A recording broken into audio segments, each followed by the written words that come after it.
morning, everyone, and welcome to rainy Northamptonshire here at Silverstone. It is the final chapter of Octane Online Racing's endurance series here, presented to you by Simrigs.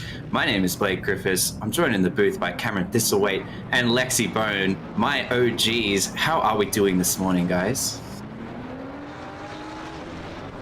Yeah, doing fantastic, Blake. It is great to be back in the comms box and great to be back in here with you two. Of course, plenty of memories in the commentary booth with you guys, and it's great to be in here for what should be a very, very exciting Silverstone 12-hour sponsored by Simrigs, with the rain already wreaking havoc on these drivers. Beholden, the heavens have opened, and it is the United Kingdom.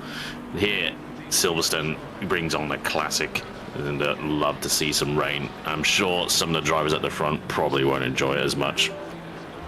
Yeah, there's been a few back and forths in the Discord beforehand, asking for rain, asking for no rain.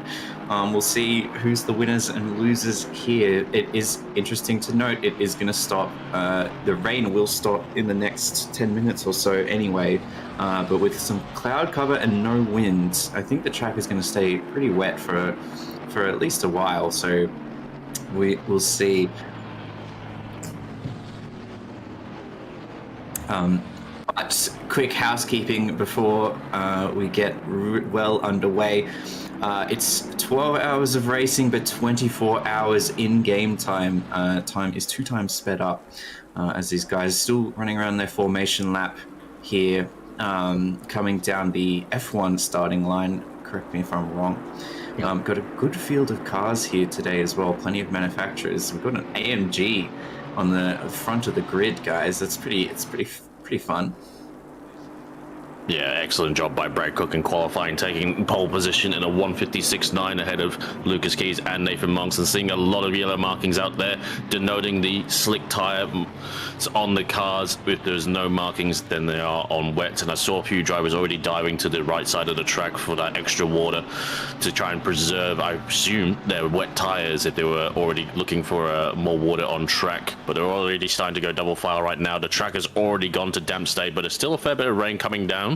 But we have got a lot of cars on track, so potentially we will see this dry up somewhat quickly with the 2 times progression as well. As they go double file now, down the Wellington straight, into Brooklands, Luffield, and then onto Woodcote, onto the back straight, and into Cops for the first lap of this race. I will hand these things over to Lexi Bowen. Great to have you back in the Endurance Com booth as well. Let's take this race start as well. Thank you very much, Cam. Yeah, we can already see the rain has already stopped. We are in damp track conditions. 19 degrees ambient, 22 degrees track. It will be Cook in the 695 from Keys, Monks, Raschuti, Hamilton, Niparis, Cricky, Godfrey, Ellis, and Rondinella, your top 10 as we come up for 12 hours of racing here in Northamptonshire at Silverstone. We will come up to the line very, very soon, get the race underway. Cricky starting in top 10 on slicks and wets, premium content.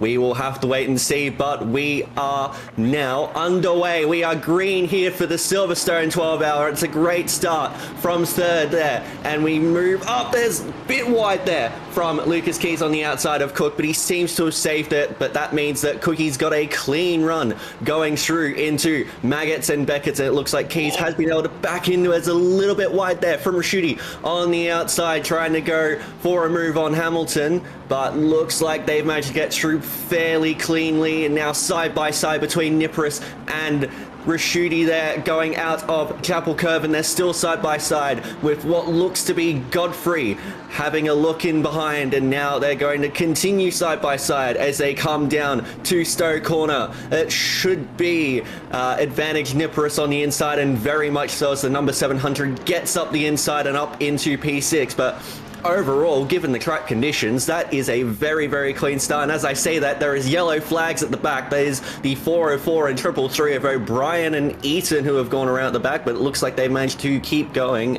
Also seen that the 614 is also well at the back of the field. That is Shine right at the back. So Clearly a few drivers have been caught out early, but out the front it's been fairly clean. 277 now around. That is Sicanius out from P15. And now out front we have a lot of side-by-sides. Contact there between the Aston Martin of Monks, and there's been a bit of calamity there, but they've managed to keep it going. It's a little bit of a lazy move from Nathan Monks up the inside. Very much skill issue racing emphasized there. But as we come onto the Wellington Straight, we are now side by side between Monks and Hamilton. Looks like Hammond's going to get through, and now further up it looks like Nipris is going to try and get back ahead of Raschuti. And now side by side on the outside of Brooklands, you're not going to get a lot of moves done there. If you can hold it in, you might get up the inside of Luffield, and that is too much on the inside of Luffield. And there's contact, and now everything is going poorly. That is not the greatest end to the first lap for a lot of drivers there. It looks like we have been neutralized in some way, unless, nope, yes, we have been. Safety car has been called.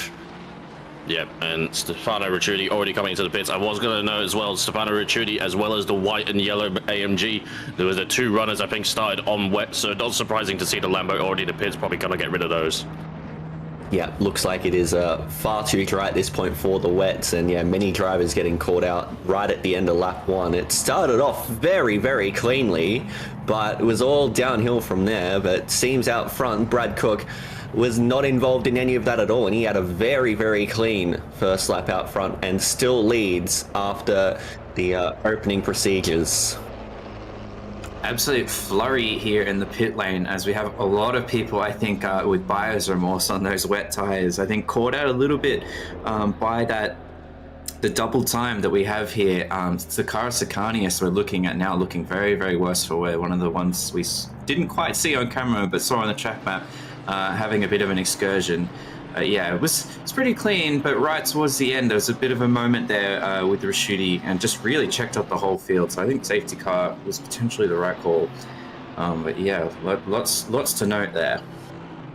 Absolutely, yeah, no, it was yeah, just maybe the slightest look up the inside was from Nipris on Raschuti that caused that. I'm sure the stewards will be having a very, very close inspection of everything that happened on lap one, but we'll be looking to get back underway very, very soon, I'm sure. But yeah, definitely an interesting start to this Silverstone 12-hour. Yeah, I think it's interesting. A lot of people have been really put on the back foot with that tire call, though. Obviously, there is a lot of racing to go. We've only done 5 minutes or so, but you know, like they're already half a lap down with just making that wrong tire choice. Particularly for those guys right at the front, it's a disadvantage that's might come to haunt them later on. But as they get through the loop section here, got a few chasing up the pack. We'll see if they can get onto the back and mitigate that damage from that tire goal from the beginning. This is really going to hurt that 700 AMG of Nipris, as I do believe they are on wets, and right now they needed to absolutely make the most of it on the first few laps, as it was drying very, very quickly. So this safety car is really not helped, as well as potentially a penalty in the future, as that contact, as we saw down at Luffield. And also Nathan Monk's kind of also unfortunately a big loser on that start, dropping down from third all the way down to seventh as having his own contact at Village as well. So yeah, tricky to say, but as they round the final corner and looking to get run on the straight, it's all going to be Brad Cook, and he had a little bit of a late start, but he has gone now, and it will be Lucas Keys, followed by Liam Hamilton, and a great overall first couple of laps for Brock Godfrey in the McLaren as well. Jack Miller piloted that car in qualifying, did an excellent job, and really going well for the 3-4-2 car, but a pretty clean start with everyone being single fire, very wide there from the AMG of 700, Matt Nipris. I'm sure we're going to see a few track limits over the race as we go along. 12 hours at Cops as well, not too ideal, as they run now through Maggots, Beckett's, and now onto Chapel as well. Looking all too good right now, and I think we're going to surely see greasy conditions very, very soon, if not already.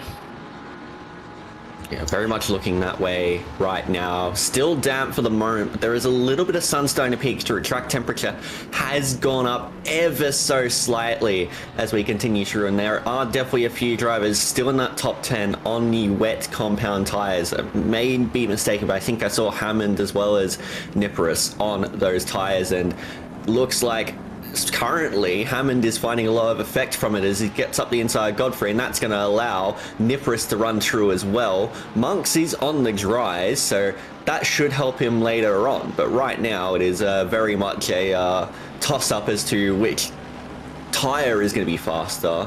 Long term, you would say the dries are the best tyre to be on. Yeah, definitely. And I think we are talking about sort of what tyre call to make. I also, and sorry, the time lost potentially pitting, but I do wonder if under that safety car would have been good to kick off those wet shoes and put the slicks on and mitigate that time lost here. Right now, though, Key's looking pretty racy on the back of Cook here, really starting to close this gap as they come down the Wellington Straight, or the Loopty Straight as we know it here at Octane Online Racing. And Liam Hamilton also wanting a piece of this action, as they throw it around Lovefields, and we're going to get onto lap 3 here without too much incident. You've got three very different philosophies in terms of these cars. You've got the Mercedes, which is front engine car, has a fair bit of grunt, can sometimes stroll through the corners. Porsche, which we all know is not the greatest in a straight line, but through the corners it can be quick, but also very much a stroll it in and hope that it sticks. Ferrari somewhat in the middle. It can vary a lot, but definitely through the corners. And on braking, I found it's definitely a little bit more of a alright car, but should be interesting as those three up front, Cook, Keys and Hamilton, are all very, very quick drivers. And interestingly, on that last lap, you had Hammond, who had the fastest lap, of course, not really representative because we just had the race start. And up the inside goes Keys, and it looks like Hamilton's going to follow Keys through and up the inside of Cook, and they're side by side, but now it is Keys in the Porsche who leads the way around the outside now through into Club Corner, and it's going to be very, very tight between these drivers. It looks like Hamilton's going to get the run, and he does up to P2. Yeah, excellent move there by Lucas Keys up the inside into Stowe. He had a good run from Chapel and then already displaced the AMG, moved it off the offline, as well as Liam Hamilton reading the situation very well and siped on through, held it around the outside into the chicane and had the inside line for Club as onto Hamilton Straight. And unfortunately, Brad Cook had nowhere to really defend that one, to say the least, and he's got to defend now from Hammond, or probably inclined not to defend, knowing the tyre difference. It has already gone to greasy. The temperature is rising up, as you did allude to before, Lexi, and I think Hammond's turn of pace is going to slowly very much peter out, especially as now it's gone to greasy. I think that we're going to see that car actually starting to fall back from those top three. I'll be very surprised if those guys don't pit. Those who did pit to get switched off their tyres, obviously, I think would have, well, to be honest, actually, we don't have any stint timers. Looks like the indicator's on for Niparis there, inclined that he's probably going to come into the pit lane, avoiding any drivers coming into, piling into the back of him. And yeah, he peters off as well, so not too surprising to see. I believe Hammond has still gone around. You will still get some good effect from it. Nope, he's in. Never mind, called it wrong on that one. So yeah, not too surprising to see both those guys in. Those wet tyres would get very hot very quickly. Unfortunately, Brock Godfrey as well. He's a great start.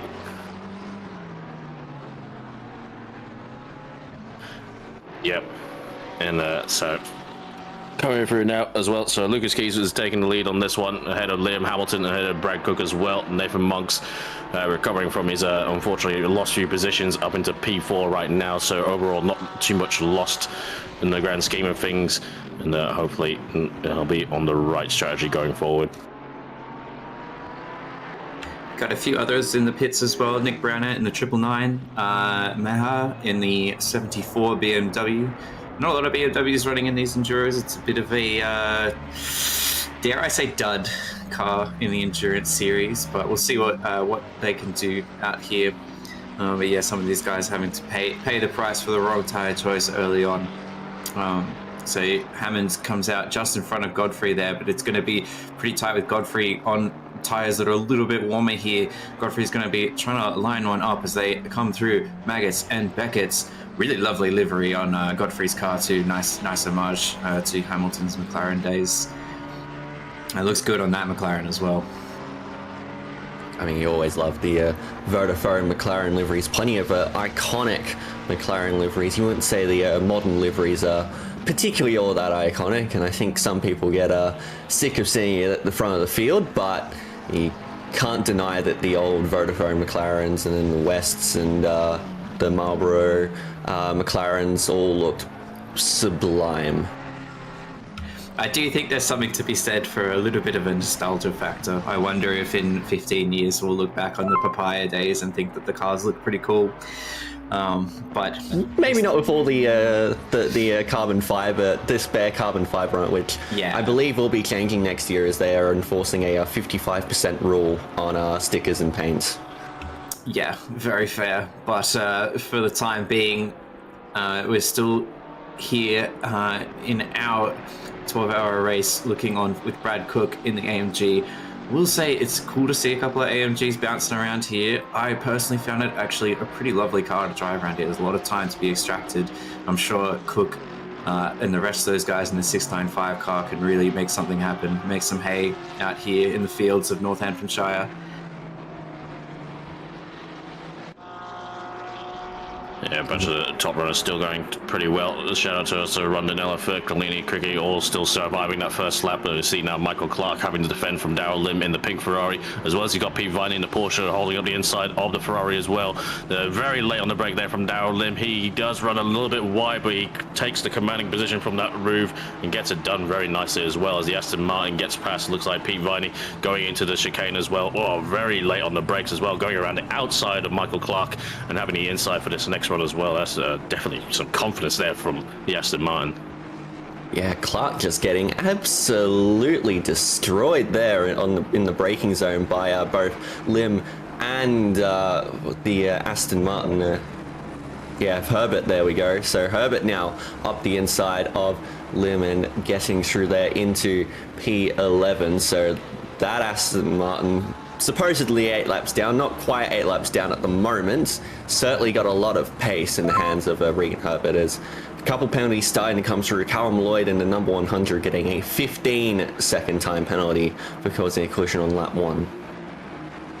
Yeah, this Aston Martin Herbert, a lot of confidence there, as you said, just slicing through some of these Pro-Am drivers. I think this car, I'm not sure what their story is thus far in this race, but they definitely have a bit more pace on these guys being a pro car. We've seen them with some great pace throughout the endurance events this year, so we'll see. They are starting to get onto some more challenging foes. There's Bartlett ahead in the Convicts and Colonials Aston Martin, and Cricky in the Pixel Races Mustang. Bartlett actually having a look on the inside of Cricky. Cricky just lets that one happen, but it really puts Herbert out to dry there and way out wide. Bit of a slide, but Cricky manages to get under. I'm not sure. Bit of a slide potentially from the Convicts and Colonials AMG. Cricky back through, and we are holding pat as we were. Darrell Lim, though, looking to get in on this action too. He's looking pretty confident in that pink Ferrari with a couple of Pro-Ams on the back here. The Kovacs blue car, as well as Matt Clark, I believe, in the 416 Ferrari. But for now, Herbert gaining in that slipstream. He's going to pull just alongside as they come in, but wisely backs out of it. Doesn't want to get a rear quarter tap. He's going to have to size something up later on. Yeah, some very good pace now from Herbert in the Aston Martin. We've seen him before. A very, very quick operator. Obviously, must have qualified a little bit further down or had some troubles on that one. We're going to replay now. So this was the first lap. So I think that's Callum Lloyd into the Porsche, who then went into the Ferrari as well, and a few more. That's Regan Herbert that I was just talking about as well. It looks like they were caught up in that incident as well for the number 8 car. So it kind of explains. I think they were qualified a little bit further down regardless. But we see go back now to Regan Herbert going around, looking to the outside into the village on the Aston Martin, and now that Ferrari's been so light on the brakes for multiple corners now, and he really needs to pile it back a bit, because unfortunately he's going to cause an accident in this rate if he keeps braking as late as he has been. But right now on Bartlett, it's got the Aston Martin compatriot just behind him. Great to see some of the Kobex and Colonial guys out there, guys from racing from the Americas over here in our series. And lovely to have you all. Mike Cricky still heading the field right now. It was a good effort from Bartlett into Cops the previous lap, but just went a little bit too deep, and obviously Cricky, I think, didn't really want to fight him, but just had the undercut and had the speed to go past. But it looks like Regan here, yeah, good exit as well. He's going to be run alongside. It'll be very hard for the other Aston Martin to defend right now, and he'll have the inside line and pretty much nearly a car length ahead as the other Aston actually starts to come back a little bit, but I don't feel he'll have anywhere to go right now, and Regan Herbert plants it on the inside, gets the job done very, very nicely, and he'll go after Mike Crick. Yeah, some really smart driving from all three of them. It didn't look like Bartlett could have made that move in the Cops as we saw on the previous lap, but yeah, just a little too deep, and Cricky was quite smart there and got the over and under and was able to hold on to that position, but I don't think he's going to have the same luck against Herbert. Herbert looks absolutely rapid right now and is looking for any pass he can get through on that Mustang. We know how good the Mustang is in a straight line, and it looks like he's going to have to go around the outside, and he has, but there's a little bit of contact. May have just come across on Cricky a little too hard at the apex, but fortunately no accidents had occurred and they can continue on as normal. Yeah, I think Herbert just with a lot of pace over Crick right now, but just struggling to get quite by. I think just needs to set something up a little bit calmly, and because there's plenty of pace overlap here. Just get it done in a smooth fashion, not cause any sort of trouble here as we ride on the back of Cricky's Mustang, having a look at Herbert. We'll see if he can size something up. We do see in the background Lim just getting door to door with Bartlett. They're switching back and forth. We'll see if anything comes from it, but yeah, there's a bit of a train forming here right behind Michael Crick. Matt Nipris in the 700 car copping a penalty. It just went away before I read it. I believe that was 10 seconds. Was that in the nose? Sorry, we just see Herbert getting down in under Michael Crick as they come through Brooklands. Crick also going to be under fire here from Bartlett too, and Lim looks like he wants in on this action.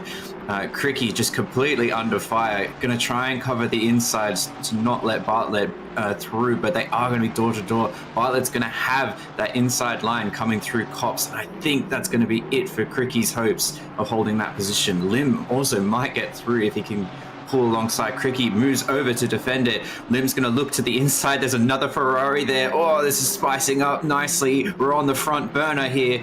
Cricky still under fire. He's managing to hold on for the time being, though. Yeah, Cricky's lines are a bit all over the place now. I think he's been a little bit rattled by the frequency of the moves, and that's caught Lim out. And now we have Clark returning serve on the outside. It's going to be a tight move if he wants to make it, and Viney's going to dive up the inside of Clark. That is a bold move, but it may actually pay off there for Viney in the Kovacs Racing blue entry, but they're still side by side as we come down into Club Corner, but looks like Clark might be able to hold him for now. But touching base on that Nipris penalty, that would be for that contact with Rashuti earlier in the race, and I would say that 10 seconds is very much warranted. And at this point in time, you can probably afford to, as speaking of the number 700, they have just gone around at Maggots and Beckett's. Oh no. Van Epper is unfortunately falling afoul. When if he caught the inside curb, it going into Maggots, it can sometimes happen, and the AMG is susceptible to a little bit of bounce. But it looks like Mike Crick now has fallen victim, unfortunately, to Darrell Lim, and he's got Mike Clark on the outside as well. But it'll be a run down, and I think Cricket will have the advantage going down into Brooklands. But I appreciate every one of you that's hanging around there. Fastest lap now for Nathan Monk's finding a bit of a turn of speed, as definitely, track has already now gone to optimum, so the last of the rain has gone. As they run now, definitely slick tyres, optimum, and this whole field has kind of been headed up a little bit by Mike Crick, and unfortunately just kind of falling afoul of when moves are done. He's kind of been offline and kind of been not been able to take the lines he would like. But we're seeing now as well John Charitos, excellent job by him in qualifying for a Pro-Am car on the trail in this field, as well as Stefano Ricciuti, one of the early wet starters, and had the incident with the 700 that we alluded to before on the tail of this as well. So I'm sure we'll see them come through these guys pretty quickly, because that Lambo is a very fast car and a very fast driver. Yeah, I think Cricky's just been caught out a little bit here when he's been defending. He's obviously been sort of offline. And then the next car comes up, and because he's offline, he has not quite had like the speed to defend the next person, so he's just lost out every time. Because we know Crick is a good driver. We all know Crick is probably the biggest flag bearer of the GTR, and he's not in it this time around. But I think he has the pace to be staying with these guys, definitely. So he just needs to try and get himself settled here. But I think Clark is going to try and unsettle him a little bit here as they come into the Vale chicane. Right now, it's very, very close with Clark on the back, and Viney very, very close to... Rain in 15. Well, hey, let's go. Tick that off your bingo card. Yeah. But yeah, no, just on Cricky, yeah, like the lines that he's taking after being overtaken is sort of nullified the Mustang's advantage in a straight line, and you can see that Clark is trying to exploit that. He's trying to get Cricky to... he's just trying to spook Cricky a little bit, and that might have worked on this occasion. It was a little bit deep going through the loop that time, but not too bad. He should still be able to hold on to it. But yeah, you can see that he's maybe not quite on top of that Mustang as much as he would like to be, but still doing a very reasonable job in P12. But yeah, as we were saying, last light rain's gone away, and a new batch is on its way. Yeah, definitely on the cards. Trickling. I've been trying to do this for the last few laps. We're trying to go to the housekeeping. So obviously, 12-hour race, 2 times progression. So it'll be a simulated 24 hours. That's why the warning for the weather is only in half the time. It's only a 15-minute interval up in the top right. So the weather can arrive quick and fast if you're relying on just a set of Competizione's tools as well. It looks like Cricky found his form a little bit, obviously, as well. Yep, so 12 hours. This is an enduro race, so it'll be multiple drivers per car. At least has to be at least 2 drivers. I believe we have no maximum stint limits, so they can run as long as they like, and probably fuel as long to go as long as they can to reduce the amount of overall stops they do in the race. We see now John Charitos got past. It was passed by the Lamborghini. We're looking to come right alongside and go back into into Stowe. Apologise, but not coming anything of it as well, as Stefano Ricciuti ticks one off and sets after the others. But yeah, going to be at least 2 drivers per car. We're seeing a few 3-man teams, 4-man teams, and there is a maximum driver timing, maximum amount of time that the drivers can do overall, depending on how many drivers there are per car. That's the thing. If the rain's going to come as quickly as it is, I honestly think like that we're not really going to see a lot of stints go to that max stint timer, because that rain is already saying it's going to be increasing to a fairly decent knock in that 15 minutes. Of course, we are running at double speed, so that's going to mean the rain will arrive far quicker than if we were just running at real-time speed. So that definitely makes it a lot more complex. But out front, we've still got rapid pace with 59.5s for Keys, Hamilton, and Monks. They're all very, very tight on their times. Cookie is just sort of falling behind a little bit. 59.9 is his best, and he's now 3.8 seconds off of Hamilton and falling foul of Nathan Monks behind. Definitely one to watch as well, these Porsche and Mercedes. I think that's why we've seen a few more Mercedes that we remember back in COTA as well. The Kovacs Racing Purple guys worked their magic on the strategy with the fueling to obviously win the race. It definitely helped, not the only reason, but the AMG can be pretty frugal. I think they run it all in map 2. Might explain sort of Brad Cook's pace right now, because he was the pole position by, I think, 3/10 as well over Lucas Keys and Nathan Monks in the top 10 shootout. Nathan Monster was the fastest driver going into the shootout as well, so he has definitely got pace in the Aston Martin and looking to kind of undo, unfortunately, the first lap. But it looks like he got away with that contact at Village, given that the other incidents have been already addressed. So I want to maybe call that one, and we'll have to maybe wait a confirmation from one of the stewards on that one. Yeah, I think that's some excellent analysis there, Cameron. I do think that Brad Cook and that AMG, they're probably fuel saving a little bit here, running that map 2 and trying to really maximize those stints. And as you said, at COTA, we did see that Kovacs Purple car really use that to their advantage, and butting heads with the 124 HPNT entry, as they were doing the opposite strategy, just kind of running absolute max pace the whole time, stopping I think 1 or 2 extra times. It was a really, really interesting strategy battle we saw play out across the race. We'll see if something like that happens again now, and that fastest lap from Hamilton does allude to something like that, but he's damn good at what he does, so we'll have to wait and see. There we go. Yeah, unfortunately, the Kovacs purple car hasn't been able to race throughout the rest of the series. I don't believe we have them here today either.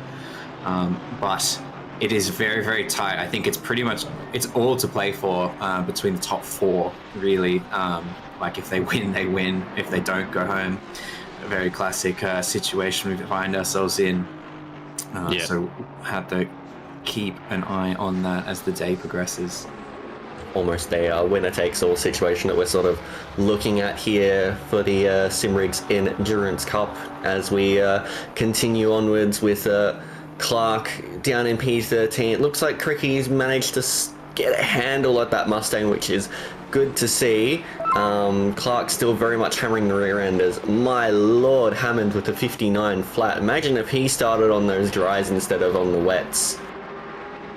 Yeah, some very good pace from him as well. Just to know as well, the rain that is coming has already gone from light to medium as well, so it's not going to be a very small shower, a short shower that they might persist through. Stefano Ricciuti looks like they get past there. Pete Viney as well, but Michael Clark, speaking of which, all over the back of the Mustang, coming into the chicane now. He goes right, goes left, but just tried to spook the Mustang right now, but he does manage to get Cricky to just miss the apex a little bit. Might compromise his run as well. Can he run alongside?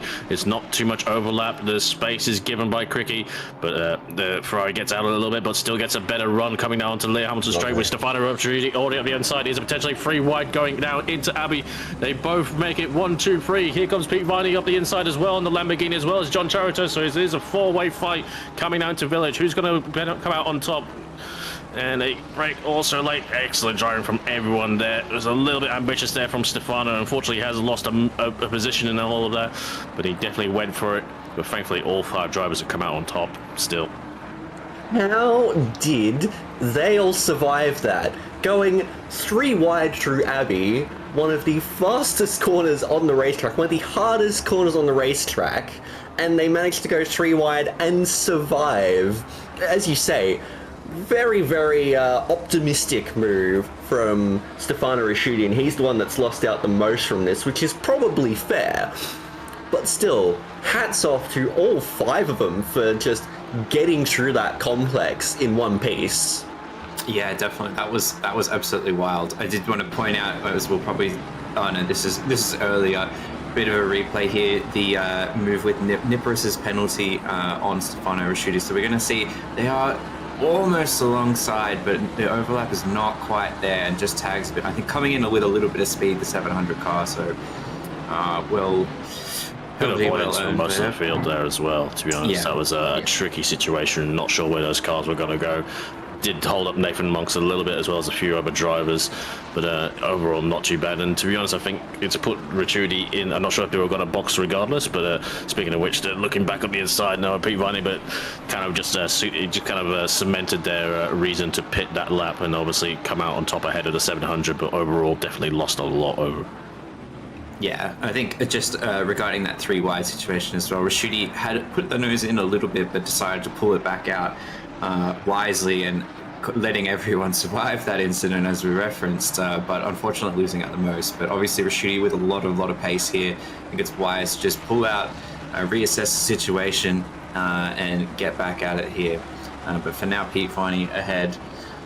Stewards, just letting you know, shout out to Ryan Anderson, current steward, letting us know that all the incidents have been caught up, so thank you very much for that. Yeah, so that definitely lets Nathan Monks, the 153 car, because they did have that contact. I forget who it was with Village and lap 1. It was a little tricky to call as well at the time, but definitely no penalty incoming for them as well, so that definitely eases their mind a little bit. But yeah, just a big slide. I'm not too sure what caught out. Maybe a potential rear locking, but did a very good job to catch it, and great driving from the other 2 as well to avoid him. That was a hell of a save from Pete Viney. It just looks like he may have gone into the corner a little too deep, perhaps that rear locking as you mentioned, but That was a huge save from the Kovacs Racing Blue driver. Unfortunately, he has lost the positions to Rashidi and Charitos, but yeah, he's still there in P16 and still well within this race at the moment.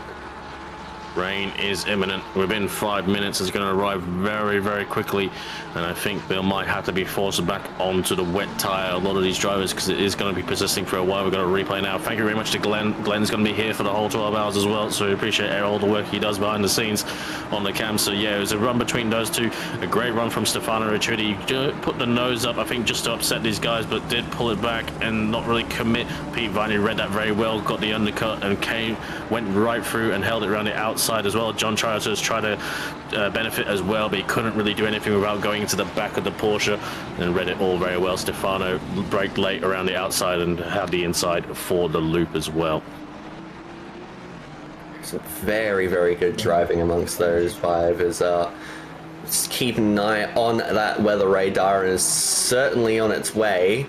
It's just a matter of when. It has gotten a lot darker over the past couple minutes as we look up the front, and it looks like Monks has been able to get through on Brad Cook. So Cookie just still maybe doing a bit of fuel saving here, but now he's got Breno Ellis all over his rear end.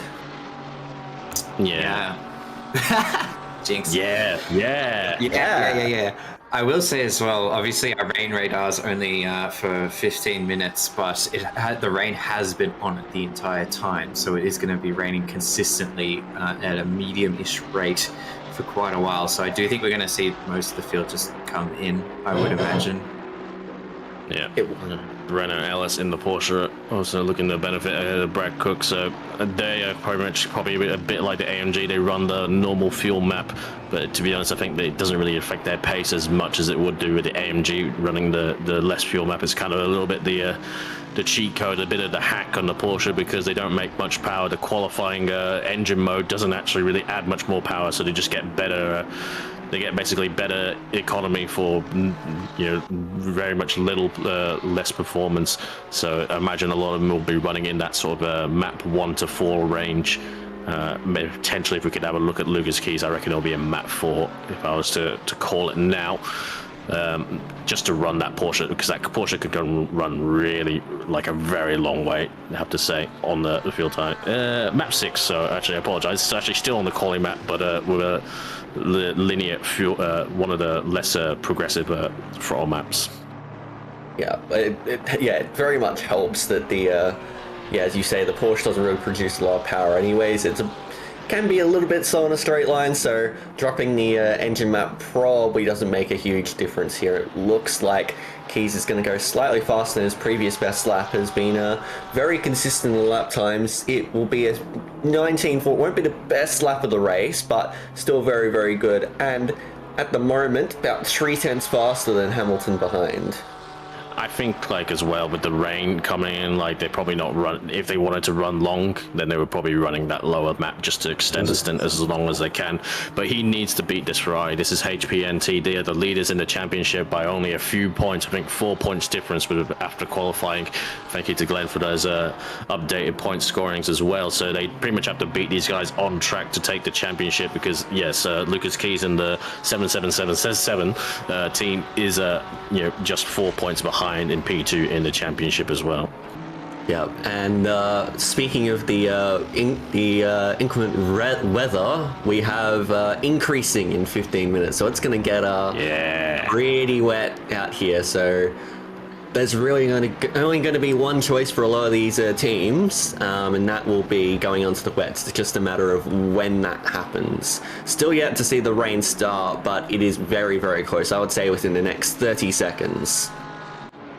Yeah, I would take that wager. That is a pretty safe bet. Benjamin Hickner as well, just to the back of the Ferrari, the sort of two-tone car. Also the outside chance in the championship, P3 in the standings, but they're a little bit further behind as well. So not ideal. There's Josh Holmes in that car as well, as he takes a short vacation to reinstall. The rain is back though here in ACC coming out, so I think the rain intensity is going to be light at start. Not sure they'll come in this lap, potentially next lap though. Once the track actually gets into to damp territory, that's when the actual wet tires start becoming faster than the slicks. Big shout out to Ben Hignett, one of our regular broadcasters during the sprints in the week. A little bit slidey here already. Track drop down to fast. I do apologise if you hear some construction noise on my end. There is some work going on at my house that I was not aware of prior to this morning. I'll do my best to mitigate it, but thank you for bearing with me.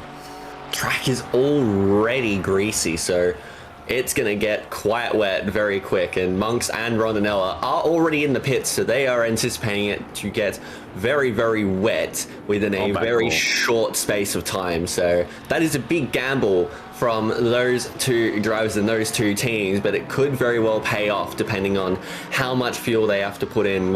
They'll be changing the tires anyway, so regardless be a 30-second pit stop.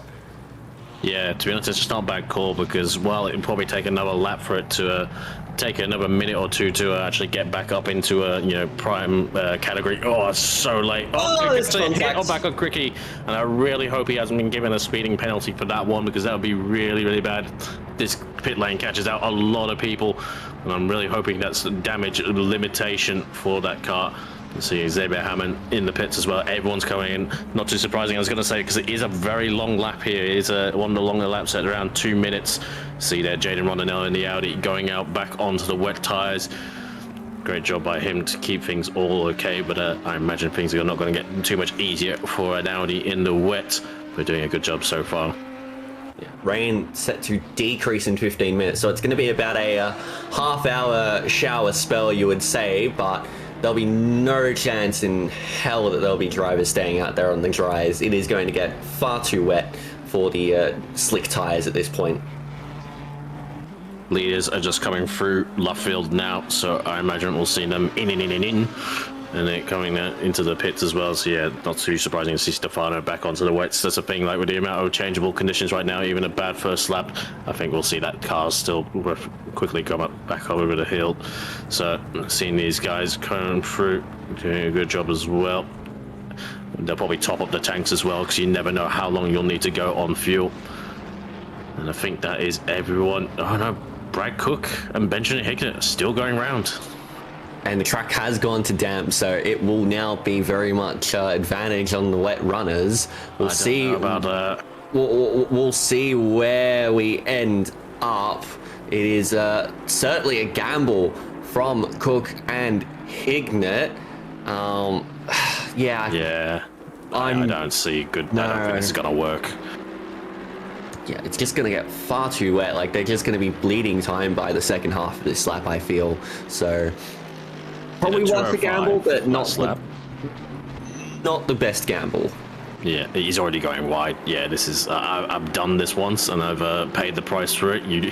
I think he'll keep it on track, but he will lose probably about at least 5 to 6 seconds on this lap alone. Yeah, look at it. It's just looks like a boat out there, even though it's a Mercedes and not a Bentley. I think that Aston's on wets is behind him as well, and it's going to quickly. It's struggling. Far out. Opt out. Bad strategy, boys. Bad strategy. That is dire. That is. Looks like Cricky got away with not being forced into a speeding penalty, as he has gotten through with no extra marks against him. I think the admins would have cleared that as well. I think they would, in that exceptional circumstances, they would intervene on that one. But yeah, unfortunately, Brad Cook, just it's falling foul. It's just, it's not necessarily hard to drive. It's just you just don't have the grip. Like, yeah. It just doesn't respond. It's just completely.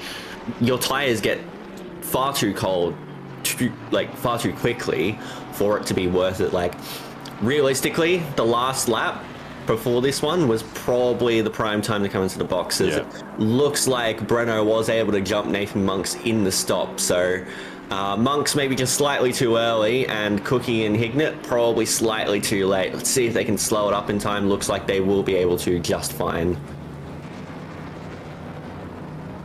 Yeah, doing a good job there.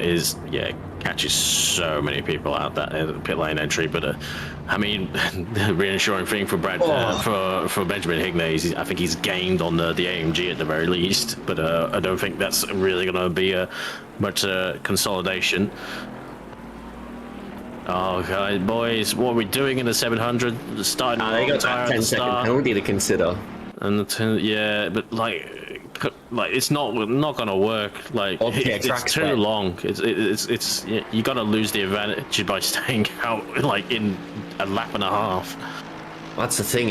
Now that the track conditions are properly wet, the question is, can Nippers keep it on the road? He can keep it on the road, but he's not going to keep it anywhere towards the top of the score, the timing board. That's for sure. He's going to absolutely fall like a church. And it looks like Hignett and Cook are going in, and you can see you can barely keep it on track as the 700 already losing it on the exit of the loop. 416 right now will clear him surely, and be wise of the AMG not to fight him at all. Is one hand behind your back from fighting from the AMG. And come in, boys, like, it's the wrong call. Don't try and like persist it. You know, we all make mistakes. Just gotta admit them. Yeah, that's very much the case here. We'll see what happens with the Lost Our Way MRT car. Turn right. Turn right. Okay, yeah, no, they've really lost their way. They have well and truly lost their way at MRT, and it's just going to keep going. You cannot be doing this. You cannot be serious right now. There's no way they're going around again. We've got rain for like another 20 minutes at least. Yeah, it's not going to dry out for like another half hour at this point. At this rate, like, come on. Can I introduce these guys to the sunk cost fallacy? They're very much in the case of, look, it's still good, it's still good, it's still fine. It's just a little wet, it's still good, it's still good. Yeah, it's just a little precipitation. Just a little precipitation. Tires just a little bit cold, it's still good, it's still good. Yeah. I can't do this. Glenn, show us someone else. It's too much pain to bear. Well, someone that hasn't really gone through a lot of pain here is Breno Ellis. He's managed to get out ahead of Nathan Monks from the slightly later stop, so it was a good call from the Velocity Sim Sports team in the number 7 Porsche to take that additional lap before coming in, managed to jump the 153. But it's the question of whether Breno has the pace to catch up to the front runners we have in this race of Keys and Hamilton. They are by far and away the outstanding performers so far. I think dear as well. Carpenter's still out on dries as well by the looks of things. Looks a little bit more in control than the AMG was. But unfortunately, Combat, it looks like they've had to do another driver swap for Cricky into Combat. I'm not too sure. That car's really dropped back a lot for 666. Am I getting that wrong, or is that another Mustang Pixel Racers car out there? I'm not too certain, but I'm pretty sure that's Cricky's car. That car's fallen back to 22. Yeah, not too sure what's happened there. Maybe they didn't do their driver swap when they intended to in that pit stop to go onto wets, because it looks like they've come back in to put Jamie Conboy in the car, because pretty sure that car left the pits after they took the wet tires with Mike Crick still in it. So oh dear, but long race to go. 11 hours to undo the damage. But at least they're still going out there as well. I was going to say with Nathan Monks, it was a little bit weird because Nathan Monks wasn't the only person to box a lap early as well, and the other car didn't lose out as much. I want to wager that maybe Monks elected to fix the damage that they probably had with that incident at Luffield when the whole field checked up with the 700 and the Ferrari, the Lamborghini making contact. But speaking of which, Hammond now with the fastest lap, that's got to stay that way for a while, with Pete Viney as well getting slightly those two finding very different lines through Magus, Beckett's and Chapel. But it is Hammond out on top and looking like they're going to unlap themselves from the AMG ahead. Oh, no, it is for position, I apologise. Yeah, because that's the Nippers car, the sad state of affairs in the MRT stable. The thing is, though, their slicks will be destroyed by the time the rain, if they do make it through this anyway. So they're really just like betting on pitting at the same time that these wet runners have to go back onto the slicks. The betting on this race being red flagged and suddenly being teleported into the Sahara Desert. Look, it's not the way. Well, yeah, it's not the way because they lost that. Terrible. Boo. To be terrible. There's more where that came from. Yeah, Lexi will be taking us through the end of the race later today, but we're kicking her out in about 15 minutes after that one. But, I mean, to be fair, Cam did tee you up for that one, I think. Yep. Oh, please, come in, it's painful. No. It's hurting me.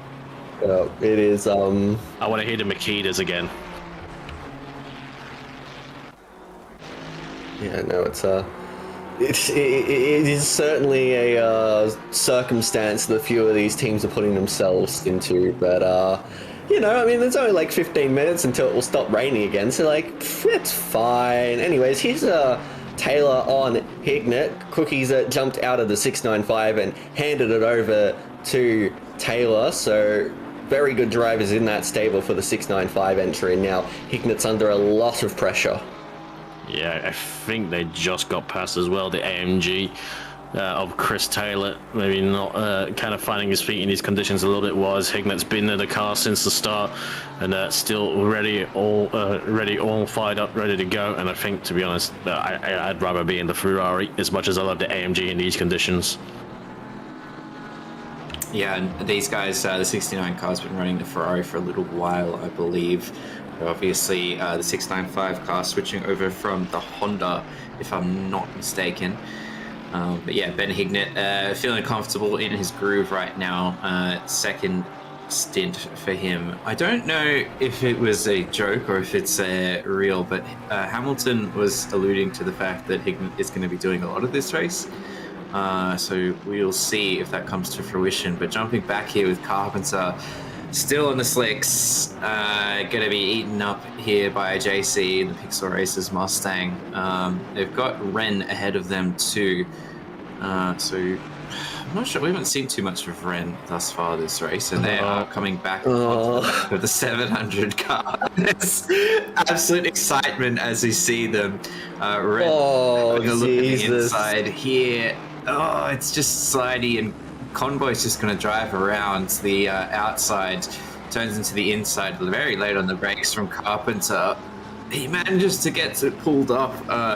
Anchor in the sea right now. He's still alongside. He's going to make this a little bit difficult, and I think they're both being checked up by Ren a little bit here. For now, Convoy has to fall under the wing, and they're both. He's going to go for a move here. Yeah, I don't think that Aston Martin's on the slicks. That is that is Surely not. not. Yeah, I think that's spectator bug because he is driving with way too much confidence and control. As we can see, an example of what slicks look like on a wet track is the AMG, and unfortunately they cladded into. Kind of saw that one coming a little bit. I think they'll be play on regardless, and looks like JC will still come out ahead on that one. But thankfully, they all clear each other without too much incident, to say the least. yeah. I'm going to have a big talking to Austin McNeil about whose decision it was to have the 700 car stay out, because that is diabolical. Maybe I think they must be saving the budget because they can't afford a set of wets right now.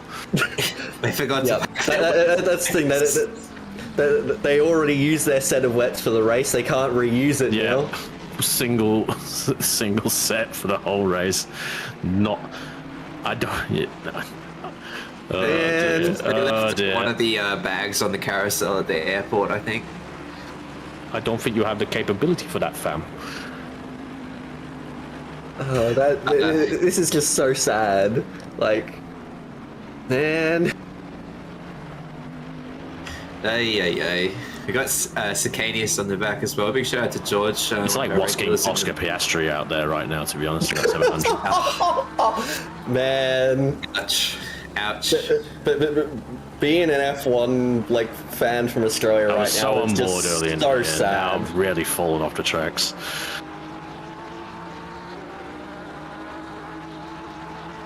Go with Henderson looking to the outside of Rondinella. You're not going to get a move done there, son, unless you really send it. And there you go. Just escorted a little bit wide from Rondinella. But Rondinella goes equally as wide, so manages to stay ahead for now. But it's very, very tight here as Damiano is getting involved in the yellow MRT. The MRT car that actually knows how to make a pit stop in the wet. I was going to say, Lucas on the back, it's Damiano here. Yeah. Oh dear God, the Audi looks like such a I like the Audi, but it looks like such a handful right now. When does it not look like an absolute handful, really? To be fair, in Saxon's hands the other day in qualifying, that's very late from Henderson. He's going to go very wide, and look, he didn't catch the back of the Audi as well with Damiano de Fercolini. Looks like they might try and draw alongside. There's going to be a lot to ask for Fercolini around the outside, late braking, but I think Hendo also knows it as well. Space given, and they both come out on top, but still with Henderson in the lead ahead. But pretty safe driving from all of those ahead, and it'll give running a little bit of thinking time. But it's already pretty much gone away, as well as the rain should be stopping in about 5 to 10 minutes right now. It's already disappeared off the 15-minute interval, still going to be around for 5 minutes more. But I imagine this will take a bit longer to dry out than it did before at the start of the race. It's still going to be looking good for Loopy ahead of these guys. A great fight for P7 right now. A bit of a ways off though from the top 6 though, about 10, 18 seconds, a very long way to say the least. Well, that's the thing, we're still very early in this race. We've only gone through just under an hour of this 12-hour race, and anything can happen as that is a late send from Henderson.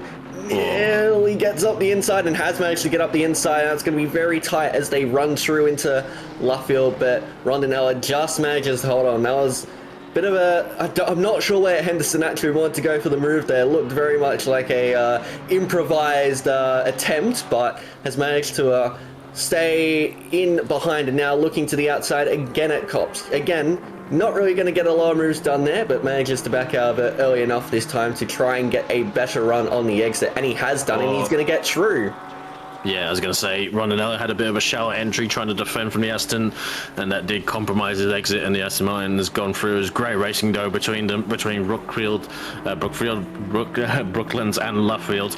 Kind of merge them into one corner, but it was great racing from both of them. And I think that was definitely a bit of a dive from the Aston Martin, but he got it stopped. He had it on the apex. He didn't clatter into the Audi. Loopy gave him in just enough space as well, held around the outside. It was great racing between those two. Yeah, it's an interesting move. I think it was one of opportunity, but sitting it on the inside of Brooklands, you end up on the outside of Luffield, so there's not much to do there. But yeah, Lupti just getting a little bit, I think, a pretty of a poor exit there, and allowed Henderson to drive on through. But now he's going to have to contend with Damiano. Big shout out to Damiano, big fan of his work. We'll see that Porsche, lovely to drive in the wet. That Audi, terrible to drive full stop. So we'll see how these machines operate here in the next couple of minutes. And that's the thing, Loopy's against probably two of the stronger wet cars in the wet as well. Not too surprising, he had his work cut out for him. Yeah, I think Damiano's maiden sprint win was in the wet at Kailami. So we just jump back here. Carpenter looking to get alongside Matt Madden here in the Pidgey Racing car. Aston on Aston violence here, and Carpenter is going to get through as they just go around Stowe. But Madden's going to have to look behind, eyes front and back. Convoy wants in on this action here. These guys are going to be having fun, probably in a little bit of a chat with each other. But Convoy trying to size him up for the time being.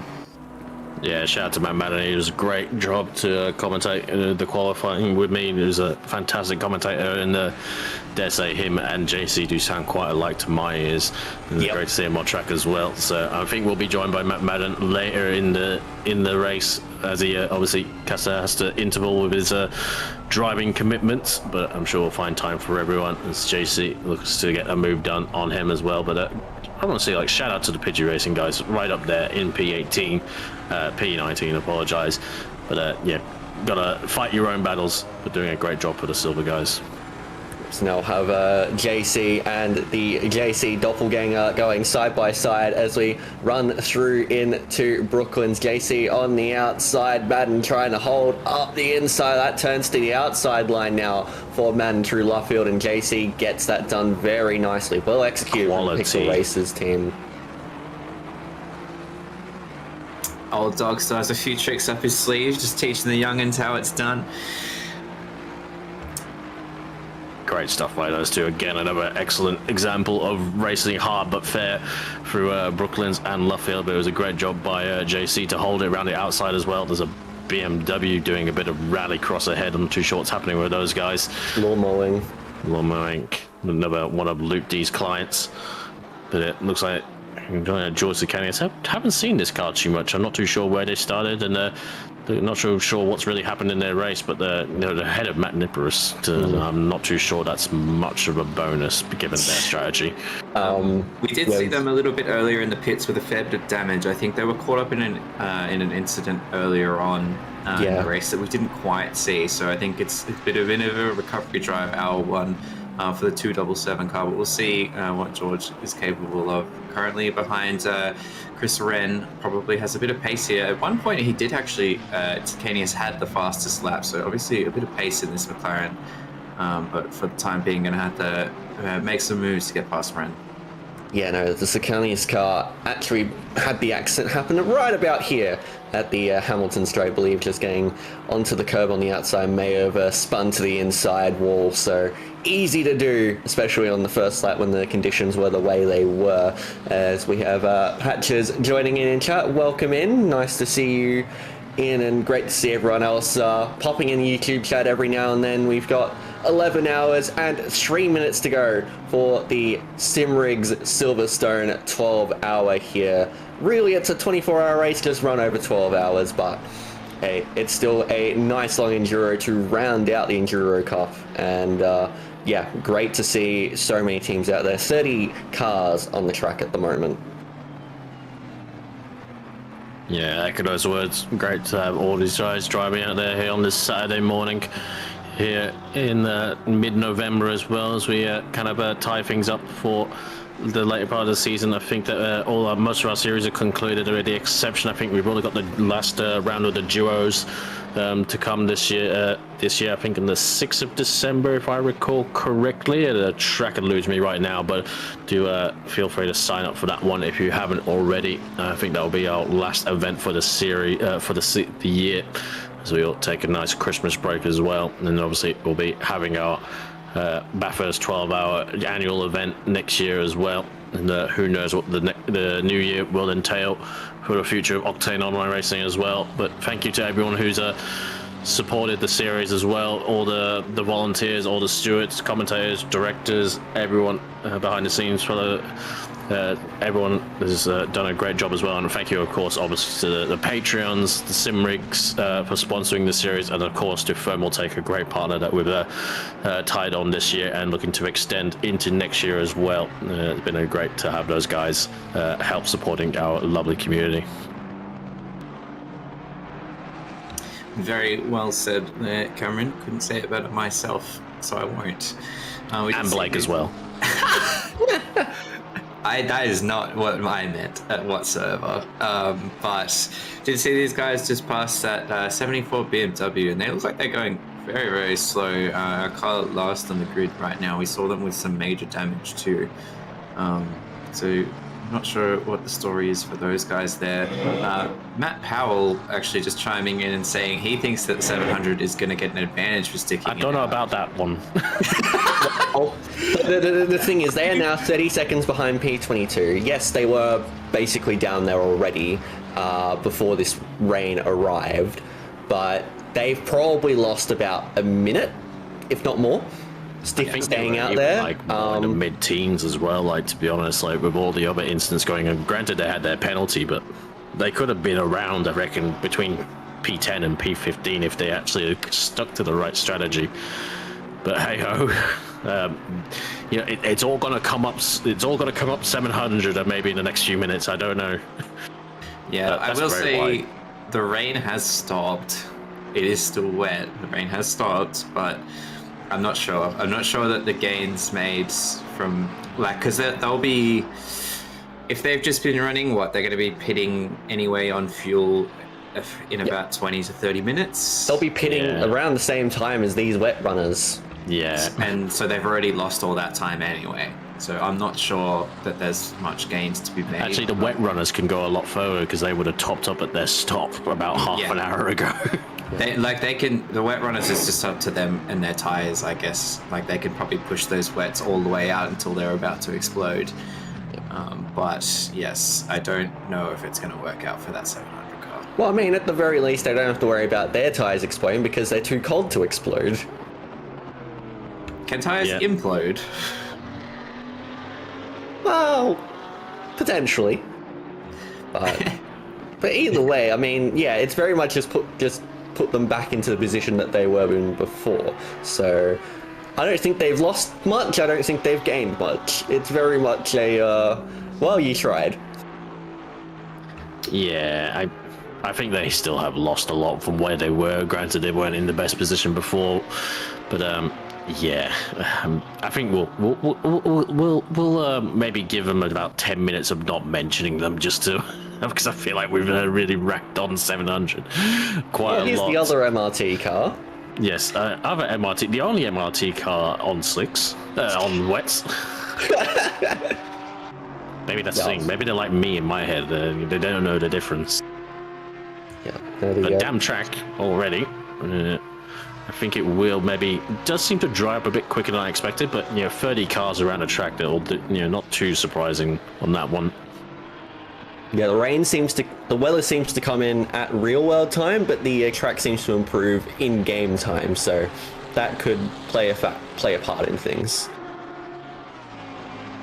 Yeah, and the ambient temperature has gone up. Meanwhile, Hammond is all over the back of, I can't say the word Hammond without internally hearing Jeremy Clarkson, but going into Stowe, I'll do my best impression if he does actually hit anyone and have an incident, but hoping for his sake that doesn't happen.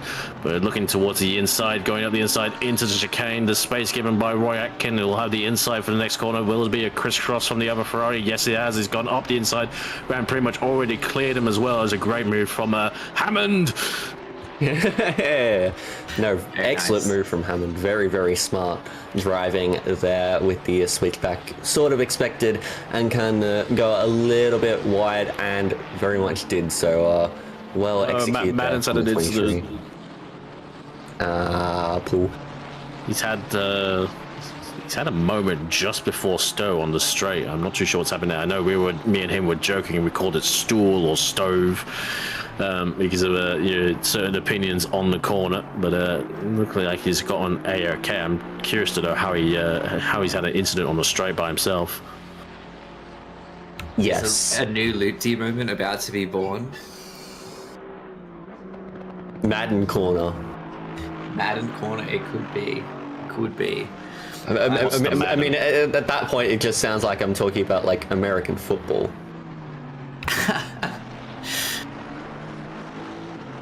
No one really wants to talk about that, so we'll carry on. Here is Damien Lloyd in the number 16 Lamborghini down there, and oh look, oh no.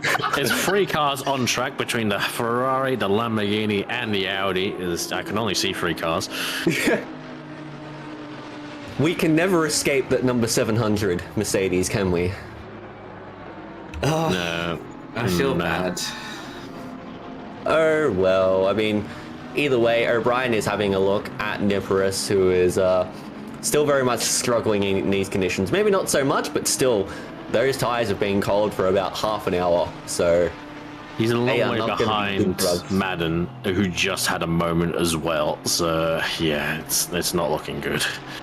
It's not looking good, bruv. No. Oh, that is not looking good between Sam O'Brien and Damien Lloyd. I was going to say that was very late on the brakes, and unfortunately Sam O'Brien has taken a hit. Looks like he's waiting. Let's Brad Cook come through, and it has a gap now to rejoin. But yeah, oh dear. Unfortunate for Sam O'Brien on that one. I think that might be a paddling for the ANZ CRL car, unfortunately. Yeah, that is going to be a big old paddling, because that was Yeah, not the greatest of maneuvers in the world from Lloyd, but in these conditions, it does happen. So I will say, I decided we're talking about them again, the 700 car. In comparison to O'Brien's last lap, not including the one we just saw, they were 2 seconds slower than Sabo. And for cars, I would say more comparable. So your Nathan Henderson's and your Jaden Rondinellas, the MRT Lost Our Way car was about 7 seconds slower over a lap, and that's Yikes. where we're at now. That's not even when it was like proper wet. So it's been tough going for the number 700 car. Yeah, that is a yikes right there. Balancing that out over, if you're thinking like 10 seconds slower over, I would say 10 laps, that is a lot of time lost. Like, they've basically lost a full lap. Yeah. I will say, sorry, math not good. It was more like 5 seconds between, say, Rondinella and Niparis. But still, that's a lot of time. It's a lot of time, but these are damp conditions that should slightly favour the slicks a little more than in the wet. And in the wet, they looked just a little bit slow. Just a little bit. Just a tiny bit. So, yeah, look. I don't know how effective that's actually been for them, but hey, they tried it. They don't have to try it ever again, hopefully. No, look, honestly, we've all done it. Everyone, well, probably not, but like my last Euros out with my teammate Lucas Marshall, we did the same thing. Stuck at it out on the dries in the wet weather when pretty much every single other person went to wets, and we paid that price. Yeah, very much so. Looking now at Rondinella, who is still under a lot of pressure from Damiano here, and looking quite tight with the Porsche behind. The Porsche looks very racy. Rondinella in the Audi struggling a little bit to keep it on the road, and as the conditions get better and better for dry tyres, these wets will start to feel worse and worse with the heat degradation, thermal degradation going through them, and in the Audi that is going to be particularly of importance. Oh dear. Ah! What happened? I looked away for 1 second. Where's Dario's Davey? got around it. I was going to say Jaden had a really bad run through Stowe, but unfortunately Fercolini had to check up and unfortunately went for a half spin and looks like he's gone and going again. I'm not sure if he found the barrier, but yeah. He avoided the wall. He's no damage from that. More, the only damage there is probably a little bit of reputation for Damiano, but really I don't think there was a lot he could have done. Honestly, perhaps a good tactical play from Rondinella. Yes. You give him too much credit. Love you, Nothing like Luke. Sorry, hitting them but with the you didn't old- plan that one. Nothing like hitting them with the old just poor exit to check them up and make them slide out in a Porsche. Well, I mean, after seeing Luke D drive at the thermal take booth at PAX, it's nothing I wouldn't be expecting from Luke D. Wow. Putting him on blast is going to get a replay. Yeah, lucky he's a gentle giant because he is a big man. Yeah, so you're going now up into Stowe. I was going to say, this is where the Audis look the worst, to be honest, the whole, especially here in the rain. So yeah, he just kind of misses the apex, has a check, kind of like, he's just slow and he's sliding it low and he's already having his own moment. And unfortunately, Fercolini just had to back out of it. He had such a much better run, but he had to kind of, pile on the brakes while on the curb, while still doing some steering. Not surprising he went for a half spin and lived to tell the tale. Yeah, just very unfortunate sequence of events there for the number 500 Porsche guys MRT. MRT Okay, not really lemon having stickers. MRT not having a great time of it at the moment. Absolutely not. Could be worse, that's for sure. Well, now you've done it. Way. It's fine. Damiano is still in a pretty good position inside the top 10, leading silver car. As it stands, we jump back a little bit here. It is Ferrari Cup things right now. Darrell Lim on the defense from Hammond. Hammond looking pretty racy right now. Track, it does look a bit brighter out there right now, guys. So I'm not sure how much longer we want to be on these wets. It still says damp, doesn't look so much. So Neil Haynes with a 15-second penalty for a collision. But you follow these guys as they are going to come to Maggots and Beckett's. Hammond's having a look a bit on the outside. It's going to keep Lim on the narrow as they navigate these corners. Oh my Throws Lord. it in, bit of a slide, and there he's forced that action. And a bit of an extra slide, just one for the road, if you will. Hammond putting the pressure on and making Darrell Lim commit a mistake. Well, Yeah. as they are doing all of that business, Rashidi, Ankan, Conboy, Viney, all in the pits, so we are very, very close, and I'd say at this point those wets are starting to really suffer with the heat going through them, and you can see a few drivers swapping. So Rashidi is out of the SKS car, I should say, and in we have there with, I believe it was Vintner, if I'm not mistaken. Yeah, it should be interesting on that one. I think I would have given it another lap. I would have waited until I saw the greasy track conditions. I would say at this point, for the most part, we basically are at those greasy conditions. Most of the dampness probably comes offline. It's just more so whether you want to really put them through that sort of, because they will still be very cold. So Trap Bank finds out a little bit. Either Slicks are still not in their best window right now.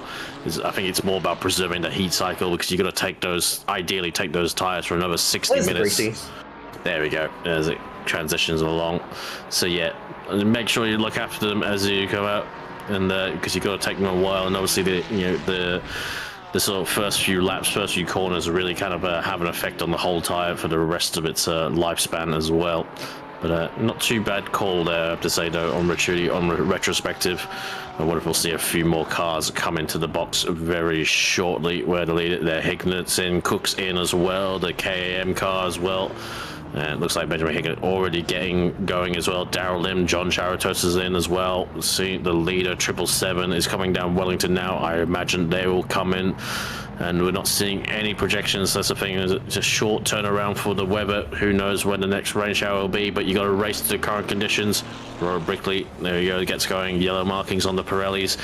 Everyone's switching onto the dry right now. This has really got to mess with everyone. All this weather is going to really mess with everyone's scheduling. Oh my goodness, someone going very slow. And really, Lucas, you got to get that stopped. Oh, he does. That is far out. That is great car control from Lucas Keys. But yeah, look, that Aston of Carpenter was going very, very, very slow very early. Yeah, that's a bit weird. I think it's one of the Pidgey cars. I'm not too sure which one Oh no, it is. Madden, there we go. No, it's the other one. It's the other one there. It's in the box just around 4, 5, 5. I think that's Simpson. Oh, look at the stop-go 30s. Oh, dear. Oh, no. Darrell Lim and Underwood. That is, It was overdue. It was overdue to get some speeding penalties, because this pit lane catches out everyone. You guys should have seen when we went to Le Mans Ultimate here.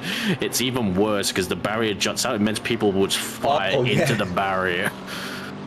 Yeah, I mean, there's a few of the British tracks that have that sort of style pit lane where you have the barrier jutting out, and it's a very tricky entry. I think Brands Hatch is another one that's very difficult to get right.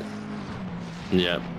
This pit lane catches out a lot, and especially as you're running. I'm a bit surprised wets on a drying track is what caused a few penalties to come up. I would assume it would be the other way around, as Darrell Lim here looking all over the back of the Rob Underwood McLaren. Sorry, that's now Wells in the car, but both of these guys, it's the battle of mid between the two stop-go 30 cars. That is certainly one way of putting it. Cam straight for the jugular on that one. Unfortunately. You guys are both fighting when you got two stop goes 30s. I think I was a bit inclined, but the Ferrari does get alongside.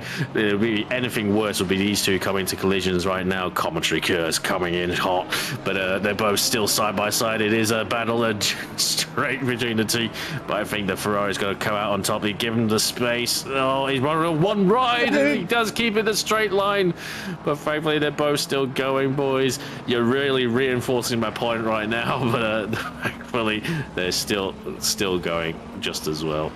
Yeah, no contact made for now, so we are safe from that commentary curse, but they will still need to come into the pits to serve that stop go 30, and it looks My like curse we're is going to see the them least of both their come in worries. now. Don't get another one, boys. Yeah, it looks like they're Get slowing stopped. well up. Yep, Oh, learn your lesson this time. yeah, but that's going to be a major hindrance to their race. That's the thing, you can get a drive-through for speeding, which means that these guys properly went over the limit going into the pit They lane. well and truly sent it, that's for sure. Yeah. I can't talk. I've had quite a few speeding penalties into the pits in my time. Meanwhile, out front... That's why I'm a commentator. Yeah, fair enough. Well, out front, it is still Keys ahead of Hamilton by 10 seconds, then Ellis behind Hamilton by 6.3, Monks 5.4 back. Then we have Holmes in the 69 car, so Hignett has jumped out of that car and Holmes has jumped in 13.8 seconds behind. Then we see the 695 car. That was your pole position car, if I'm not mistaken. They're 11.7 seconds behind before we get to Kafil Slade, 8.5 back, and then Saxon Hayes in the 888. They're in P8. Well, that is a lot of 8s all in a row. Yeah. You want to know a fact about Josh Holmes right now? Sure.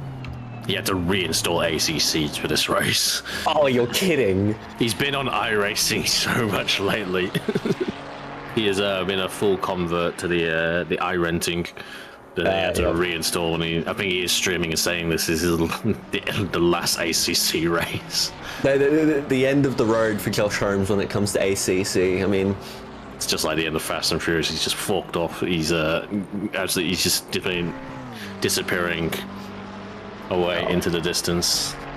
Yeah, no, yeah, I mean, we've been running ACC for many years at this point.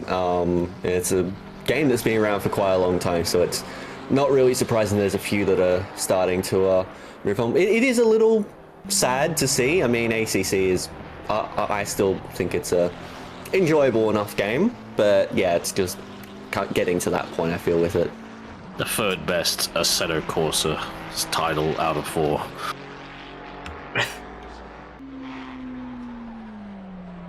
Yeah, good luck with that one. Glenn just telling to go petition. I don't think. Yeah, not to. I've got a lot to say on the state of the way Kudos has left this game. Yeah, I think it's a bit disappointing. Like, there's such a good product here, and if they give it a little bit of love, they could keep going for a little while. I think Chris Cooley was saying in the Discord, just give it a few updates, and you keep bringing in money, because it's a really solid platform. And personally, I think commentating over this game, the tools that it allows us to use and broadcast is very, very good. And I love Le Mans Ultimate, but it's really not there on the broadcast side. Yeah. On the broadcast side, it's pretty shocking. Yeah, and it makes me sad that we are soon going to have to jump over there. It's not so much about that game, but it's like the tools that we have that we aren't going to have, at least for the time being, is difficult to grapple with. Yeah, it's always going to be tricky, to be honest. I'm old enough to remember, though, when this game at the start, it had the same problems as well. But I'm just hoping some the other guys can find anything. I'm hoping maybe if they actually ever do a virtual Le Mans on LMU, they'll be more inclined to improve the broadcast tools, but we shall see on that one. And to be fair, I think there's a little bit of we've kind of evolved our way of broadcasting and organizing races around ACC as well, which is probably why it makes it kind of difficult to transition to anything else. Yeah, I mean, certainly around the time that it was still had the F1 series going on, you could tell there was quite a difference in the quality of broadcasts with the ACC tools compared to the F1 games tools, because the F1 game, you were stuck with what you were given, whereas here you have a little bit you can play around with if you really want to, but even then, the tools we have now are pretty solid just with the game that we have. But yeah, it is a shame, but I think it was definitely coming with the way that AC Evo is still, evolving, much like ACC was when it first came out. But of course, you've also got the freshly released AC Rally that's just come out. Not specifically developed by Kunos, but certainly developed in partnership, in technical partnership with Kunos. And from what I've heard and seen so far, it sounds like it's a very, very compelling rally title. Yeah, I agree on that one. I've heard very, very good things about it.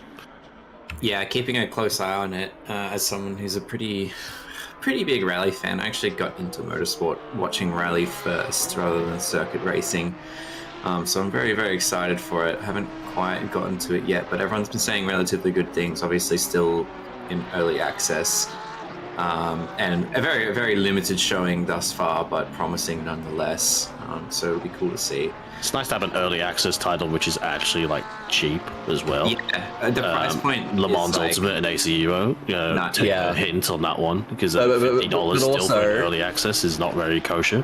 Yeah, but also an early access title that actually feels like more of a complete game, even if it's still very early in its development. It's still very early days, and there's still a lot of content that can be added.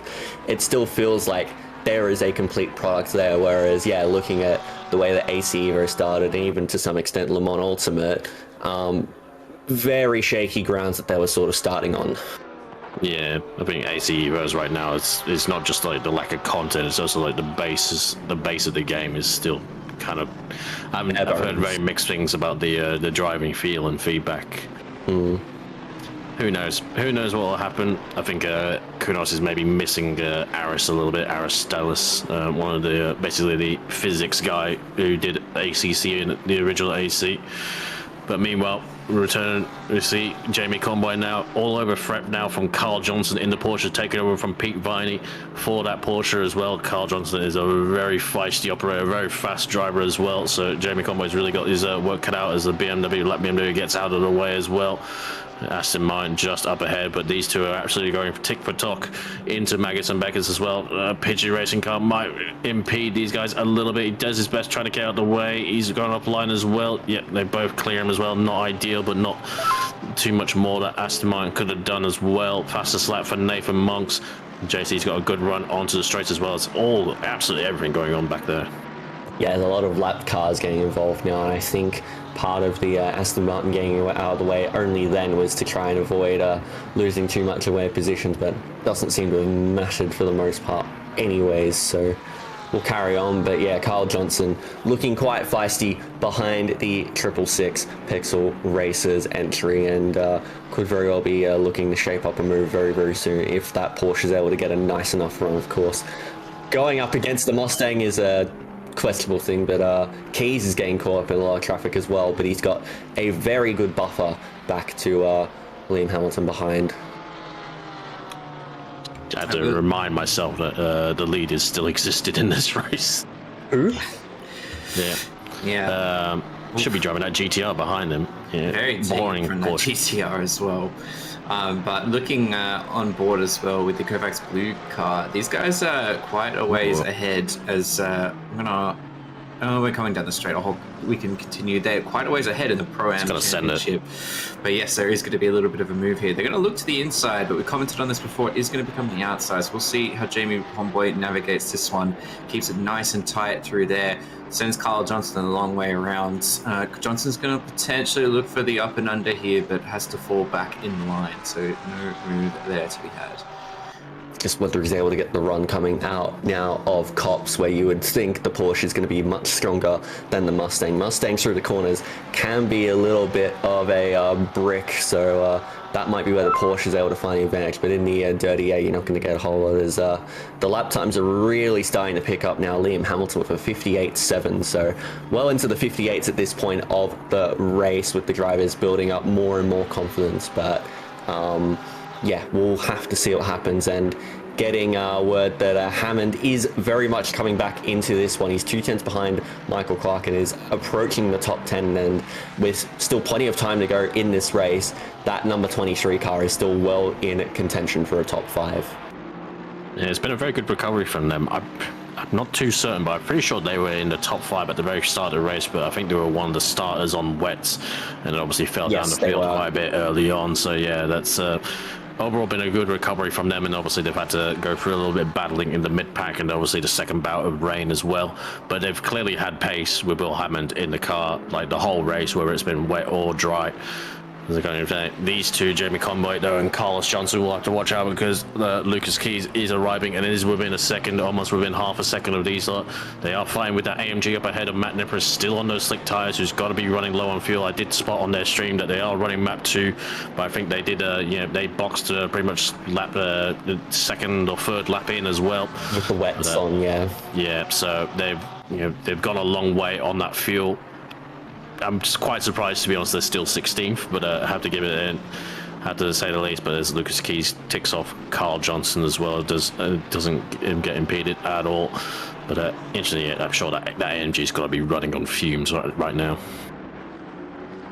Yeah, absolutely. As I'll be making my way out of the comms box shortly, and we'll be introducing Damiano here into the commentary booth to replace me. But thank you for having me. I will be back for the end of this race for the final 4 hours, I believe. So I will see you all then. Thank you very much, Lexi. Great to have Lexi around. Stayed around a lot longer than they needed to. They're only doing the first hour, and obviously we'll be doing the bookend of this race. But it'll be me, Blake, and the Impact drivers in Blake's background. But of course, we got Damiano Giannicolini here as well. And great to have you here, Damiano, if you're there. Hey guys, Damiano here. Can you hear me okay? I've been tinkering with my audio. Yeah, we've got you loud and clear, mate. How's it Sweet. going? Oh, how wild was that start? Oh my god. Yeah. What tyres did you guys start on? There's been a lot of people to keep up with. Yeah. Oh yeah. We went on slicks. Yeah. From what we saw, that was the correct call. We did see a lot of our wet guys coming in really quickly. I think a bit of buyer's remorse on those wet tyres with how fast it changed over to a bit of a drier track.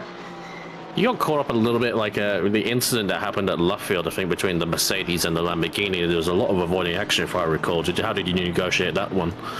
I had good spotters. They just told me go left, so I went left and just did that. Yeah, that's basically it. I just told them, just tell me where to go, I'll go. And yeah, that was pretty freaking. Yeah, I can say that. Worked out. Yeah. It worked out really well. I dropped a spot to Hingdon, but I didn't care. It's like we had such a mega start, and we had a little bump with Loopty at the end of the wet stint, but that was only like 1 second as we tried to make a pass, but got through with no damage, so super happy with that. Oh yes, we unfortunately you fell into Loopty's trap card of him missing the apex at turn 1 and then having the worst exit, so you had to unfortunately hit the brakes on the curb while you were still putting some steering lock into it, if I recall. The way I read that one was he he went in a bit hot, slid a little bit. I had an excellent run, and and I just overdid it. We're joking. He didn't do it intentionally. We're just a bit of a jest. No, absolutely. He was. It was good racing. We got side by side a little bit, and through side by side in the wet through some really difficult corners, and we just had some lightest touches. So, it was door to door stuff. So it was fantastic. Oh, as we see, who's driving here? Carl Johnson having a go on Clark. Was that for position on screen? Yeah, Clark has gone ahead. The other Clark as well. We got two Clarks and as well. Oh, excellent! Yes. Does get ahead as well. Does Carl Johnson get ahead? As I say, like Carl is a very quick operator, but he takes no prisoners as well when it comes to battles. And JC gets past as well on the Nipris, who's still circulating along. Still, that car is surely going to be boxing soon, and we'll have to serve that 10-second as well. I think that 10-second is actually still from that incident because they haven't boxed since. Oh wow! Oh, that's so late on the brakes. Holy moly! Did very well to get that stopped in time. I was really caught out a little bit from Daniel Clark's a little bit different braking technique, but gets along a-okay for now. And look who it is. It's old Sam O'Brien. Sam, how you doing, mate? Hello. Well, that was an exciting stint, to say the least. Yeah, you're not wrong. You got buffed off at this corner, didn't you? I got buffed off at a couple of corners, unfortunately, Cam. But hey, look, that's the nature of wet starts with low tyre pressures and full bellies of fuel, I guess. All part of the game, yeah. But you're still in it. You're still in it to win it. Mate, look, pretty happy with the progress through the field there, considering by the end of lap 1 we were 30th, carrying damage. So the safety car and the weather's sort of helped us get back into the fight a little bit. So that side of things has been very welcome. And Rob Brickley's now in the car and doing a great job. Just putting in some nice solid laps, bringing the tyres in gently. And, you know, hoping that as this track warms up that everything sort of comes to him a little bit more. How'd it look from your guys' perspective? Nick, we saw you guys a few times. Obviously, it's hard to keep track of everyone. I feel like the 333 KA car gets itself involved in a lot over all of these races, and not by its own hand. I'm not saying that.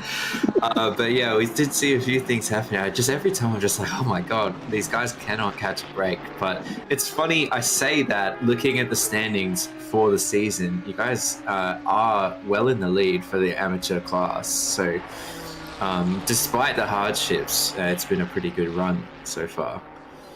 Yeah, you guys are doing good. Sorry, you go, Tamo. I was just saying, you guys are doing good.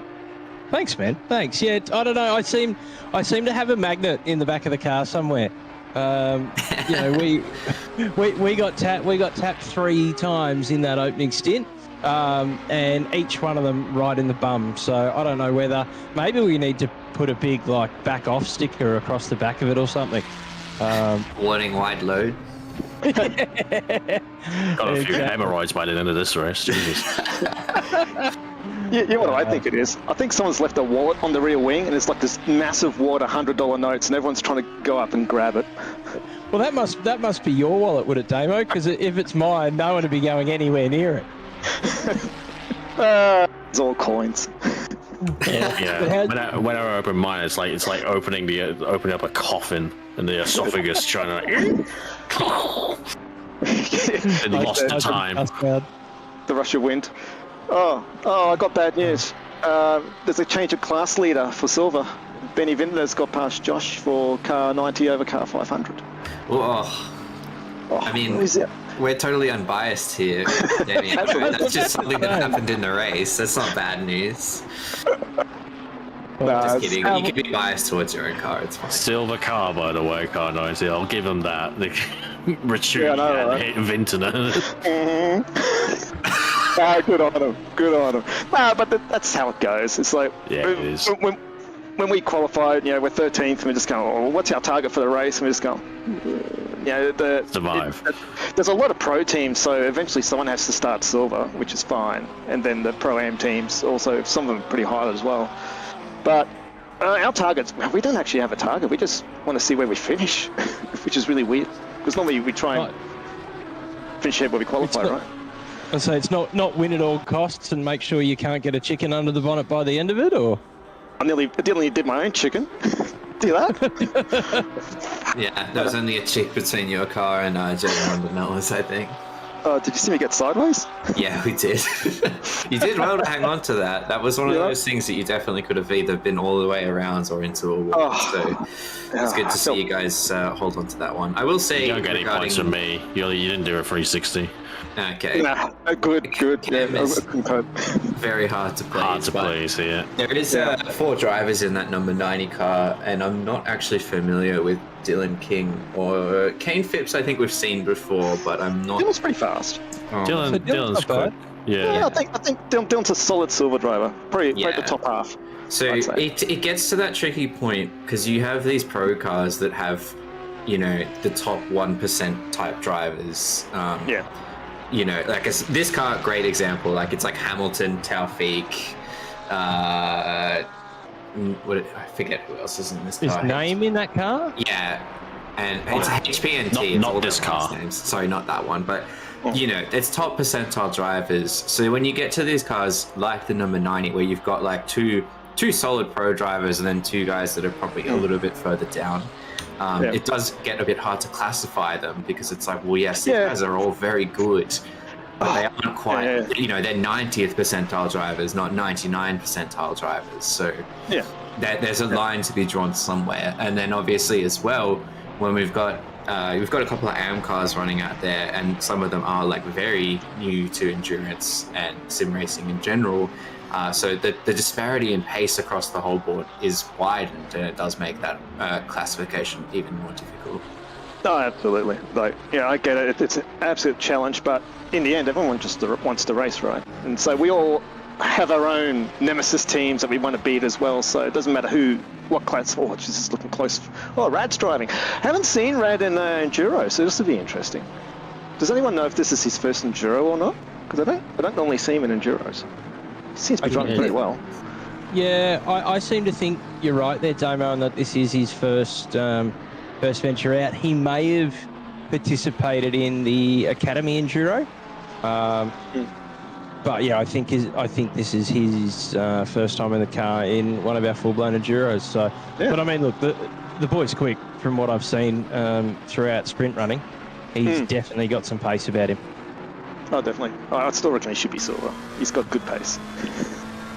I'm going to get up on my soapbox here. I think there's quite a few people that need to get up into silver. We got last season way too many pro-ams, not enough silvers.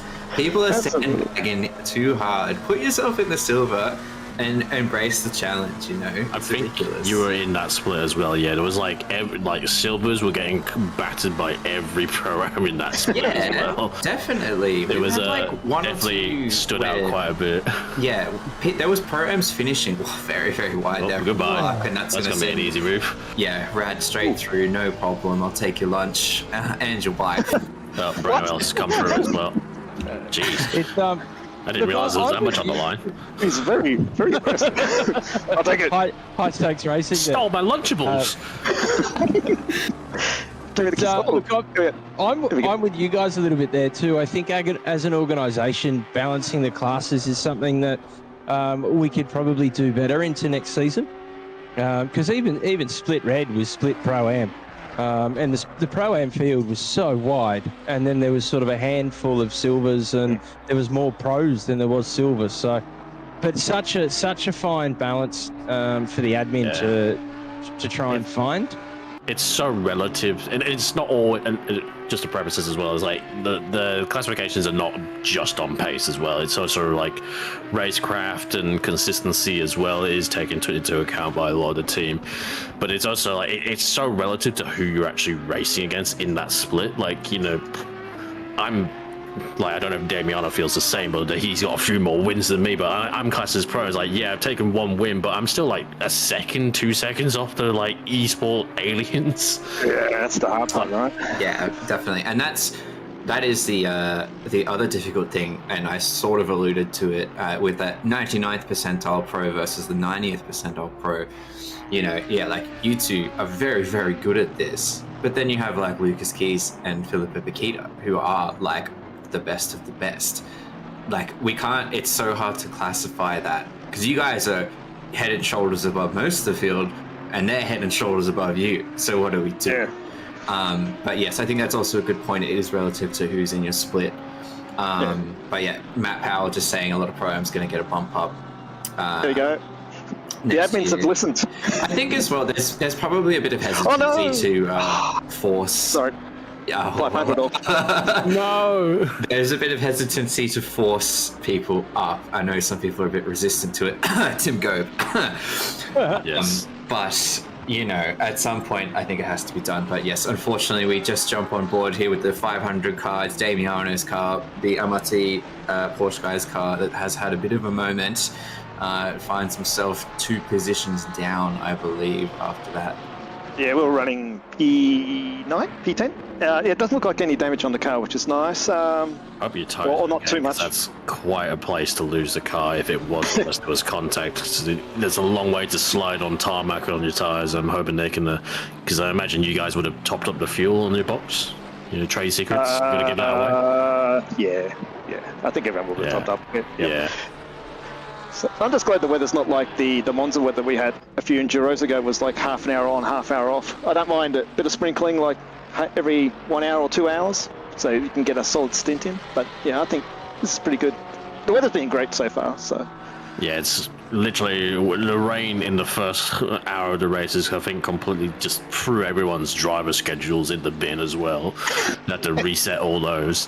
Yeah, it's really shaking things up a little bit. It is graying out a little bit. It seems the sun was, we had like that 5 seconds of sun as we do in the UK, and now we're back to the middling grey filter. And as normal, but still no rain on the horizon for now. It just look a bit darker though. I will say. it does, eh? Yeah, And 2-time progression. Would you stop doing a rain dance there, Blake? No, I endorse. Stop doing the rain Porsche dance. driver Right. endorses rain shock. Look, I'm not racing, and I've been working behind the scenes doing all this. I'll do anything for content in the booth. I don't care. Steal someone's wife? Yeah. You've said it before. Give me the keys to your house. What? Yeah, I overtook you on track. Oh dear. How, Damo? No, it's like, ladies and gentlemen, keep in mind, if you were racing Damiano Turcolini, you're not only racing for pink slips, but you're racing for your wedding certificate, the title to your house. He'll probably take your car keys while he's at it, and make sure that there's not any. Make sure that there's not any like loose. Your paintings down as you cruise around your house. Yeah. If you invite him over to dinner, you have to have your knife and forks on those chains, like those pens in the bank. Make sure you make a trip to Woolies beforehand and just go and get all the party supplies ones. The plastic ones. Plastic.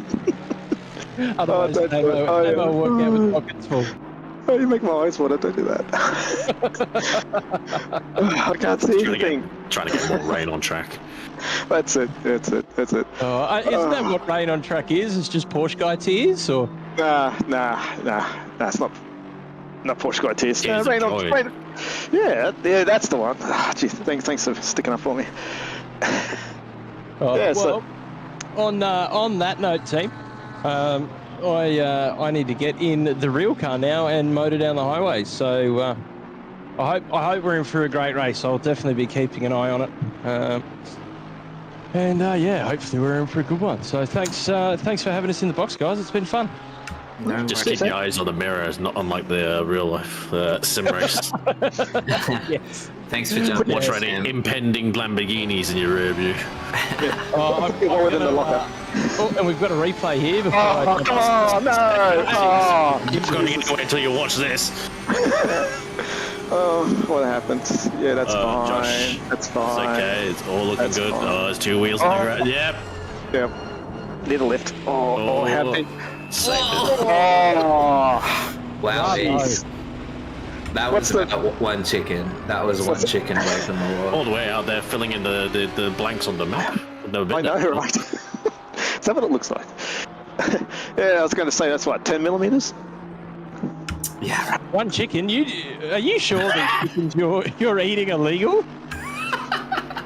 Yeah, the big Chickens can get really big. Have you seen some of them?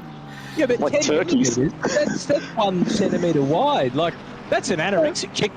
Oh, That's the chicken nugget that you're eating there. yeah. That's an organic chicken.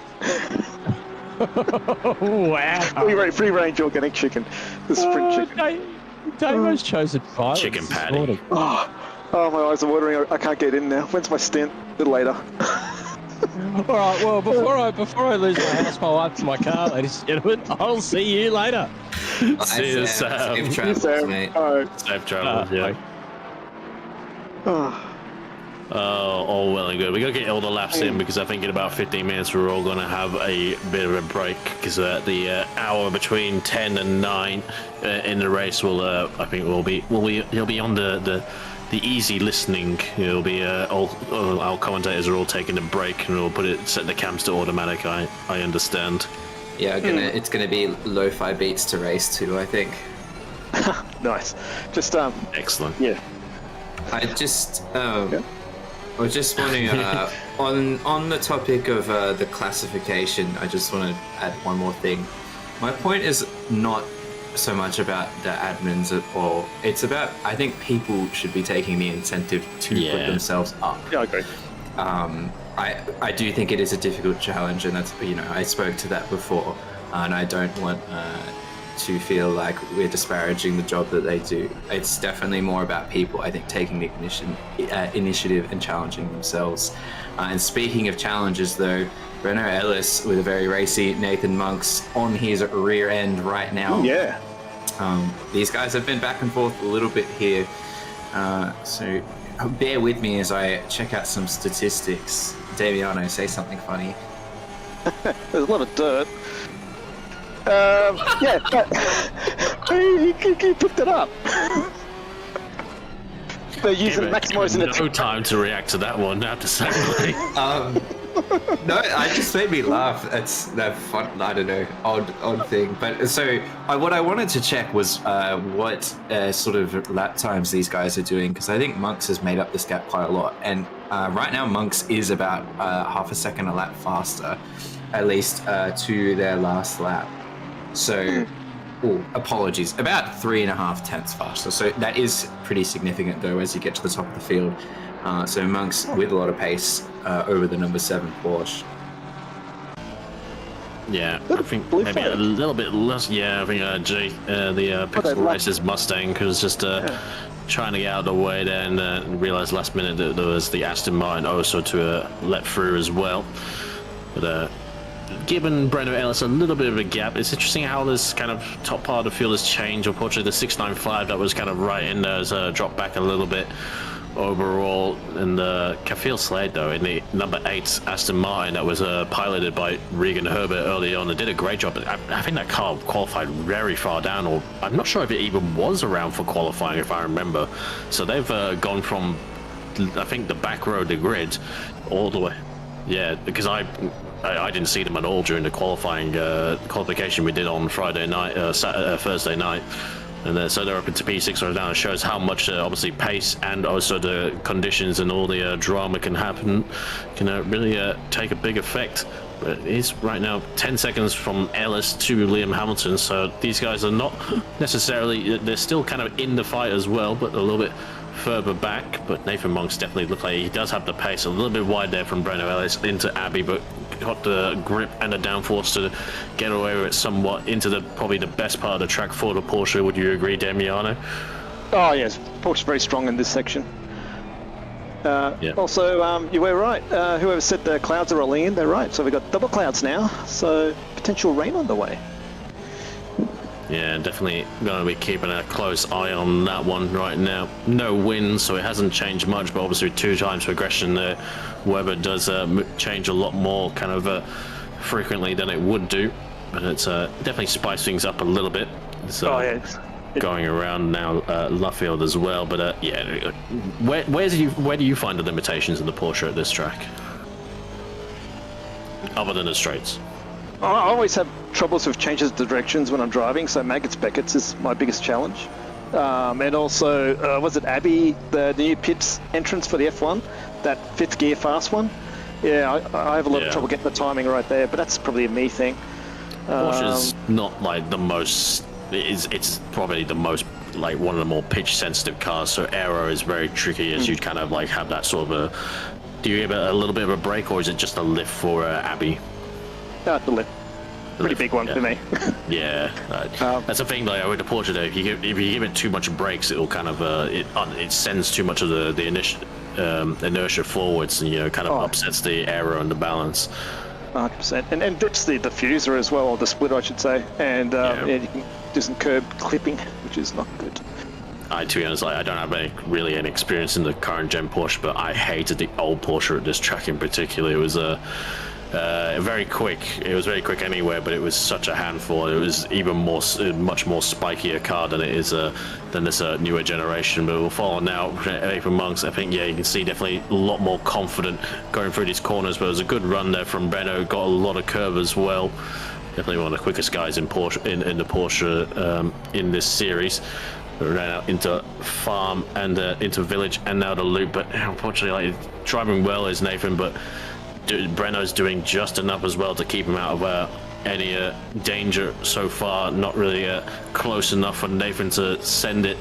And I think Nathan, he's, when it comes to endurance as well, in particular, he's got a very wise head on it. He won't go for anything very, kind of silly, anything half-baked in that run now. And this last corner is going to be good, though, I imagine, in the Porsche. You got all that rotation and a great being able to get the power down as well as it can.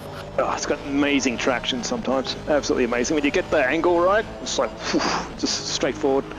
Like I like my front engine beast. Like it feels like it's like you're turning a roundabout trying to get it through that last corner. It is, isn't it, sometimes? Oh, turn one's magical. I really love turn one in the Porsche. It's like just lift and a down change and just coast through and just absolutely blast through it.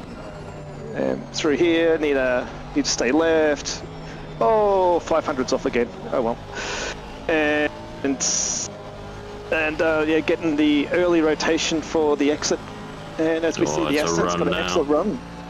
He draws along side by side. We'll have the outside down. It can be done around the outside. The Porsche will hold the inside. Runs a little bit wide, a small touch, but they didn't upset him too much. We'll hold the outside. Another barge again.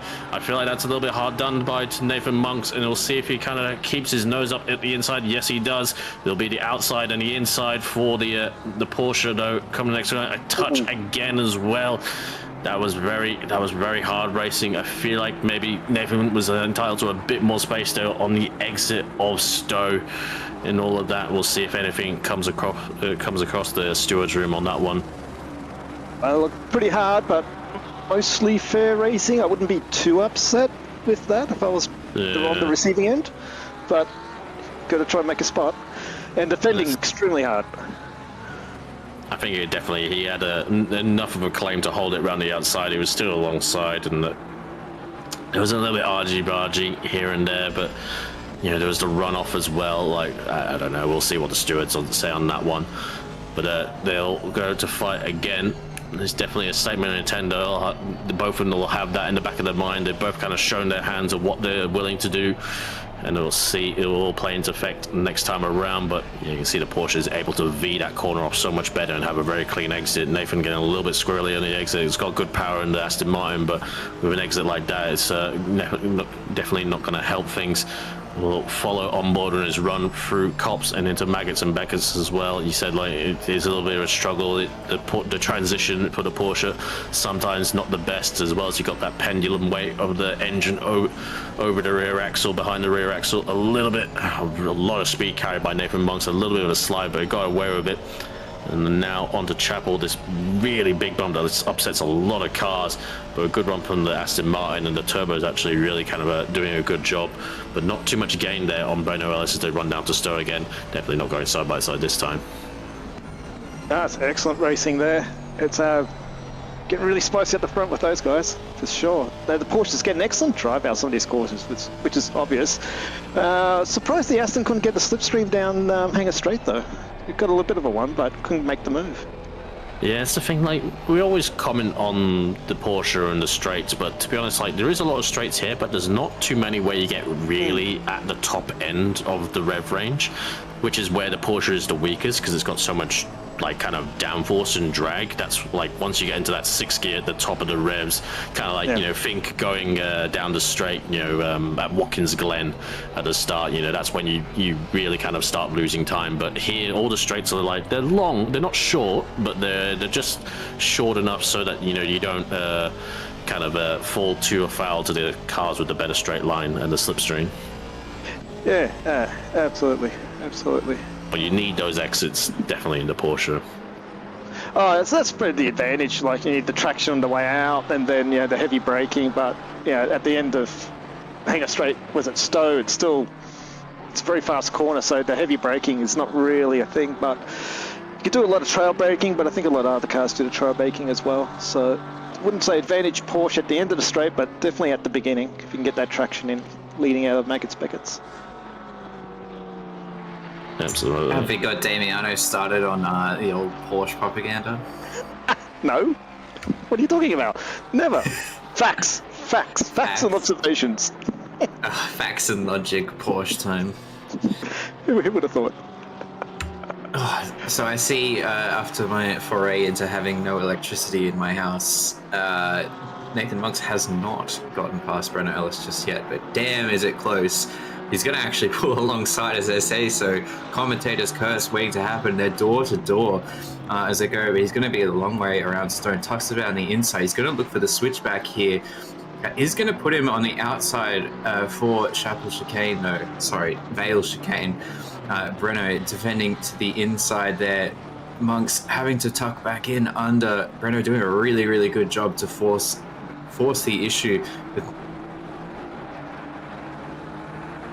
Yeah, it was a good defending there from Breno. They went around side by side through Stowe again with a crisscross. A good run here from the Aston Martin, looking to maybe have a go at the village. There's dust and everything kicking off up ahead. I'm not too sure what's happening there. Maybe a few lap cars up ahead.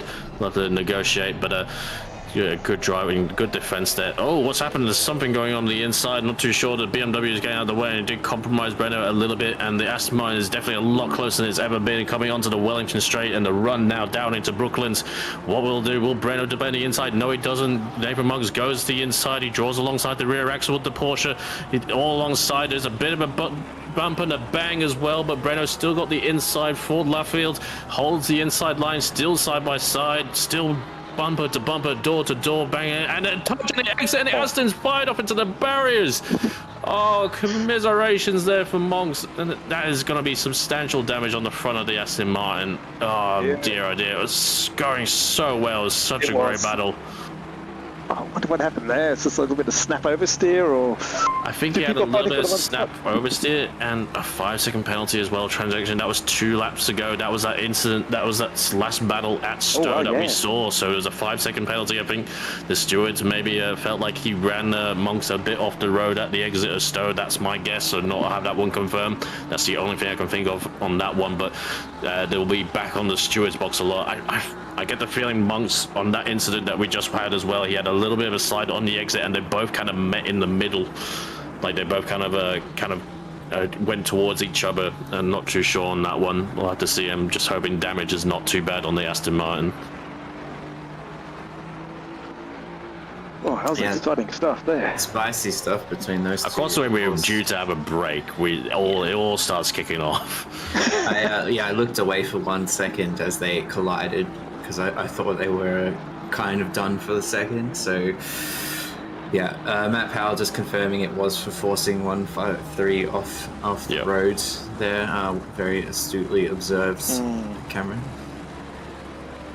Yeah, I called it at the time. You do get them right occasionally, but I think that's going to be the lesser of two evils when it comes to the incidents between car 153 and car 7. 4 seconds lost, and who knows what damage is on the Aston Martin as well. We've got a replay now, so it'll be the run now. So yeah, he is on the inside for Brooklands. There is a touch there as well. Maybe Breno felt a little bit of aggrieved on that one, but did hold her on the inside. I think he did everything he can, and it was all fair game as well from Breno on the inside of Brooklands. We see the Aston Martin gets a little bit of slide, and they both kind of meet in the middle there. There's a big slide as well from Breno from that contact. ACC physics as well, but I'm not sure how to call that one. I think it might be chalked up to a racing incident. Thank you very much, Glendo, to these camera angles. Yep, I'll pass that one along as well. It's like tough to call. I think if you... There is a lot of runoff on the exit there, but I don't know. It's... But the power oversteer, right? Yeah, the oversteer. A bit of oversteer happening there for Monks, but it's hard to say exactly. So we'll see what the stewards make of that one. Yeah, and Ellis could have given a little bit of room as well, a little bit more. But that's the thing. Hindsight, right? Yeah, when you're side by side like that, you kind of like, I feel like there's a little bit of like, you've got to kind of predict what that car's going to do, and you can't necessarily react to what it is doing. And I'm not sure Breno would have known that he had that slide on, because it just happens like that, to give Breno the benefit of the doubt. But I don't think either of them did anything wrong in that incident coming together. I think it will be chalked up to a racing incident, and unfortunately I think it's hurt obviously the Aston Martin more than it has hurt the Porsche. I think it's also one of those ACC physics things where I'm not sure if that would have been quite as dramatic in real life. Yeah, 100%. Where like you know they've come together a little bit, but it's absolutely shot the Aston Martin straight off the track into the wall. Whereas in real life, I don't know, they probably would have been like a bit of a bump, maybe on the grass a little bit, but play on. Like, not too surprising it ended the way it did, intentionally or not, because they were going hammer and tongs, all like in the previous contact as well. Saxon Hayes giving Chris Taylor a lot to think about right now. Saxon very quick in the Audi, did an excellent job in qualification. Obviously, Jaden Rondinella took this car at the start, but now it's all dried up in the right conditions for the Audi. I think this car might be a little bit on a different strategy as well in comparison to the Mercedes. I think they boxed a little bit later. Could be very much wrong on that one, but definitely you can see the speed is with the Audi right now. Oh, absolutely. Audi's absolutely cooking in the dry weather. Yeah, especially in Saxon's hands as well. He knows it very, very well, and definitely a champion of it. And yeah, as much as we like to have a bit of banter between the two of us, and he cops a lot of flack from everyone else for running the Audi. I was a bit of an Audi champion myself back in the day, and if I ever return, I might give it a go in the season. When it works, it's a bit like the Porsche. I feel like the Audi, it is very tricky, very on the limit, but when it works, it feels sublime. Yeah, that's the unfortunate. This with the bop. We're going to bop discussion. Yeah. Oh yes. Don't say that word. That's time out. Boppity boppity bop. That was the thing with the old Porsche. It was a really fast car, but only in the right hands, right? And the new Porsche is a little bit more forgiving. It's still very fast in the right hands. And then the Audi's in the same vein as well. Like I've heard that Audi with no TC is the best way to go. Yeah, unfortunately.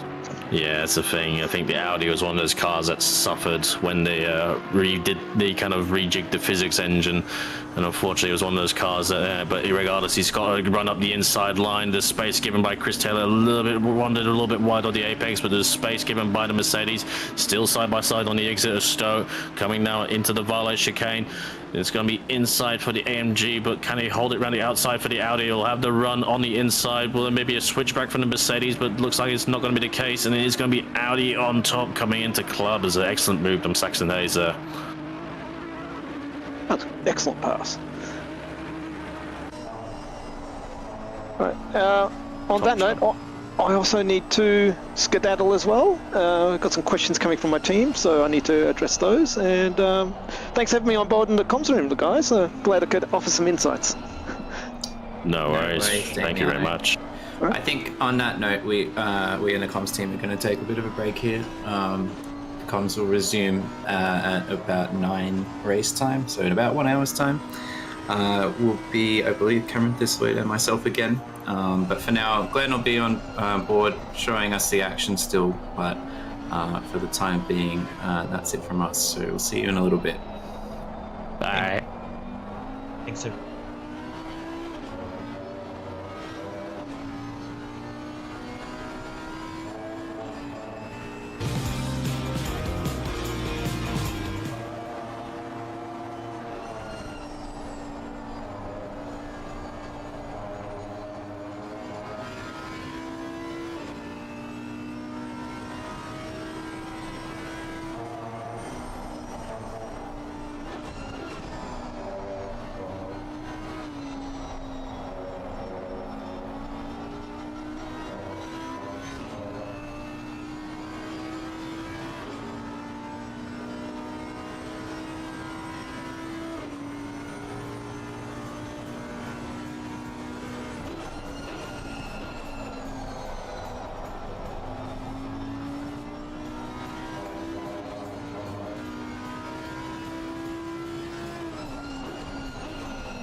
And welcome back, everyone, after a quick break. It's Blake Griffiths again. I'm joined in the booth by Dave Stevenson and a debutant rookie, Roy Ankan. How are you guys doing? Really well, really well. Thank you. Thanks for having us. Thank you, Blake, for having us back, and super excited to see what the next quarter of our race holds. It's been absolute incredible first 3 hours, and excited to see what the next three take fold. Yeah, it's been pretty action-packed so far, and I think we've come back into a little bit of action as well. We've got just riding alongside with Aiden Tan as he's chasing down Hamilton here. About Zoe, is this not for position? For Daryl King was for position with the Lambo. It was just before we come back live. Was an absolute amazing battle between between the Ferrari Tan and King of the Lambo. So we just missed it out. We just missed that one to have some great commentary, but Tan just had some awesome pace. Was kind of pulling King in for 4 or 5 minutes there, and finally got a nice clean overtake through. It does look like Brooke, though, is about to get in on this action, if I'm not mistaken, in the sister skill issue car. No, that's not that one. Different Aston Martin. So we've got a little bit of traffic here in and around. We'll have to get back up to speed with what's been happening in the race. But so I got two people who have been driving in this race. I heard that you guys did very well in qualifying, Roy. How was that? Look, qualifying was actually really good from my perspective, but I was on for a high 57, but I made a mistake. I was pretty annoyed about that, but in a 12-hour race, it doesn't really matter. And given how the race started, I think our team's up in P12, so can't complain. Happy with the last 2 days. Yeah, I mean, you're the leading Pro-Am car as it stands, and 57 is nothing to scoff at whatsoever. I know you didn't quite get that, but that's pretty wicked pace, especially in the midfield, so well done. It's been looking pretty good for you guys thus far. Mate, don't sell yourself short, Roy. That is an absolute insane lap time in qualifying. I know you are. I know you ride it off a little bit. Yeah, with what the race start has been like, but mate, you guys qualifying in the top 20 with the quality of field was a wicked lap time, mate. So well done. Yeah, thank you, Steve. I appreciate it, mate, and great to have Steve on the booth with me. We've had a few good races, haven't we? Yes, well, mate. Both of us fresh out of academy. So last season was our first race or first series in sprints, and we've been around each other for probably coming on a year now. So you've currently got the leg up on us a little bit. So I need to get behind the wheel and do some more laps to see if I can improve my pace again a little bit. But mate, you behind the wheel of that Ferrari has been something good to watch in the recent sprint series as well. You're too kind, mate. Thank you. Look, it's a long race to go, so anything can happen. So it'd be good to see where we finish up, and some good battles, hopefully, to close it out later in the day. Mate, I wanted to ask you guys, did you guys start on slicks or wets? Because that was quite a contentious issue in our race team. Yeah, look, we thought we'd big brain it, and we started on wets, which in the end turned out to be the wrong choice, because the rain stopped after 2 minutes. But yeah, we started on wets, but what ended up happening was we had the safety car, and I was literally 10 meters from the pit lane, and I said, guys, I am pitting, load me a dry strategy. So it kind of worked in our favor, because we pitted under the safety car and didn't lose that much time. And then when the rain came the second time around, we were right on the money for our next change. So we went on the wets, we did a whole stint, then our next driver came out on the dry. So overall, I think the timing of the pit stops really worked in our favor. Yeah, it did fall a little bit that way. I felt exactly the same in our team. I know we had to maybe do a little bit of a short stint with that second rain delay or rain interruption, but no, it felt very similar. I know we were doing the Bathurst 12-hour at the start of the year, and the pit stops never lined up. I felt like we're always in the pits trying to change tyres backwards and forwards, but I think they landed quite nicely in this event today. So no, I feel the same thing. That's it, and I think with races like this, it's a bit of luck in how the race just ebbs and flows throughout the day. So talk me through your team, Davo. How are you guys going at the moment? Mate, we have insane pace. We're all doing 2-minute flats and just have absolutely insane pace, but about 10 laps into the race, Matt had some internet issues and literally just pulled up on the track waiting for his internet to come back, so we lost about 15 or 20 seconds there, and then Adam Lewis doing his double stint coming in for his first pit stop went a little bit overzealous coming into the pit lane and got ourselves a stop go 30. But other than that, we have some unbelievable pace, and we're super happy. So we're kind of looking forward to having a bit of a nighttime drive, or I am, because that's all I've really done in the past couple of days, getting myself kind of ready for that. I actually haven't even been behind the wheel today yet, so I'm keen to kind of get that all rocking and rolling. But Matt and Adam have done an awesome job leading us up into the first 3 hours so far. But yeah, a little Aston Martin, pink and blue Prigi livery, it's looking amazing. So we're happy, but no damage, and yeah, just cruising around really. Yeah, that's excellent. It's a really good livery and easy to spot on the track. Yeah, we do that for a bit of a reason. Not only if we're trying to pass people, they know who we get passed by, but sometimes those leaders come up on us a little bit quick as well. So we like to make sure that everyone knows that who it is, and know that we're going to be pretty clean with our guys as we just let the Mustang pass. Is that the Cook Mustang? Oh no, it's the AMG. I was going to say, bloody hell, mate. Gonna have to sharpen up when you get in the booth if you thinking that's a Mustang. But I know. I'm so used, because I was a Mustang in one of the last Enduros, so I keep getting the Shell Helix Mustang as well. So I get a bit confused because it's been a fair while since I've done a sprint race with the current livery. So yeah, totally. But hey, pointing it out though, Blake, I got the name right with the car wrong. I reckon that's the hard part. Yeah, very fair. There was quite a few. I was just thinking as we were talking about your Pidgey car, I was like, bloody hell, I don't remember what number these guys are.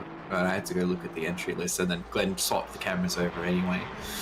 No, we've actually got two teams in today, so we're super proud of our AM guys. They're kind of rolling around the back, experiencing their first Enduro. So doing the excellent, and doing all the tough things with so much. So. And huge shout out to drivers that just jump into an Enduro. It's a very daunting thing. I remember when we did Coda, we had no idea what we were doing, but we learned so much from it. So good on him. Is that a yellow flag exit of last turn? Car 74 maybe? I missed that. I think we are on board with Ocic at the moment, car 30. Yeah. Well, that BMW looks a bit beat up, unfortunately, coming into the pits. Oof, yeah, very sad looking BMW right now, as Damiano would say. You could fit a chicken under that hood. Yeah, you could definitely fit a chicken under that. I think a chicken count is at about 3 or 4 for this race, so not too bad. But yeah, so here's the other Pidgey car, OOR 555, the amateur entry. So that's our amateur, yeah. What's the story with these guys to you, Dave? Oh, look, a little bit of background is Pidgey Racing Team. We essentially all just come over from Rocket League, because there used to be a pigeon topper in Rocket League, and literally that's the only reason why we're called Pidgey Racing Team. But Erwin, Mike, and Ben Simpson are just all mates of ours actually in real life.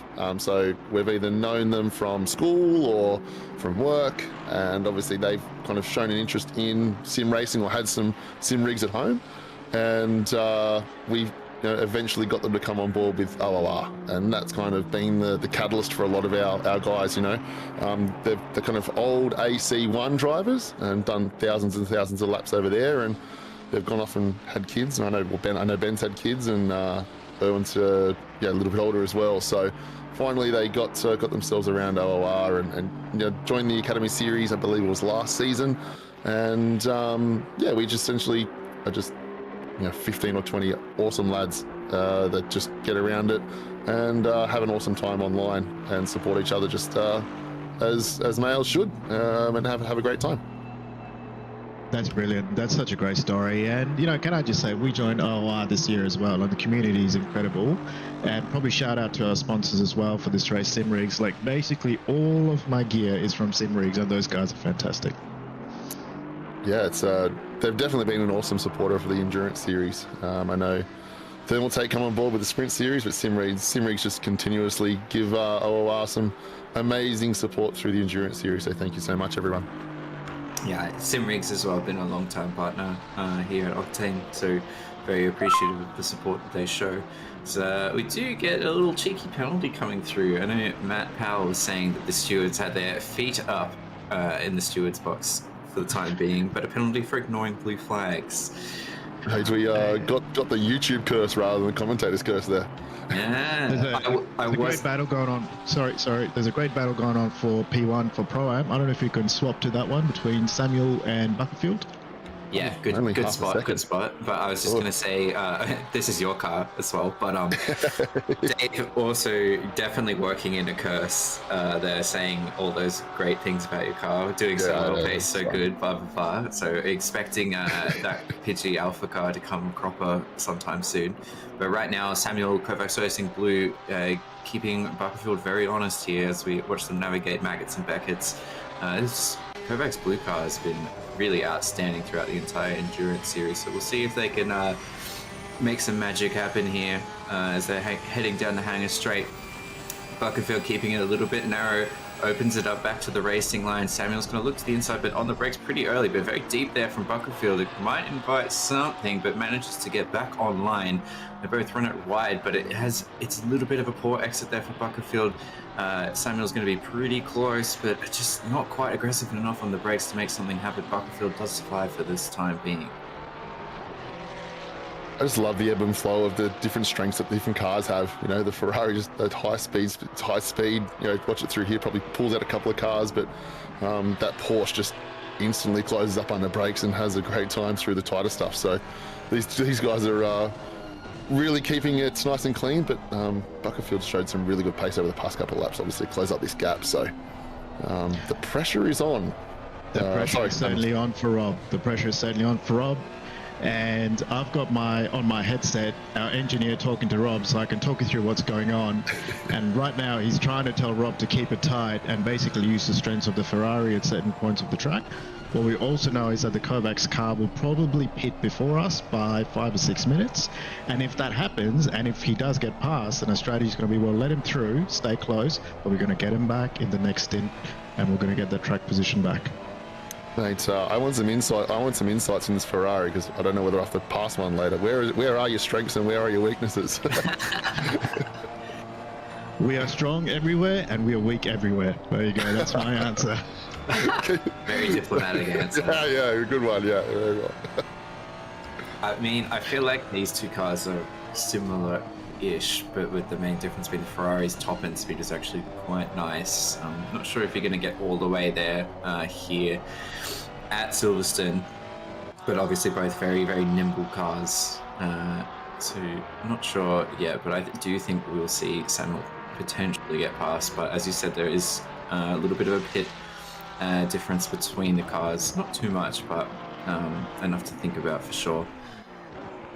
Is there much stint time difference in these two cars? Because I know the Mercedes has an awesome fuel mileage. It's kind of what these guys are getting out of each tank.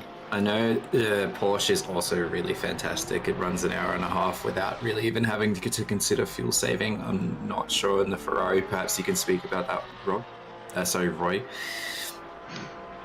Yeah, the Ferrari is about an hour 20 without any fuel savings, so that's probably what we are aiming to do. And the Porsches, I reckon, thereabouts, maybe hour 25, hour 28, if they can stretch it. Bit of a slide there from Samuel, and I think Rob definitely likes to get his elbows out, but I think overall Samuel probably a bit quicker than Rob. So we're just trying to hold this position as long as we can, and then we'll see what happens. Yeah, I think, Rob's just doing a great job, and it's just going to be those little mistakes, whether or not Samuel's going to get an opportunity to really get past him. You can see in the past couple of laps that, you know, Rob's just keeping it nice and clean and really listening to that race engineer that you have going on, but it's really just going to come to whether or not he gets through Maggots and Beckett's without a slide, because it seems to be the only point where Samuel really gets a good run on him. So that'll be interesting to see. Exactly right. And to take an unbiased view, if I was Samuel, what I'd probably do is not try and run the car in so hot into the corners, because you can see there is a difference in pace as they come into corners, because Rob's a bit slower, and I'll try and get Rob on the exit. Samuel up the inside. Oh, what a move. That is fantastic. That is a ballsy move. That is incredible. Well done, Samuel. That was great. I'm interested to see if Buckerfield was trying to make sure he didn't get a track cut there, because I think it was quite wide off turn 1, and didn't know whether or not he just had to lift there to make sure he didn't get another track cut, and that really gave Samuel the run on him coming into turn 2 there. Yeah, for sure, and great job by Samuel. He just kept the pressure on for the last 5 or 6 laps, and I think Rob finally just cracked. So for him, it's just about digging in now and trying to keep on Samuel's bumper, and then we'll see what happens on the changeover. It's such a funny thing, you know, coming from sprint series and really just doing 1 hour races where kind of every position counts. It's really trying to race for overall track time, right? Like, you're making sure that your entire race is as short as possible in a 12-hour race, isn't it? Or as many laps as possible. So, I think they might have been holding each other up there a little bit, battling, and now that Samuel's got a bit of clear air, I'm sure Rob will probably pick up his pace again, and they'll just drive on together. Yeah, spot on. It's just about trying to manage the whole race, and I think if you're avoiding the track cuts, the drive-throughs and incidents, that goes a long way as well. Well, we were a little bit unlucky in the safety car. Matt actually got a track cut by going off the track, trying to catch up to the safety car on lap 2. So that seems to be our only track cut that we've got going at the moment. Whether or not by the time I get in we'll have a couple more, or don't know. But I saw there was actually a drive-through a little earlier for someone with some track warnings already. So I'm sure there's a few ticking up there, getting close to that 2 or 3 track cuts already. Yeah, and once you get up there, it's really then a matter of just managing that situation, because, yeah, you really don't want to get a drive-through here. No, not at all. It's so long. Now, we're watching JT, I think that's how we say it. It's Zach Jensen. On Zach Jensen, and this is going to be another great battle because both of these lads are extremely quick. I recall Tia from sprints. I believe he drives the McLaren, but swapped over to the Ferrari, and this is close battle as well. Mate, I know Zach's not far out of academy as well, I believe.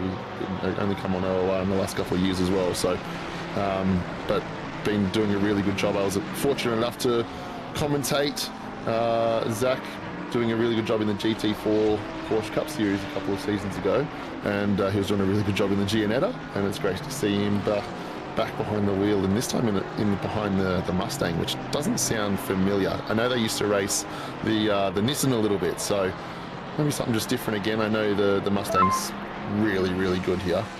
But Robert bucks a 5-second penalty for infraction on lap 91. Is that going to be a... I just need to go talk to my team. They are... This exact situation. I'll be back in a second. You get us an update, Roy. You get us an update. I like that one. The commentator's curse happens quick. Interesting. That usually means not... Well, last time we saw that was for not leaving space, but interesting to see Zach in the Pixel Races Mustang. Not a combination I've seen thus far, but good for Zach able to get into the Enduros. I think it's funny you said he's fresh, like not fresh out of academy, but recently. I think he's been racing sprints for a while. I know he was on silver pace for quite some while and won out Pro-Am championship. Yeah, he keeps sandbagging himself because he's in Pro-Am in his split. Split yellow, I think. So obviously it's a pretty tough split, but mate, he's definitely not Pro-Am. Zach's definitely got to go up into silvers for sure. I think he was in silver in the Macca, and he feels that it's like a bit stupidly good. So when he was driving other things, it didn't feel quite as, it wasn't as easy. Trying to become a more well-rounded driver, I can appreciate that. Definitely, but I think he has that silver pace. I'm gonna take my shot here. I was speaking about it earlier. Zach is one of the people I was talking about. They need to bump themselves up into silver. I think for next season they're definitely good enough. Mate, there's too many of those Pro-Ams. We had split Pro-Am or split red on Thursday nights, and I'm like looking at all these names. No way, these guys are way too fast for Pro-Am, but it was awesome to race them all on every Thursday night. So shout out to all my split red drivers that had an awesome season last season as well. Yeah, definitely. But for now, Jensen doing a good job battling off the advances of Teo here. Teo looking pretty good. That pink Ferrari we've seen in a bit of action thus far today. These guys battling around in the mid pack right now. I think this is potentially actually for P2 and 3 of our silver class. So a lot to play for here with these guys. Yeah, and Teo's been absolutely rapid as well. Only come on the scene just recently and showed really, really good pace. I think he did one race of Academy and all the admins went, nah, you're too good, see you later. and we're not to sprint straight away, but no, he's been absolutely rapid. So it's good to see him battling some of these top guys in the silver class as well.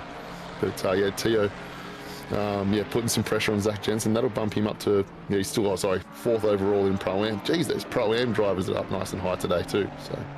Yeah, so yeah, slight mistake. That's Sakanius ahead of Jensen here. So this isn't a silver battle per se, but obviously some great pace between these guys. Let's be honest, we're all racers, so Well, we don't want to lose this one. No, guys, racers. race car drivers. No, that's way better. That's much better. Yes, that is much better. Race car drivers. And boy, do we have a race on here. That McLaren really trying to find a way past that Ferrari, but Ferrari's better down the straight. McLaren probably a little bit better in the corners, but you can't really pass in the corners in Silverstone here. You have to do it under brakes, so it'll be quite tough for Jensen to get past. Well, to get past, sorry. To get past. Yeah, it's just little mistakes, right? Like, I think you're exactly right. It's so hard to pass some of these cars through this circuit, but sometimes they just make a little mistake, a little oversteer here, there. Not getting quite off the corner is good, and then you've got your opportunity to make that pass on the brakes. Exactly. Otherwise, you've right. got to be a little bit patient. And force the error. Stay on their bumper and force the error. That's probably the best strategy at the moment. Oh, especially with close there. I was going to say, especially with 8.5 hours to go. So much time. Absolutely, and McLaren being quite an aero-dominated car, the closer he is, I'm sure it impacts his run into corners a little bit. I'm never really driven the Ford, so I don't really have much insight there on what that's like to drive. The old Yank tank Ford, just superior superior down the straights, just big V8 horsepower. But the Ferrari of Teo, you just see it, just that high downforce off the exit of Maggots and Beckett's, and is this down into Luffield that just instantly catches back up through those corners. But Zach's just doing a nice tidy job and protecting his inside and making sure that he just gets off the corner nice and straight and making it as hard as possible for Teo to get past. But he's trying. There's that little mistake, a little wiggle coming off the corner. Just Teo throw it up the inside here down the Hamilton straight. It's probably not the most ideal place to pass, but sometimes you have to take those opportunities, but settles back in behind again. You can see that getting a little bit anxious, for sure. And I think racing with Teo before, that's probably something that he can work on his racecraft around. Just be patient, force the error, and it will come. And I think that's just all he's got to work on here. He's probably gone a little bit wide there. That's going to hurt his run onto the straight, which is probably not where you want to be behind the Ford. And that's the biggest difference between even yourself and myself and Teo. Just the hours put into the racing side. I feel quite confident. I'm sure everyone does, is doing laps by themselves. But as soon as you just feel like you've got a little bit extra pace, and how can you actually do lap after lap behind a car that got to try and find that clean overtake to make sure they can capitalise on their track position. Definitely. We'll struggle a bit. Definitely, we haven't even hit nighttime yet, and I don't know if many people practice in the night saver, but it is really hard to see in Silverstone, particularly when you've got cars with headlights front and behind you. Yeah, that's all I've done today. I turned on, I said, guys, you're doing all the morning. I went and just did nighttime laps. So the only thing I'm really stressing about is if the nighttime comes on board and we get a little bit of inclement weather. That's when the spanner will go into the works, and I won't be very happy with, because there's no nighttime wet server. I haven't had a chance to practice that. For sure. I think it is going to be very, very difficult if it rains in the night, and I'm really hoping that doesn't happen. But if it does, rain is a leveler. I've always said rain is a leveler in any race, and if it happens, I welcome it. We'll see what we can do. Glenn, were you pointing out some clouds coming in the weather up there? Is that what you were pointing out before? Because there's now 3 clouds on the weather radar. Yeah, it's a little cloudy. I will notice the track. I will point out. Sorry, the track has gotten a little bit cooler than when we were last in the booth. It is about 5 p.m. in game time. The wind has picked up slightly as well. Interestingly, I thought the wind had played a bigger factor in the weather in Assetto Corsa, but rain was coming through with the wind not moving whatsoever. Which was I think when the race first started, it said 2 kilometers an hour, and then it jumped up to that 5 and 6 kilometers an hour when the race started. I think that's what pushed it in. Yeah, we were saying exactly the same. We were like, Rob, just hold. Yep.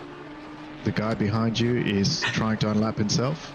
Keep it tight, mate. Keep it tight. Hot Mike and Roy, get us over there.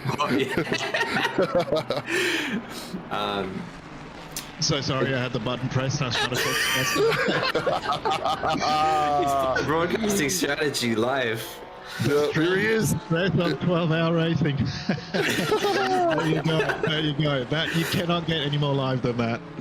That's so good. Oh, good, right? But yeah, it was interesting. I think maybe in the booth the spectators didn't quite have it because it literally said 0 for ages, unless I missed it, which is very possible. I was lucky. I was in the ACC Drive software, so I don't know whether or not it just gives us a little bit more updated information or a bit more regular information. But yeah, it jumped up when the race started. So I never got onto ACC Drive because I was like, everyone keeps saying that this game is dying, so I don't really want to spend money on it. But it's like I've done so much ACC racing at this point that I probably should have just committed. But now I do feel like it's probably a bit too late. Yes, probably a bit late now. Yeah, so it's a bit tricky. And would you believe we paid the price in the duos? I've mentioned it again before. I'll mention it again in our last duos race where we made a pretty poor strategy call. We don't have ACC Drive, so we were just working on what the game was giving us. I know I'm definitely looking forward to the summer series coming up in spring. So I'm looking forward to jumping in over and trying a couple of different things coming up in the next couple of weeks. But at the moment, thoroughly enjoying just racing some enduro racing in ACC, and also already looking forward to the Bathurst 12-hour next year. I know that's starting to get on a few people's radars and starting to put some dates in the calendar as well. For sure. And it's, whilst I've never had a good time on that track, it is one of my most favorite tracks to race on. So a 12-hour there would be phenomenal. Yeah, so we've got the Triple R car here again. Yeah, we've got the Triple here car here again. So let me just talk you through what's transpired. So we've given up 2 positions probably in the last 10 minutes. We got Samuel that went past us, and then another prime, Parker, which has put us in 3rd. And really the conversation live that you just heard me say was, don't sweat about it, Rob. We'll get him back. We think we are quicker. Just try and consolidate the position from here on. So Rob's got about 25 minutes to run, I think, looking at the clock. We need to serve that 5-second penalty, which I believe was when Rob tried to dive bomb Ramez Samuel and he had to take avoiding action. So I think that's where the penalties come from. But we'll try and ask the question.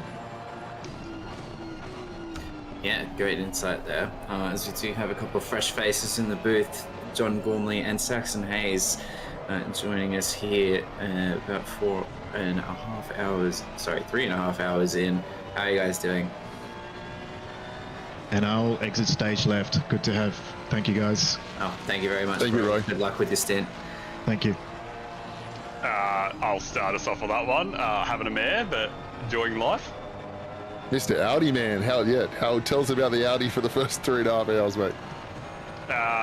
Happy that I brought an Audi into the Enduro series. It was going to be my last play for ACC, and a fitting track being Silverstone. But the Audi does not like variable conditions, I'm finding out very quickly. Setup for dry is 5 clicks higher on the rear ride height than the wet. So I've essentially turned this Audi into the old school forward with no horsepower for the dry, and then barely survivable for the wet. Wow, that's not ideal. That is not ideal racing. No, but quickly fire that. So the wet, we can kind of be competitive with everyone around, but dry, we're about 6 to 7 tenths off what we would have been on our dry setup. So it's cost, with the wind being so low and multiple stints being dry, hurting us badly. And also, I put Loopy in the Audi, who's not having fun. So you're saying you've just cooked your entire team? Yeah, pretty much. But hey, we're all here to have fun. Yeah. We'll just live and die on Saxon's breath today. I mean, it sounds like you're having a good time though, and it's something you wanted to do. Last big race in ACC with the car that you really like. I think it's quite admirable, really. So nothing wrong with that. Shame for Jaden though. I think he's just suffering. Yeah. Loopy, I've never heard so many grunts, moans, all other, just every sound evolving back to an 8 and making sounds as he goes around the corner. But, it's a live and learn experience, and I'm all for it. Also, I think he breaks out in song sometime too, and I think that's a stress response. That's not a happy response. Oh, if that happens, you've got to hot mic him across. That's going to be fantastic listening. We'll see. I might not do a full Roy Ankin, but we'll see how we go. Yeah, that was some very insightful commentary we had from Roy when he was hot micing across, and then Glenn got us across to actually see the overtake, but the car unlapping himself at exactly the same time as well.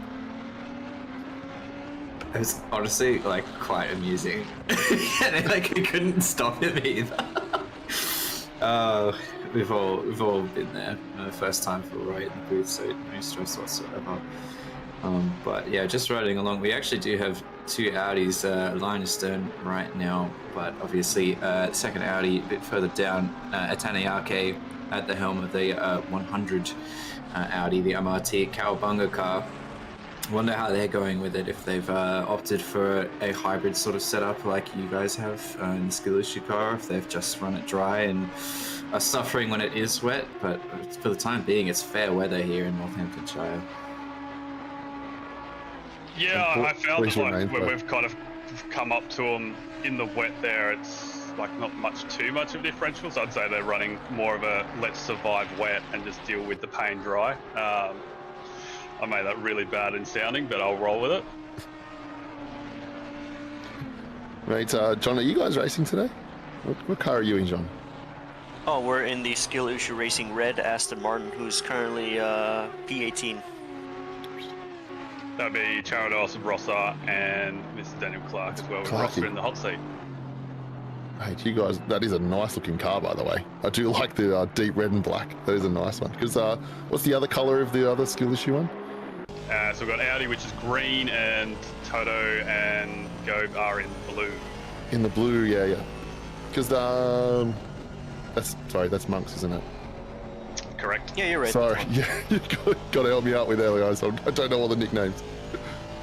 But they're up. They were having a great battle before as well in the previous section of the commentary booth as well. So yeah, scrapes and bangs. I think after the battles and the scrapes and unfortunately getting tagged into the wall, they're kind of having to put some cold water on the vents to get themselves locked back in. That's right. That was the Breno Ellis one, wasn't it? Aye. Yeah, correct. I mean, most of it comes down to the net code there, but I think all of us here can say that when you get a light tap like that and it sends you into 18 seconds worth of damage, that regardless of how you view the situation, you're still going to be hot under the collar. Hot. Especially because you guys are up the front too, so it just hurts the overall. Yeah, 100%. Monks, sorry, I'll stop using his other nickname there. He's on a Stormer flying, show that in quali, and then he's rocked up today. And apparently his winning strategy is to eat the kernel before he starts racing because he's putting on an absolute result from it. Mate, popcorn chicken or zinger for sure? I think it was a zinger box last night, for the qualifying Thursday. I don't have the intel on what he's got. I think he said he was holding out for some popcorn today, so... I was going to say, please tell me it wasn't before the start of the race, because that is wild having the kernel before 10 a.m. I think he had some last night. Goblin, are you able to confirm that? Has he been back-to-back kernel? I don't know, but what I do know, at the moment, he's got a HSP on the side of his desk, and he said he wasn't hungry just yet, so I know he's going to be digging into that next. Apparently, junk food, the race fuel that everybody didn't know about. That sounds horrendous. I can't imagine eating a lukewarm HSP. Not even post-drinking either, just, you know, for midday, I just feel like I'll go for a dirty HSP, why not? I don't. And he pairs it with iced coffee. Oh my god, I don't want to go there, but that combination sounds painful in the stomach. Well, the iced coffee would make the food feel warm, so probably what you're going to go for. I don't I mean, know. you've already got soggy chips as it is, why not just add a little mixture into it? Dunk the chips into the thick shake, yeah, good. Yeah, we can talk all about food choices and everything, but at the end of the day, he's up in P4, so, I mean, he's doing something right. Well, it's also Henderson's just throwing some unbelievable lap times down as well, and just caught back up to the back of Monks as well. So we got lapped by Hendo a couple of times early on, and we were like, wow, we should try and follow this Aston around a little bit, but he was gone in the distance before we could even try to do a lap behind him. So some unbelievable pace from there for the number 8 Aston as well. Yeah, the Astons are a proper weapon around here. And regarding what Saxon said as well, the Audi, that is also a weapon at certain tracks, and they can do really well. But when you said that you have to sort of go for a hybrid, which just makes it kind of bad everywhere, it reminds me of like a Swiss Army knife, except every blade is dull. Safety mode, yeah.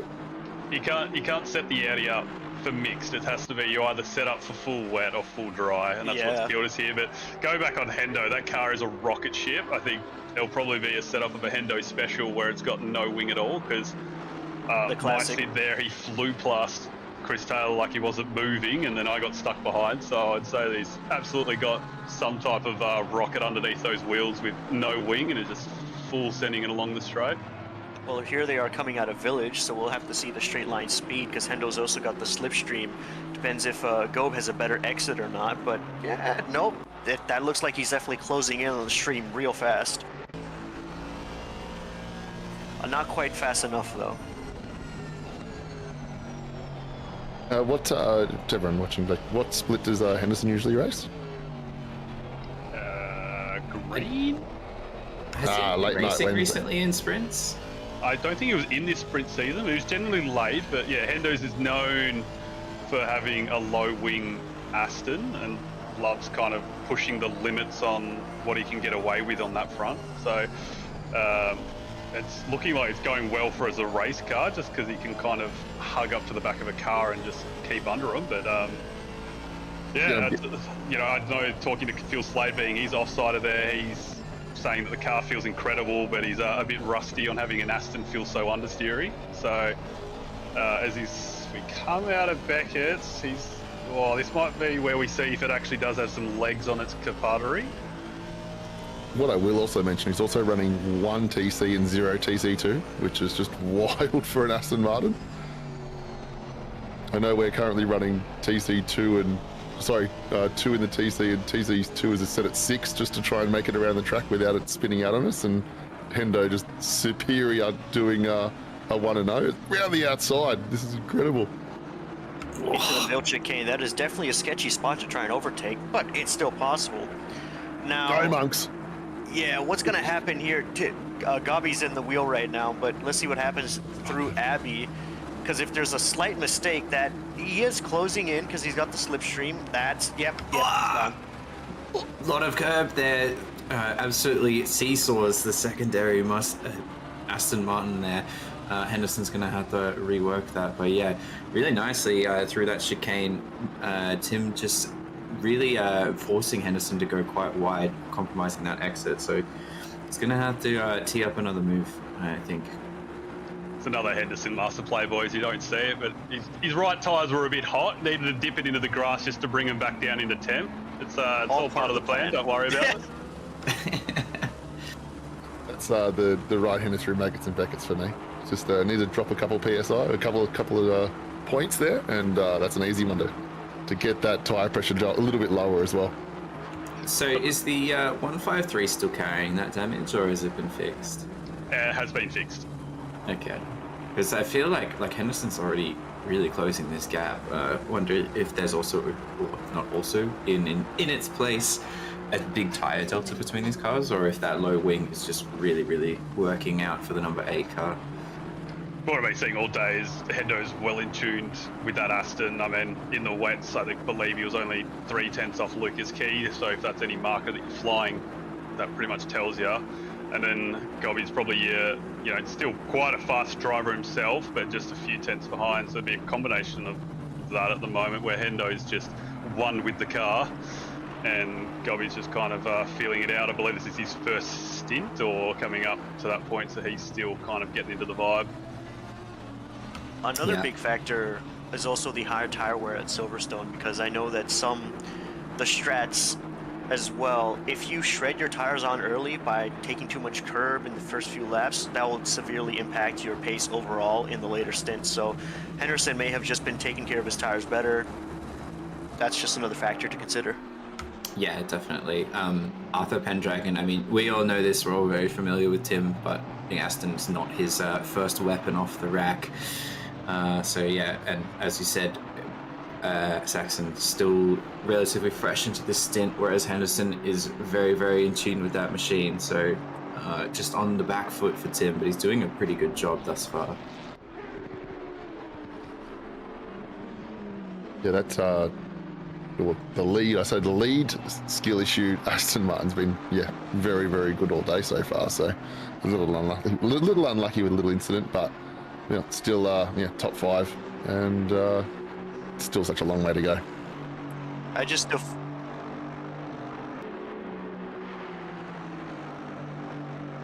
Who did? Which car? Glenn pointing out, Nathan Henderson, they did start from, I think, dead last pretty much. I don't think they qualified. So it's been a very, very solid effort from these guys. We saw them really slice through the field in the wet, but they do have a blue flag car. I believe that's 10, the 23 Ferrari. They've been having a pretty nice race as well, but find themselves a little bit further down, so they're going to have to jump out of the way here relatively soon.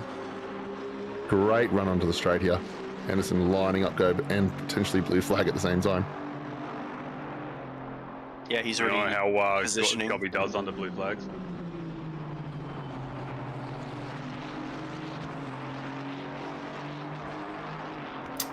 It looks like Henderson has gotten through, as I was looking at the other monitor, would you believe, every single time.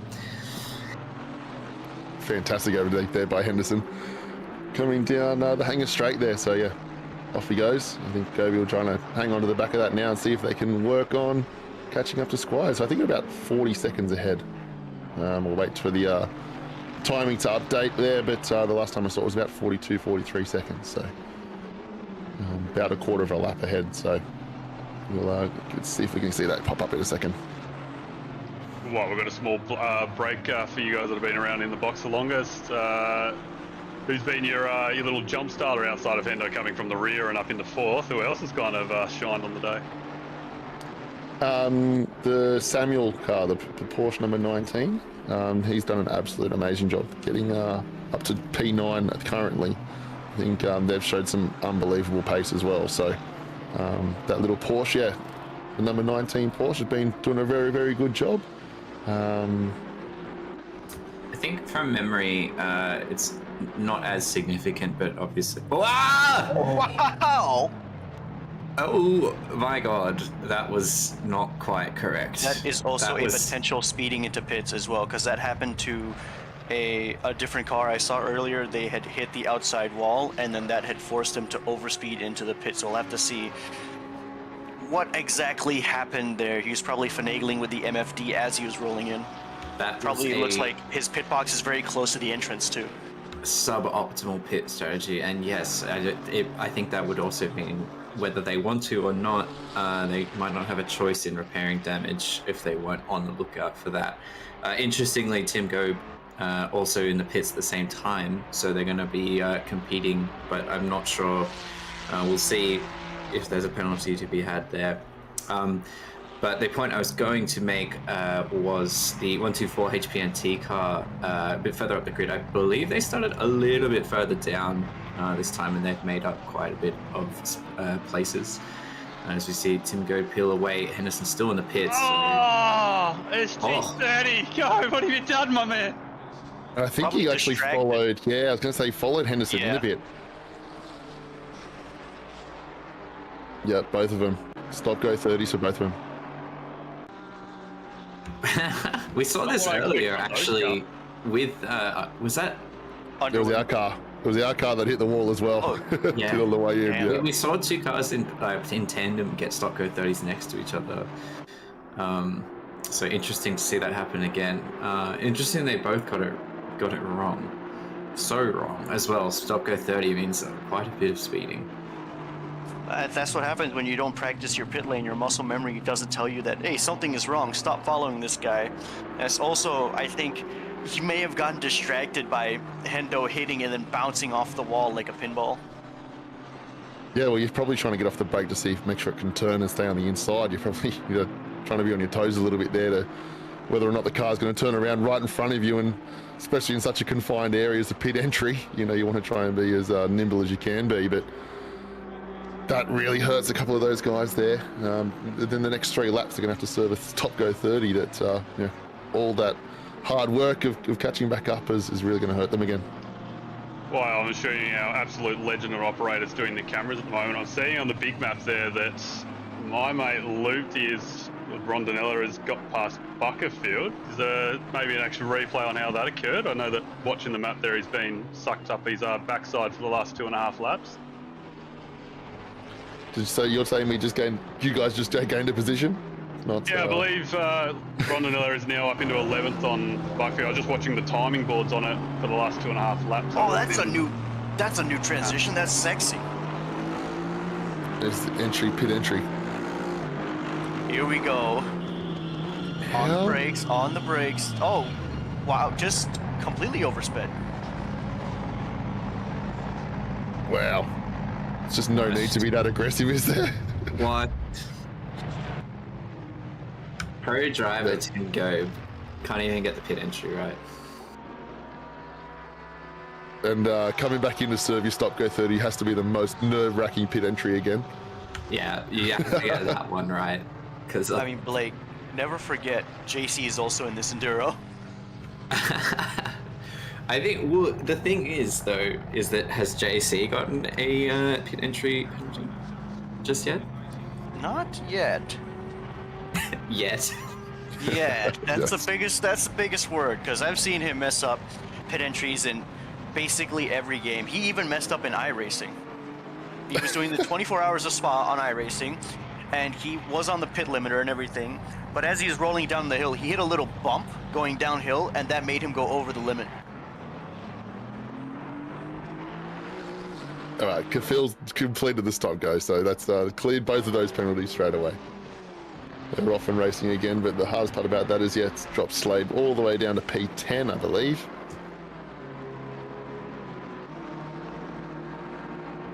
Keep going. Wait till P12 and Monks P11. So your car, Saxon's now into top 10. Let's go. That's it. On pace alone?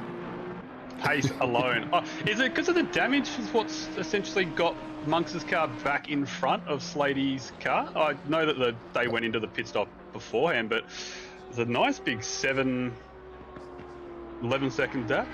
Assuming that must have been the fair whack off the wall. Yeah, it was big collision. I think, they opted to repair that. As I said, I don't actually know if they would have had time to even consider flicking it off or on in the pit MFD. So whether they like it or not, it's repaired, and they find themselves that's a bit further down than that, actually. Let me shout out to Scott Rockford's live timing that he streams on Twitch. It's very, very helpful. Hendo has paid the piper in terms of pit damage time. And I was on board with Jaden here in the Audi. Ah, what a beautiful car. If only it was better. Why don't you just put a bigger knife in my back while you're at it, Goldie? Just really rub it in, you jackass. I can't. It's too dull. No, man, absolutely beautiful machine. And when you do drive it right, as Breno Ellis proved the last few sprint seasons in the Audi, that when you do drive it right, it is a proper weapon, and it's very viable. It's just not as viable for enduros unless it's guaranteed dry or guaranteed wet the whole time. Yeah. Ooh, oh, sorry. I thought Loopy was sliding out because of the bounces of the rear. That's how the Audi takes that turn, baby. Yeah. If it's not bouncing and sliding, you ain't doing it right. And you reacted so much that I thought I was actually behind in my live stream there. I was like, we need up to update it. I'm very sorry. Here's the overtake, Saxon. Yeah, don't tell me he's doing it turn 1. I think he's doing it turn 1. Yeah, So down the inside. Look to the inside, very nicely Oh! done. Bit of a bump there, nothing too crazy, but it does send Buckerfield a little bit wide. So Rondella might have gotten away with one there.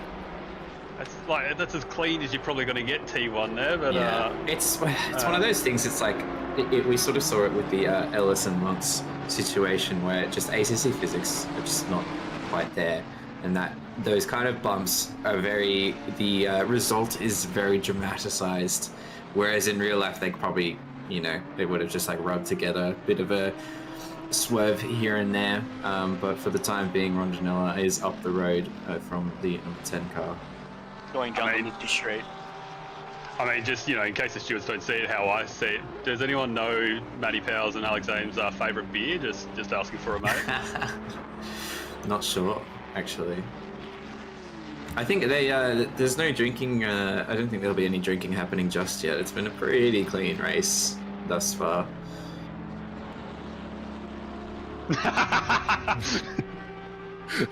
Yeah, Glenn just suggesting essentially just straight cash instead, which always goes down well. Hey, I want to do a bit of a shout out, Glenn, if you can tell us who actually did the new replay transition, because that's very special.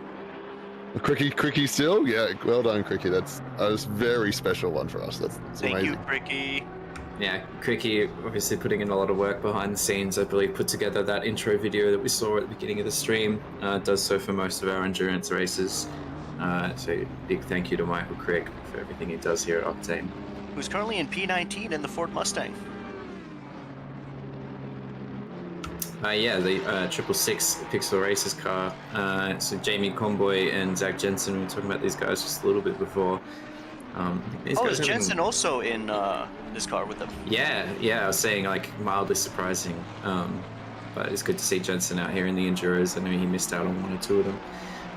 Matt Powell just saying play on for that replay that we saw, which, yeah, fair enough. I think, as I said, a bit of a tap, but ACC makes it look pretty dramatic. And yeah, that's Jensen by no also... means me tossing a 50 in his PayPal. Right, guys, I just want to throw that out there now. It didn't happen. It's just like he threw that 50 in his back pocket. Yeah, I was about to say, Ferrari. Did you ever get that wine from JC? No, still haven't received it. Like the biggest dodge ever. Throws out the bet, loses it fair and square because he can't do pit lane entries. We all know. And then There's another one section. There's another one section that you owe someone. Has that been paid yet? When I see him, yes. So if anyone doesn't know, that Saxon owes Benny Vincent a beer for Kai alarming incident. Letting Lucas Keys win the championship by 1 point. Which, one thing is, Davo, I remember 12 messages of you turning this one beer into apparently a round for the boys. You gotta milk it. You gotta milk it as much as you can. I didn't know you lads were so down on cash that you're literally trying to get rounds from a dude interstate. Mate, I've got 2 kids. I'm milking everything I can. And if Benny was asking for a bit of a beer on the night, I was going to go, try and get Saxon to pay an entire round while he can. If we get the digits, then we use as much as we can before it gets cancelled. So no, it was definitely a good Pidgey night out, seeing Mr. Smooth, Benny Vincent, and Mitch Hobbs as well. I still think Hobbsy's still recovering, isn't he? From what I know, yes, the old Hobbinator can't handle the beers like the Pidgey boys. Benny Vincent's a hardened veteran. I saw. But I wouldn't say that at all. I would say that Mr. Matt Madden and Dan Madden has given us all the down with the sickness over the past week. I know I've had a para infection. I've passed it on to my daughter. And I know Hobbsy's been out of action for an entire week as well. So I hope your daughter is taking the medicine and feeling better. And is Hobbsy really that tall? Yeah, Hobbsy's tall. Yeah, I'm 6'4", I'm 192, and Hobbsy's only a bit shorter than me. So yes, he's very tall. And Benny Vincent is pretty tall as well. Yeah, all really tall. Also, you said, isn't Hobbsy like 21? He's like a baby. Yeah, Hobbsy's like, he's still like in high school. Yeah, he's just finished preschool and he's already drinking beer. What a bad guy, you know? Okay, you say that. To be fair, in America, where you're from, he would only just be legally allowed to drink. Yeah, if you heard him over the phone, you'd be expecting him to sell you a tractor. And he also drinks gin and tonics, so yeah, definitely an old man. He's a fancy boy. He's a fancy boy, but no. He's probably, his hobby's probably doing taxes. Also can't throw a dart to save his life. Anything else you want to air out about Mitch Hobbs? I don't think anyone can throw a dart when you've got a 4 times over the legal limit. He's seeing 4 dartboards. Yeah, it was definitely a lot of can we swear? I don't want to say shit talk, but yeah, a lot of slagging each other off as we're trying to get under each other's skin as we all try to make sure everyone would lose in the night, but it was such a good night. But Mitch Hobbs, yeah, definitely don't go to him if you need to play a decent darts game. I'll jump off the darts go there because it looks like we've got a few battles unfolding. We've got the Madden getting chased by Lloydie behind, and then just behind them, they've also got another battle of Rochford and M. Clark. So, bit of a mixed bags on you don't want to let the person ahead of you get too far along because of the blue flag, and ones in the rears are really hoping you get out of the way. Somebody's gone off track. Oh, someone's off track. Can't park there, mate. I was so scared that I was us. Okay.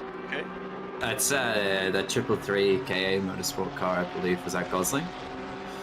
Yeah, that would be the one. Yeah. I said to Sam earlier when he was in the booth, I feel like when we see you guys, you're always in trouble somehow. And he was like, oh. But for the time being, big action happening up here. Rockford defending the advances from this 416 Ferrari as they throw it through the Vale chicane. Right now, Rockford in the driver's seat. What? Oh, it's further down the timing tower. I was like, where's Madden? Wait, no, yeah. Why is the Audi so far back there? I think Lloyd did a very generous blue flag, and Madden thought, I don't need to yield just yet, and kept powering on. Yeah, the blue flag wasn't for us yet. See, look, we're still not even blue flag now, so we've got heaps of space, guys, heaps of space. If I see that steward wave that flag any harder, his arm's going to come off. That was for you. That was for the Audi. That wasn't for us. I mean, there's something to be said for a strategic blue flagging. I mean, they're a little bit up the road because you don't want to get out of the way so early that you give up so much time. But I'm seeing some stewards waving arms there. Hey, though, you got to hot mic him like Roy Oaken and give us the tip. I have not seen one blue flag yet. Yes, because you're colorblind. Yeah, I know. They're all green, right? They're all green. Yeah, we don't slow down for yellow. Yeah, we don't slow down for yellows. Nah, green, nah, don't worry about it. Blue, nah, don't worry about it. Just tell me when I have to finish. A famous Lucas Keys quote: "Who slows for yellows?" Mate, we're pulling away from Rochford. What are you talking about? Hey, we're for now, mate. Rochford's not a storm. That's it. That blue flag was down. I hate to say it, Saxon, but for the time being, just revving Davo. I'm just enjoying some new names. A nice pro-am battle here. Let's see. Mate, how it Chris develops. Cooley absolutely cooked us by doing the last enduro with us, and we're stuck in silver for some reason. But I understand all the rules. It's fine. Not salty or anything. Classifications is similar to Bob Talk. Either you commit or you it's a whole bag of what's not can? Yes. Can of worms. Yes. Yeah. Can of worms. Yep. But I got on my soapbox about classifications for ACC at Octane already. I've said my piece. That's right, face. Yeah. No, we'll race silver. It's all right. We've got some good pace there. We're doing 2 minute lap times again. Board, though. Yeah. There's people all up and down the field. It's doesn't matter too much.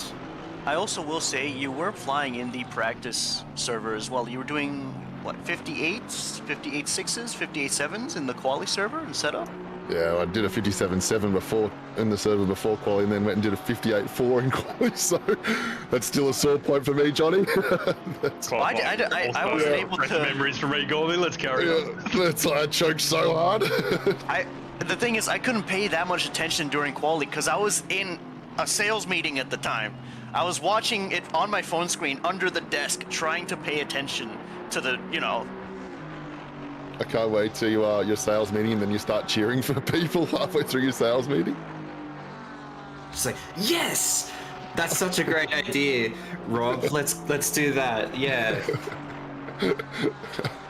So looks like Madden's been able to drop Lloydie behind him pretty drastically there. We've still got Rochford and also M. Clark still battling out. There's a few others starting to pop up. We've got Cheng and Cricky within a second, and also it looks like Rob Underwood's chasing our compadres in the green car, Mr. Daniel Clark, 0.5 as well. So although we're, coming over just 4 hours on the clock through, we've still got battles coming through, which is always a great sign of a great enduro. Yeah, I think a lot of this is going to be continuing for a long time. I think there's just such an array of drivers that up and down the field, the battles are going to kind of ebb and flow throughout the night as well, and particularly nighttime. I know Roy touched on it before. Doing some night laps before, it's very difficult. So whether or not everyone's practiced enough to get some decent lap times through the night as well. So that'll be interesting to see. Just going on this current battle, Clark's able to just pull some rapid pace out of Stowe, just unable to convert it into the chicane, and then it just seems like Rochford's just a lot cleaner into that back end of Sector 2, coming into Sector 3, and it just keeps going endless loops. I think Clark's got to try and figure out some way to use that advantage into Stowe and maybe send one down on him, or at least get the nose pointed in there to kind of disrupt this flow, because at the moment it's just, and Matt's finally paying attention to blue flags, that a boy. Finally let everyone pass after we've done an extra 3 laps and pulled away from the Audi. So that was what we call calculated blue flags, everybody.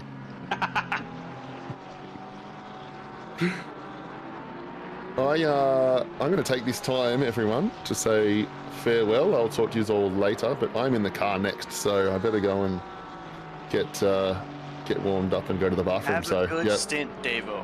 I will down a bit of KFC beforehand. Yeah, it seems to be the one. Hit your head on the door frame walking into the bathroom. Johnny, I'll send you a photo of my Simrigs set up in the attic of my house, and you'll Okay, good. I thought you were about to send me a photo of something else, man. No, you gotta start the sentence with something different. Right, 6'2", getting into this thing. Oh my goodness, it's good lord, it's tight. You have an attic? That's uncommon. It's a mezzanine, a little mezzanine. Oh, okay. Yeah, it's awesome. All right, well, see you, everyone. Godspeed, Davo. Take care. Bye-bye. As we just crossed over into the official 8-hour mark now, it's been 4 hours, and the current positions, Lucas Keys, Patrick Johnson, Michael Babb still in P1, the 777 team. We've got Liam Hamilton in the 124 Ferrari, P2, Brad Cook in the 695 Mercedes, P3, Glory Babby, Porsche, number 7, P4, Biggie Higgy, Benjamin Hignett, number 69, Ferrari, P5, Loop D, Jaden Rondinella, 888, P6, that is the Skill Issue Racing Green. Wait, sorry. Oh, right, the Stop and Go 30. That's why Loop D's up to P6 now, and then you've got Nathan Monks in P7, Skill Issue Racing Blue. 153. A10, Ferrari, 23, P8, and Kafil Slady in the Hendo Zero Wing. It's probably not Zero Wing, but it could very well be Zero Wing, the number 8 Aston of the Henderson team. Along with Stefano Rasciuti back in the Lamborghini, P10. Oh, that is a beautiful Lamborghini livery. The Sofa King Slow livery, the team. I mean, he's also one of the cars that started on the wets at the race start, so they've been playing a bit of a catch-up, essentially sitting in P4 off the race start from the pit, so back up to P10, they're on a charge back towards the front. Yeah, it's been a pretty nice race from these guys thus far. We've seen them in a bit of action, playing it smart. We saw a really crazy maneuver. They almost went 3 wide through Abby. Yes, Abby. But wisely pulled out at the last second. But yeah, been a good race thus far. I love the SKS livery they've been running in the Enduros. I said it like it's older. I'll say it here. It's really, really pretty. Damascus style, but is that Pro-Am battle? Yeah, that Pro-Am battle is still going on between Rockford, Clark, and Roy Ankin.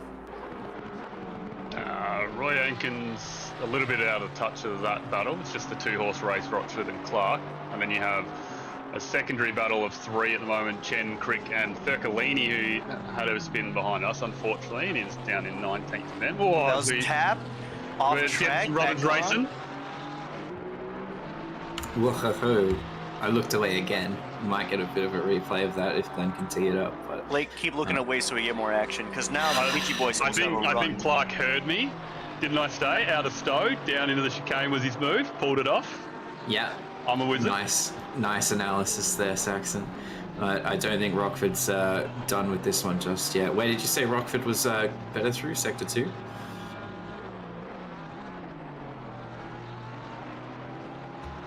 But for the time being, he's going to have to see what he can do here. At this point, it's advantage Clark. We do have Madden still on the back of these guys. Good pace in that Pidgey car. Keeping pace with these guys further ahead. A bit further down the order, though.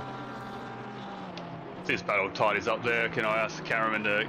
I think this Thurkalini and Cricky's getting very spicy. I'm looking at Thurk's 0.2 off the clock from Crick, which is looking to be very close. I don't know, you guys are more a forward user than myself. Since the restrictor, has it still got the top end, or is the Porsche maybe a little bit closer in that battle there as we come into the replay? Yeah, The restrictor has killed the... Oh yeah, here's the replay of the overtake from Clark. Yeah, that's plenty of room. That is plenty of room. I think that's fair. Yeah, play on. That was good. I think I'm not particularly a forward user myself, but apparently it's really only the top end, the very top end, which is super affected.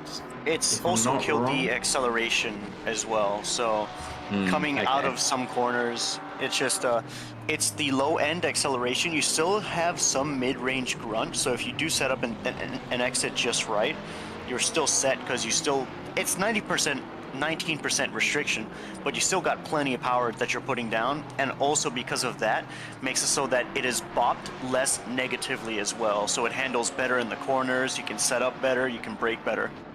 Yeah, just be the blue flag. Rashudi's adding a bit of a dynamic into it, so Thurk has adhered to the blue flag. Let's see if he can capitalise on if these two start hindering himself more. We've got Cricky, he's having a look, but now forced wide. He's going to take that blue flag to Rashudi. Probably is going to come away losing the least amount of times. Yep, Thurk's lost about a tenth or two from that exchange.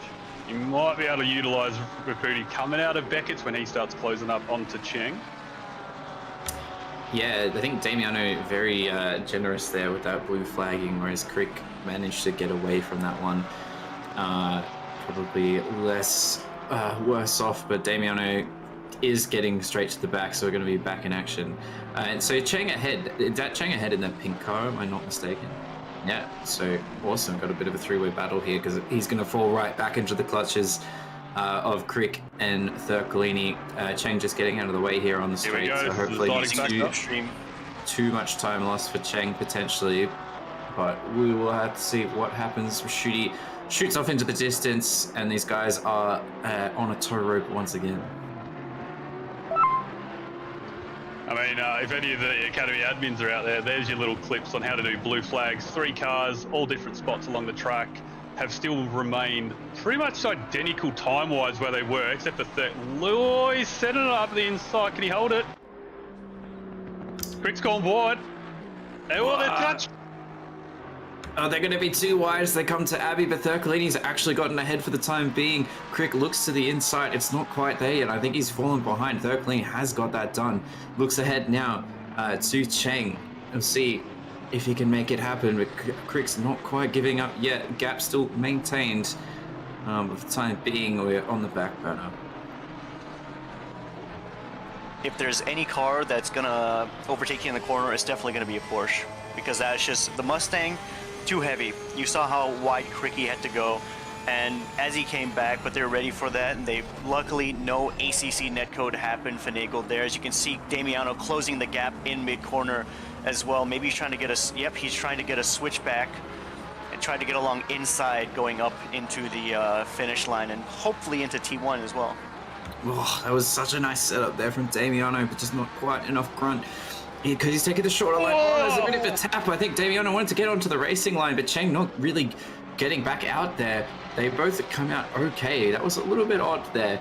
But yeah, it was nicely set up, and Damiano really looking for that switchback, but not quite enough grunt out of that final corner. It's gonna stick under the wing for the time being. Cricket still looking to get in on this action. A little bit of grass there for Cheng. Pretty standard affair through Maggots and Beckett's. And we'll see who gets a better drive as they come down the hanger straight into Stowe. Yeah, Cheng's just pretty much giving him the old dad slap on the back, said, wouldn't have thought you're coming down the inside of me, and sent him back to the outside. Yeah, it was interesting. I think Damiano expected Cheng to move over to the racing line potentially, and Cheng just not really having it.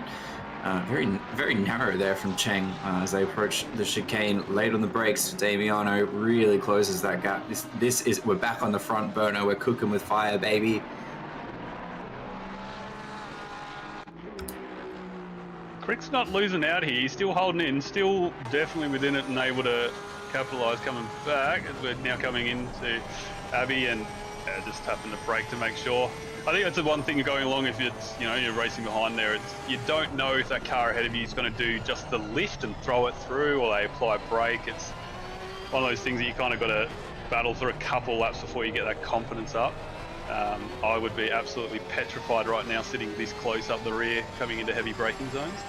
Yeah, definitely. And that something I've still got to reckon with is that aero wash you get. Damiano's got a good run here. He's going to be on the inside though, and it's going to become the outside. We'll see what he can do. They are side by side. Very, very narrow line here from Damiano, and he's actually just sent it straight through. It's quite deep there from Cheng into Brooklands, and Damiano just gets that done. We're going to get picture in picture because we have a battle here for P3 right now.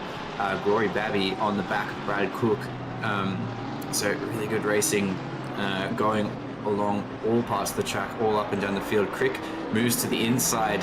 I believe that's for Cops. Question, yes, it is Cops. God, I'm good. But they're going to be side by side. No, Crick just straight through before they even get there. So it must have been, yeah, just poor first corner there for Cheng. There's 2 positions down. When we get into the yellow, are we able to check the onboard at Ellen? Are they running fuel saving as well? I know that Merc is going to be absolutely in fuel saving mode, so just want to see if this battle is going to be a quick one or a long one, if Ellis is also in essentially fuel saving mode. Oh, sorry, Babby is in the driver's seat. I'm a little bit blind on the names. Yeah. I'll get that up in just a second. I know both these guys are very, very fuel efficient. Getting it.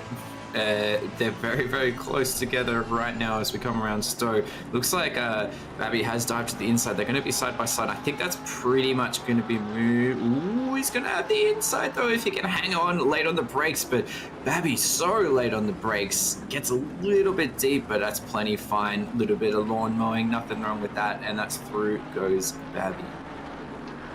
Yeah, just seeing you come through Beckett's with that extra overspeed lets me know that Porsche is in map 4 full power mode, while the Merc just kind of chugs down on the accelerator part. The top end doesn't really change, but the acceleration does drastically hurt, as we see. Babby's just sent him essentially the postcard, and he's gone off down the distance. Yeah, definitely. I think it's pretty clear. Obviously, 695 car, those guys. Very, very good. They've had a good endurance season, but it's pretty clear that there's a bit of fuel saving there versus the number 7 Porsche, not as much, or if any at all, able to navigate them without too much trouble. I don't think they really fought that particularly hard either. Just going for that efficient race that we saw Kovacs Purple do at Circuit of the Americas earlier this year versus outright pace that some of the other guys are running. Yeah, there must be just some sort of a hint of horror. Every time you get into the pits and you know the car you've been fighting for the last 10, 15 minutes, maybe an hour, is just going to drive right past you again. Destroyed all his work done by getting track limits for a DT. Oh no. We've just watched Turk put on an absolute show to get past through past 2 and he's thrown it away. That's rough going. But that is Silverstone, and that is the Enduro, because it's not just about pace or about consistency. It's a factor of everything included, especially when you're battling other people and maybe you go wide, you're trying to fight for position, you just pick up a speed token. Yeah, so Aiden just chiming in the chat saying, I believe Aiden's in that number 7 car as well on map 4, which is normal power but less fuel, apparently. I don't know. All I remember about the Porsche, I think, is number 8 is the qualifying setup, which is actually like completely different to every other car. But how good would that be to have a normal power mode but it uses less fuel? That'd be grouse. It's pretty crazy. I mean, that's why you see quite a few Porsches, and I think earlier in the year in the Duo series, the way it was set up, a lot of people said it's literally perfect for the Porsche because you're just running full power, one stop for most of the races and don't even worry about it, whereas a lot of the other cars were doing at least 2 stops. Man, I wish I could work the same amount of hours and get paid more. As we jump back onto my boy that's lost out to Mugs by the looks of it. I've missed that at some point, and now he's getting his rear sniffed by Tan. He's closed in at least 3 to 4 seconds, if I'm not mistaken. Yeah, I think he might be victim to Tan here pretty soon. I don't think the pace is quite there for you guys in that Audi at the present. I will say it's gotten... I was going to say it's gotten a lot darker. It is also 6:44 p.m. The march of time is extremely unrelenting in this double time endurance race that we have. I will be right back. I'm just gonna hop check in with my team to see how they're doing. Can you also check how many laps left on Rondinella for me, please? Thank you. Yeah, no problem. This is definitely heating up as they come into the Vale chicane. There's a little bit of a look there from 10. I think just letting the Rondinella know that he's in the mirrors. For the time being, Rondinella holds on, cuts that corner nicely, just as you like to do. 10, not so much, but I think there could be something on here relatively soon. As we're on board with the vacuum cleaner, the Ferrari. As I'm just crying tears of Audi at the moment as the chat's pretty much everyone's reeling off how they've got nice maps on their car. Yeah, some of those older cars just don't really have... I mean, I don't know what it is. I know that the Merc and the Nissan only have like 3 or 4 fuel maps. And also, interestingly, the Lamborghini has 5 maps, engine maps, but they're nothing to do with fuel. It's just about engine braking, which is like interesting, but maybe it's probably not a great enduro thing. Tan, slow it down on the entries. You're giving me heart palpitations. How is that car pulling up like that? My God. Yeah, that was pretty spicy there, very late on the brakes from Tan. How are the brakes in the Audi, Saxon? Really good. That's but again, we're just because it's set up for the more wet preference, it's just too safe for the dry, so we can't really utilize the Audi strengths on entry. As I said, we've got 5 less clicks on rake than we would for dry, and it's costing us and absolutely paying the price. As 10 is just at every point in the corners, just reeling us in slowly. That's a great line. I think Luke, Rondinella might be a bit compromised. Yeah, definitely. Definitely going to line him up for a send down stow. As Luke just absolutely tells him, you're not coming on my inside. Whoa! We're going to see how Luke defends this one. He takes the inside line. He's going to make Tan go all the way around the outside. They are side by side. Tan just looking really comfortable in that Ferrari. He's going to pull all the way ahead, and I think that might be move done. Rondinella looks back to the inside. He's probably slightly later on the brakes, but I think that is all she wrote. 8 and 10 getting through on that skill issue car. Getting absolutely mugged on the outside there. That is just supreme confidence from that Ferrari. Yeah, definitely. As you said, I think that Ferrari is just probably a nicer car to drive right now. You guys struggling a little bit, as you said. Audi just not quite set up. Whereabouts are you guys on your stints as well? So I've done 1 stint.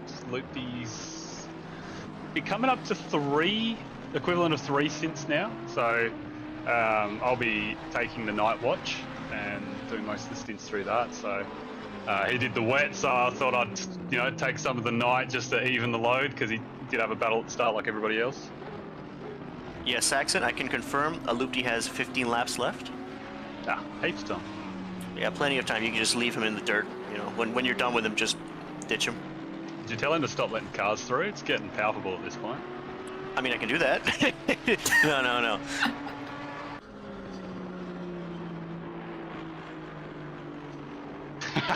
Yeah, as soon as it gets wet, you'll just make up the positions all over again. I will say that is something that is scaring me to my core. Is like night is okay-ish, like the visibility's a bit low, but then you throw in maybe potential rain, and then you've got spray plus like your car lights equals no visibility. I could drive straight through Beckett's and just straight line. It wouldn't even know that I've hit the corner. Oh, in the Audi, I think the Audi, I think you'll know. You will know. If anyone sees Space Audi happen, you'll know which car it is because it's gonna 100% me. I'm finding like heaps of people run it in like bonnet cam, where I still run it in the cockpit behind the wheel. So spray just hits me like a Mack truck, and then throw the shine of nighttime into it. It's gonna be horror movies for me. Skill issue racing? Nah, the skill issue space program. Ah, 100%. If you jump over a car, does that count as a legal overtake? As long as the car does not get hit? Yeah. You left the space on the track for them. Vertically. Yeah, don't worry about it. It's fine.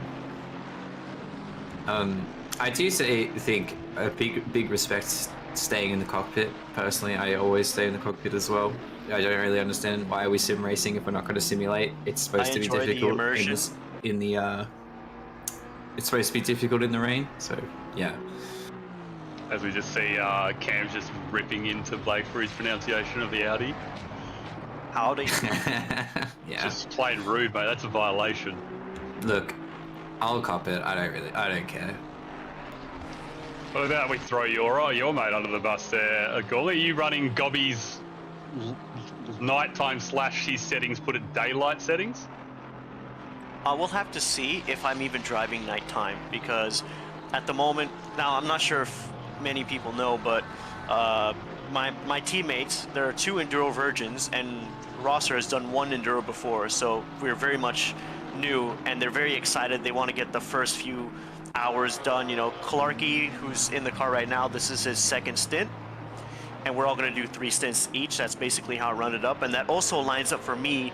There's a possibility of triple stinting the end and having to bring it home. Yeah, I was wondering about that. Has that been confirmed, your triple stinting? No, but if it ends up that way, I'll still be fine. Yeah, right. Just a break point as we get a little bit of a break from the action as everything's kind of separated out from the meantime there. Everyone in their class is within their respective markers per se. Rashudi's absolutely, his team's a pro. I don't know how he's got that through the keeper, but we'll hold him there as he's taking the class title at the moment in silver. And then, you know, you've got the silver teams have been copping a few battles and bumps and bobs, and that's putting them down a little bit of the order, but their pace is setting them there. Clark, Rochford and Ankin's team are absolutely putting on a clinic there, heading out the Pro-Am class styles there, and all within pretty close markers, so you've got to give that to them. And then Brickley in 22nd, bringing out our amateur car at the moment. Absolutely, you know, to tip my hat to them for dropping down, and same with the, I believe, car 455. They're in the amateurs 1 and 2. This is their first ever Enduros, and, you know, especially the 455, very new to the OOR scene and league racing in ACC. I do feel I'm sorry for them that they've come in right at the end of ACC's half-life, as it's that slow transition's probably going to start coming around the window. But, you know, great livery, probably done by Matt Madden, and coming in to make a second team so we can fill out this grid a bit further, and tip my hat again to them to jump in that bullet and not having a higher tier driver with them to guide them. They're just coming in raw at the same pace level of amateur and giving it a crack. Same with Brickley and his teammates. So, any other ones that you want to give a shout out, boys? I did want to shout out to Maha in the 74 car, running at the back right now. I know they're having a bit of a shocker, but they said they're sticking it out, running through the whole race. I think relatively new to the scene too, and I think it's quite admirable to be like you say, they are 20 laps down, but sticking with it. You know, like it's good, and you just learn a lot by sticking with it. You know, so I will give them a shout out for sure. Yeah, it's really it's definitely takes courage to join an enduro, especially if it's your first, and especially if you don't have a more experienced teammate on hand. But you genuinely learn so much during an enduro, because think about it, you're doing maybe 30 minutes or an hour of practice if you're like a normal guy like me, maybe not once a day kind of thing, not every day, but you don't put in that much time. But when you're in an enduro, you're in the thick of it the whole time, and every lap you either, it doesn't matter how you do, you're getting better, you're getting more experience, and you're building your skill level continually. I really would not like the baseline for a normal person to be unicornly sorry, especially with your horse pictures and all the other photos that you've sent into the OR leagues there. I feel as though that normality line there was a little bit off cue for you, buddy. My lawyer's not present, so I will not speak. You haven't proven that the horseman is me, even if I posted most of the pictures of the horseman. Can't be me. I think we can absolutely lock that in. I'm nowhere near that buff, that handsome guy, that horse guy. Oh my god, it's definitely you. Never mind, him ruining I am all not the fun. stating on this commentary box here as the reasons why. I know 110% it's you. But we both know the reason why it's you. And everyone in the crowd, that if you know, you know. Oh yeah. We'll keep that one out of the booth for the time being. What would be the theme song for your song, Goblin? My milkshake brings the boys to the yard. Yeah, except it's a factor of everything. It's not just the milkshake. Stuff it. So, some people come out of just sheer curiosity, like it's a circus attraction. All right, there you go across the line there. Rein it back in there, Tiger. Alright, looking back at our race, if we jump down to Damiano here, P19, it's not quite hot just yet, but it could be heating up soon. We did see these guys battling it out for quite a while. Cheng, 2 seconds up the road. So we'll see if Damiano can make some magic happen. He's had some good pace thus far. Maybe if we jump on board, we can listen to the lovely sounds of the Porsche as it screams its way around Silverstone. Luke Marvel in the chat asking if the Academy Endurance is going to be on YouTube. From my understanding, I think it is going to be broadcast this time, but that's definitely a question more for Logan and Mitch Hobbs at this point, as they're putting that together. I believe it was in the announcement, wasn't it? That it was? Probably, but I am not super in tune with what's happening in the Academy series. From Glenn on that one. It is going to be broadcast. Lovely.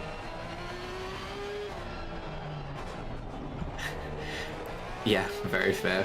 I'll make sure we do. I'm sure we can manage that. When is that happening, Glenn?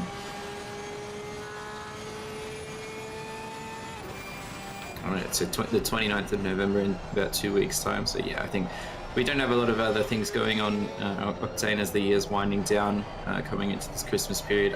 Wow, this gap is really, what a call by me, because this gap has really come down. Damiano right under the wing of Cheng here, so we'll see if he can make something happen again. But yeah, as the year winds down, there's not as many events happening, so I'm sure we'll get some people keen to talk over that one. Are you racing in that one, Saxon? I'll be race directoring. Whey! Okay, that'll be fun. Yeah, really looking forward to that. What could go wrong at Hungaroring? Yeah, absolutely. It's going to be totally super clean. No, but it's a learning experience, and that's the point. So hopefully some of the AM drivers will pick up quite a bit. Our Academy drivers will pick up quite a bit from their partnered pro or sprint drivers. I know not everyone participating is pro, but there's a lot of experience there regardless, as we do see Damiano get that nice narrow line through Stowe. Not quite done yet, but he's gonna look to the inside. We'll see if he can get it late on the brakes. Cheng taking a relatively normal line. Clark, isn't that Clark? That is Mr. M. Clark, again throwing in. I swear these two have never had a battle where there's not a blue flag adding in an on it. No, right. Clark is up the road, so that's blue flagged. Yep, that's Sorry, I threw me a little bit because the D Clark is just down the road a bit from Damiano. Oh, It's like, my what? apologies. No, yeah, all good, all good. So watch these guys get blue flag for the time being. But Damiano is just he's mugged him. He's absolutely mugged him. That is veteran stuff. That is Damiano.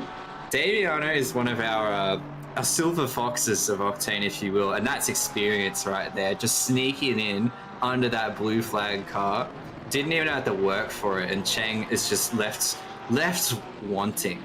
Didn't even leave any coins in his coin pocket of the jeans. Thurk's just stolen everything from him.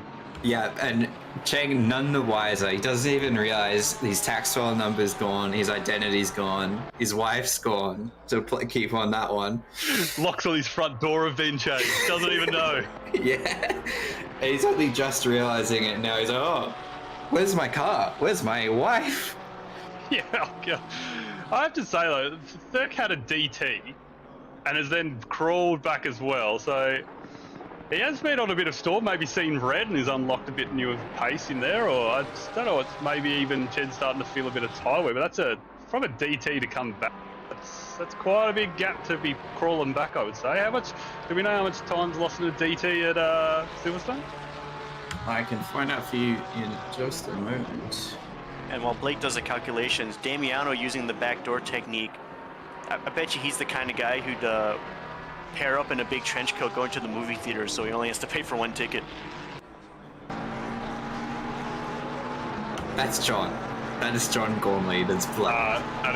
So we're looking at a photo of the same person that does the horse pick. Absolutely confirmed. That's Mr. John Gormley who's in the box. His jawline does look like that. Yeah, completely unedited photo. Also, could I direct Saxon, Blake, could I direct your attention to the comms room real quick as well? Whatever John is sending in the comms room, I'm going to ignore that for a second. The time loss in a DT at Silverstone is 23 seconds. Zach just saying that in the chat as well. Thank you, Zach. I had to go find my document. But yeah, so Damiano is really just very, very racy.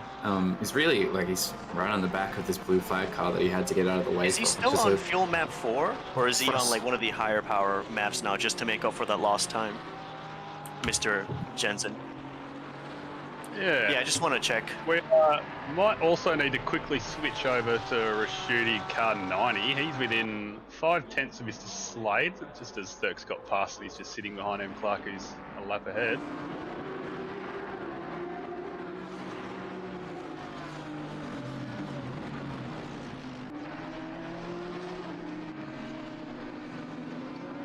I think it was Thurkolini they wanted to see in the Car 500 and the Porsche Thurkolini. So as we're coming up into Abbey, we do have a lapped car down, so blue flags are going to pay into the fact, but it's not them getting blue flag like Thurkolini. Oh, he touches the grass there, but apparently the Aston can take that like a champion. Great blue flag manoeuvres from there, both getting through nil time loss. Rashudi's still hunting onto him. It does definitely look like that Lambo's got the better downforce, but then so we've got confirmation. So map 2 for Thurk. Someone will be able to tell me what that actually means. That's I think map 1 to 4 are the normal maps, and map 4 to 8 are the quali higher power maps. So there's a little bit of fuel saving there, I guess, but not too much. The Porsche's just too good. Now I'm very interested to see how Rashudi's actually going to play this out. He's not going to have the straight line speed to kind of just sail and buy down the straights. He's going to have to kind of strategically put this in to a marker there just to throw Slady's rhythm out, try and get in his head, make it difficult for him in the high sections of Sector 2. And at the end of Sector 2, I'd say there's probably going to be where he's going to get the most benefit. If he can nail Maggots and Beckett's to kind of incentivize that run, as he does look so, it just looks so stable, that Lambo, compared to, my Audi, but let's see what they do down the straight. Even though they share the same engine. Yeah, it's pretty much the same car, but somehow the Lamborghini is superior. Hey, no one never said superior, alright, back it up. I'm saying superior. At the end of the day, They're both owned by Volkswagen. Yeah. It is currently 7:25 p.m. on track, and the track temperature is 18 Celsius right now. The 17.8 Celsius.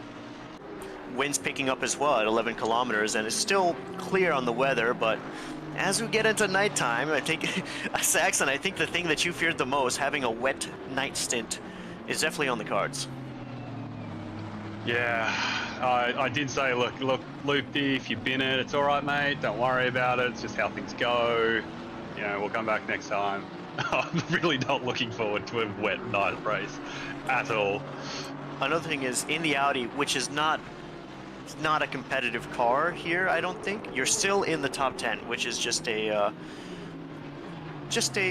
fact, you know, because you chose the Audi not for the pace. You chose it because you love the Audi and you wanted to drive the Audi. No, Audi's damn strong here if it's just dry. Probably it's got negative kgs, so, and can absolutely fly through here. Any track that the Porsche does well at, the Audi will do well at, but the Porsche is just a lot easier to set up and also does better in the wet. And also saves more fuel. Yeah, it just does everything better. Don't worry about it. Porsche thing. That's a Porsche thing, yeah. It's not a strong car or anything. Yeah, it's not a frickin' cheat code for duos either, you know. So that 74 car I mentioned earlier, unfortunately did have to retire. I think they had a few issues. There was something mentioned about a hardware failure potentially.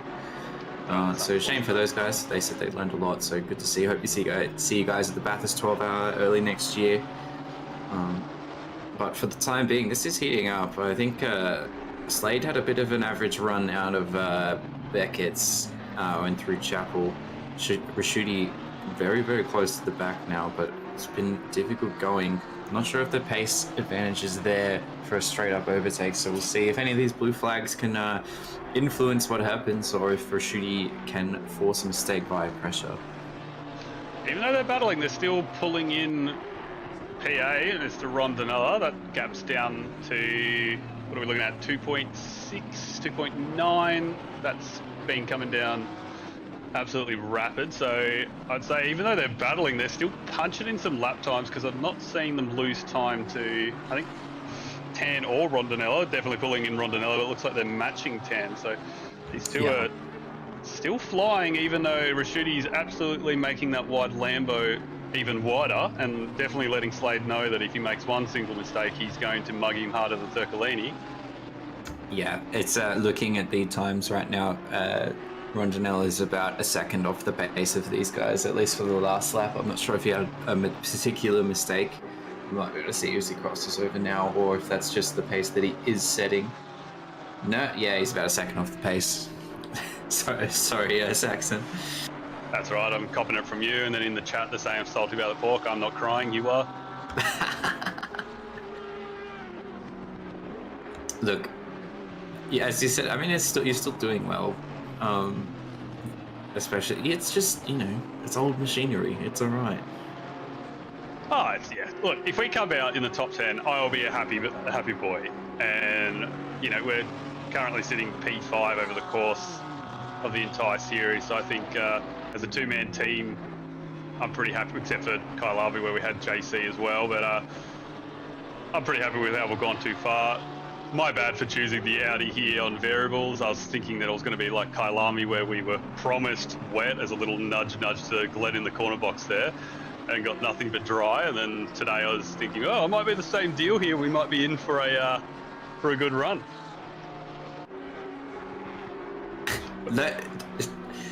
Cameron, Luti's not catching strays. That was just shot straight at him.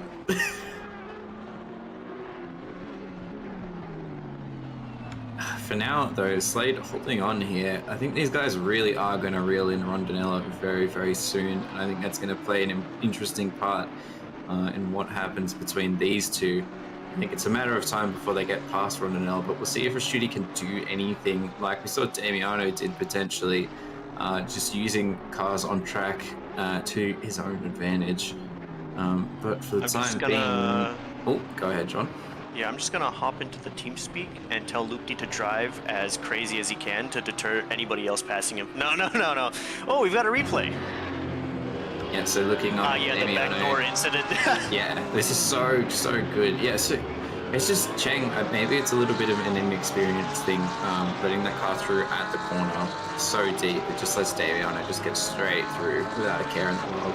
It's doing so well earlier, like with Bo, Crick and Thurk, and they all three of them did blue flags, no times lost between the cars. It's just, unfortunately, he made such a blunder on that blue flag and gets through, as we now see. Yeah, here we are. They've now entered into a 3-horse race, and I generally don't think that the front runner horse has got the legs to hold that Aston down, as it's just absolutely clawing away like it's got DRS. I'd say Slade's probably going to have a look around here and try and sail it around the Audi. Holds well.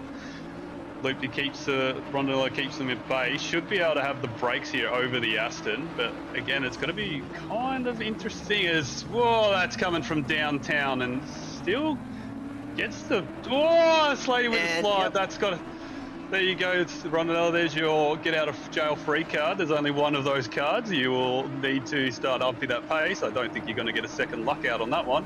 And Slady's again just going to have to watch the back of that Audi just for a few more corners, coming up to the nefarious Loopty straight, as we all know and love that gift that goes around. Yeah, and we all know the Audi suspension is worse than the Aston suspension when it comes to bumps. Slade is in trouble here a little bit, I think, from Rashidi. That was very, very deep on the exit of Chapel. It looks like he's done damage mitigation enough, but they've actually fallen off the back of Loopty there. So Loopty with a nice midfield sector. Yeah, that was spicy. I was worried we were going to see that hop off the curb. I say coming up to the other Audi. Oh, that's wide.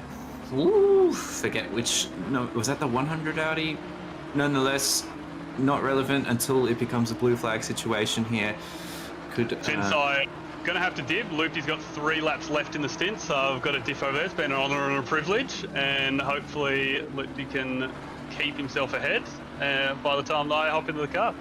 No stress. Happy racing, mate. Good luck.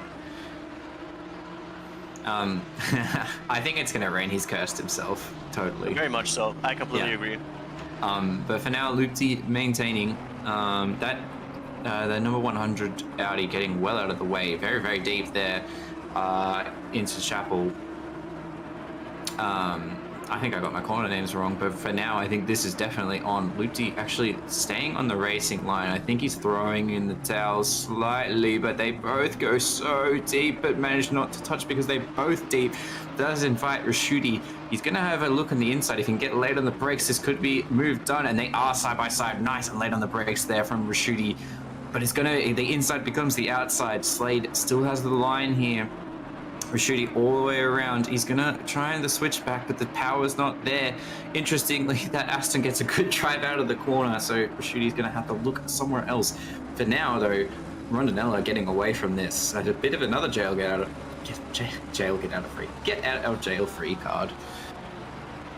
Yeah, that's the biggest difference in terms of engine-wise between the Aston and the Lambo. The Lambo is naturally aspirated, so it's got all the power that it needs, but the Aston has to spool up his twin turbos, so, you know, it doesn't get out of corner as fast as the Lambo, and the Lambo is a mid-engine car, so it's going to handle better in the corners anyways. So Sector 2, where all the corners are, that's where Rashidi's going to make it happen, unless Hendo or, well, Slady makes a mistake, because as you can see, Loopty is sharing the same engine with Rashidi.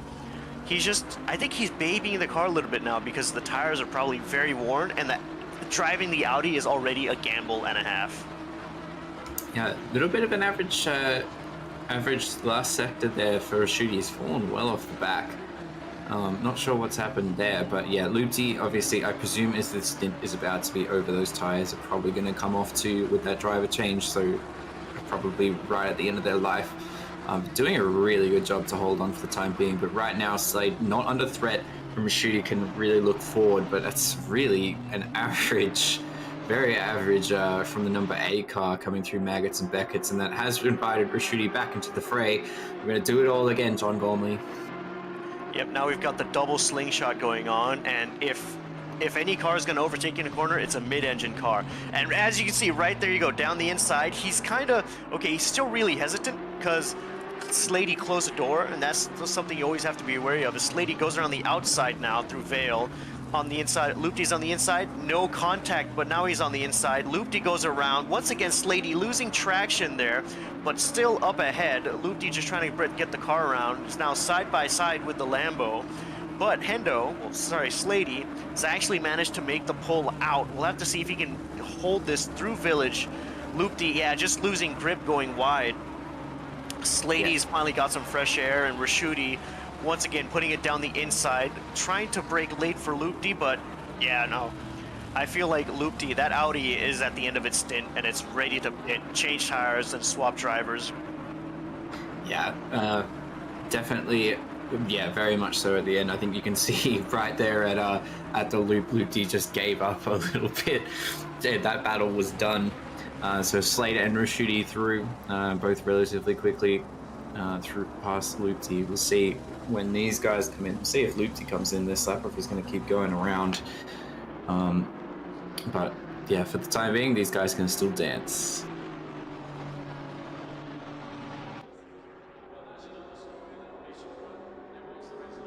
Where's your car, John? How are you guys doing?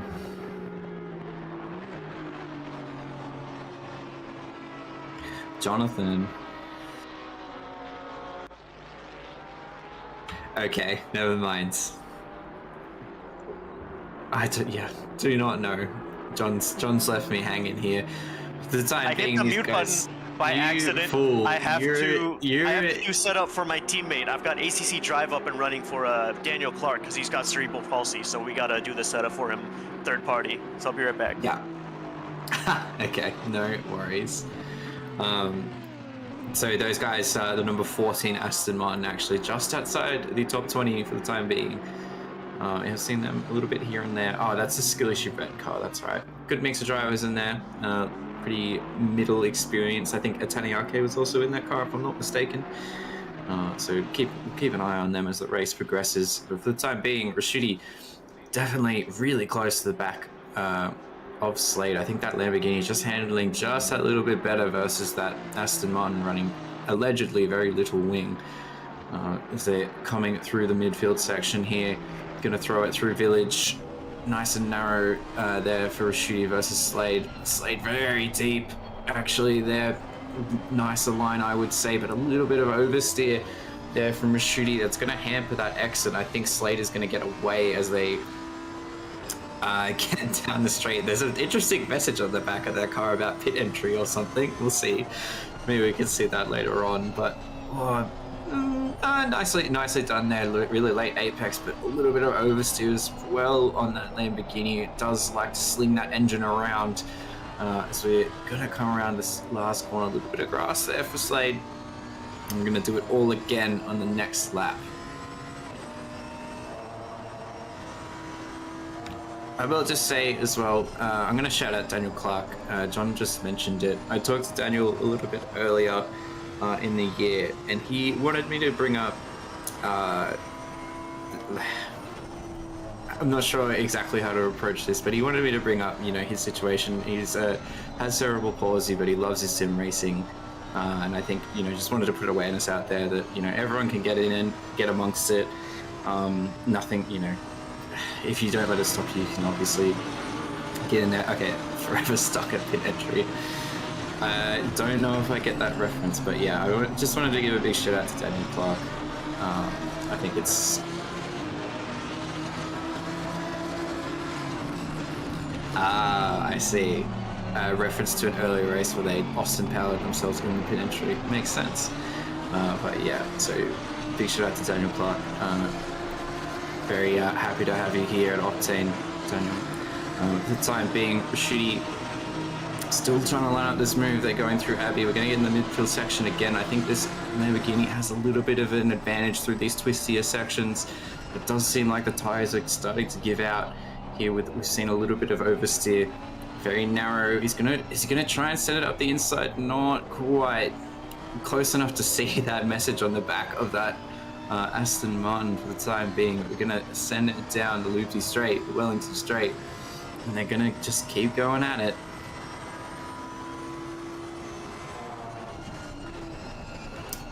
Deeper line. Okay, I am back. Later apex. John Gormley is back. What news do you bring from the front, John? We had to adjust our tire pressure slightly because, as you know, the track is getting colder now. They are finding more grip. You should be expecting faster times, but we'll have to see when the weather comes in, and that's going to be the biggest thing. But yeah, Daniel Clark, our driver, this is his first enduro, and he's enjoying it so far. This will be his second? Yes, this is the end of his second stint, and it will be our other driver, John Chritos, joining into the driver after this. And man, ACC Drive, what a beautiful, beautiful tool. I can see everything for everybody on this thing right here in front of me. Yeah, very, very true. Is it Taneyake also driving with you guys? No, Taneyake is in the 100 Audi. I'm Oh fairly my sure. god, I'm so washed. Can't believe it. On track there, we do see Rondinella in the pits, as we sort of were alluding to earlier. So, new boots in the car, on the car. We're gonna see. I'm not sure if Saxon's gonna get in or if he's gonna make Luke to do another stint. Saxon did say he is the nighttime driver for the race. Petherbridge in the Lost Our Way car. They lost their way. They're a little bit further down than I think they'd like to be after a bit of a debacle, staying on the slicks when it was raining quite heavily. Sister car there, the Audi, just in front, as we do watch Underwood gets that stopped up nice and safely before the pit line. There no goes speeding this JC, there goes, yeah. Yeah, there Jackson goes. Hayes, once again, in the car. Now, we'll get to see a good drive from Saxon, and hopefully in 15 minutes it'll start raining and he'll have to pit again for wets. Yeah, I think it's going to happen. He said too much about not wanting it to not rain at night, so we know how cruel the weavings of fate can be. He said the Audi was set up for a good wet. So in the wet, it is very competitive. So either ACC doesn't give him what he wants, which is no wets for the rest of the race, or he gives him wet at night. Be careful what you wish for, Saxon. Yeah, the house always wins. Certainly. So we'll say after the pit stops have been done now, we do see Neparis actually close to the back Convoy, so there's one to watch out for. I believe Convoy actually has only just sort of come in relatively recently too, so it should be pretty fresh boots on that Mustang. Yeah, because Cricky was just in there. Now it's JC. He's been in there for a while now, because I did see him battling with my teammate Daniel Clark over in P20. Nippers has also passed us now. Great drive from Daniel, great drive from Rosser, great drive from Chritos, just all around, I'd say. Yeah, there he is. Have you driven yet, John? No, but I may have to triple stint right at the end to bring it home. Okay, as you do. But as we welcome just back... horsing around, you know. Just you. We welcome back Cam Thistleway into the booth. Cam, how are you doing, mate? You are still muted, just in case you didn't know. Thank you. There we go. Great start already. Yes, I'm back. I am full of pasta and bolognese. So, yeah, it should be very interesting. Did you cook the pasta with tap water? Shut up. What? Inside joke. It's an inside joke. No one's not gonna know. No one's gonna know. I think for the sake of everyone, I'm gonna keep the details of minimum from that one. Oh, I just forgot my face is on the rear wing of the car as well. Why is your face on two different cars in this race, John? Well, I mean, I guess one of them it isn't, but it's you in spirit. Have you seen his face? It's definitely a face of all time. A face. Oh, it's just Clearly very proud of it. You put it everywhere. Yeah, I mean, people seem to like it, so I'll take it. You know, what my mom and dad gave me. Is that all they gave you?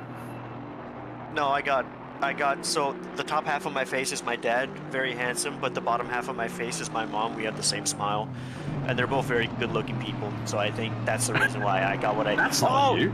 Yeah, that's the person who's in the car right now. That's Daniel Clark in a Sonic outfit. No offense, but yeah, you're not that white. Oh, I wish I was. No, I'm only half white. What's the Thai term? I looked it up the other day, like Longli or something like that. Like there's like a term for like hybrids. Or yeah, it's Luke Kung, which is half child. Yes, we are definitely those. Yeah. So for those of you who don't know, Cam is half Thai, half Australian, and I am British. half Thai, half American. Oh, British. My bad. I always forget. I'm pretty much Australian now, to be honest. Is Mark Bushell, is Hamster half Thai, half Australian, or is he half British too? I think he is. Yeah, I keep forgetting. Yeah, Thai. Yeah, I think he. I've never asked him actually. Yeah, and then you've got Tim Goeb up in the Skill Issue Racing Blue, where Nathan Monks is in right now, and he's half Thai, half French. So We're growing. All our all the Thai fighters. Should put all followers into one car one time. Yeah, and then none of us will drive because we're Thai and we're gonna just laze around and not do we're anything. all on cigarette break. Yeah. Alrighty, I will let you guys get going on it. I'm just gonna hop back in and make sure all the engineering is good for Skill Issue Red. And if I think I'll be back in the booth, honestly, because I'm probably gonna be racing near the end of the race. Best of luck to you. I appreciate you jumping around, John. And yeah, calm it down on the horsing around. Oh, I will. He's such a silly. Not.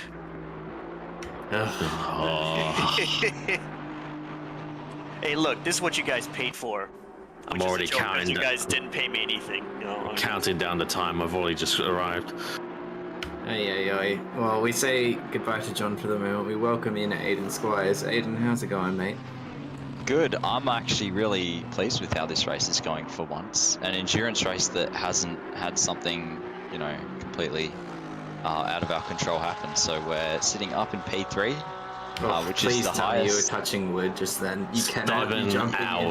My hand, you cannot be my touching. hand is on my wooden desk, so okay. I think I'm fine.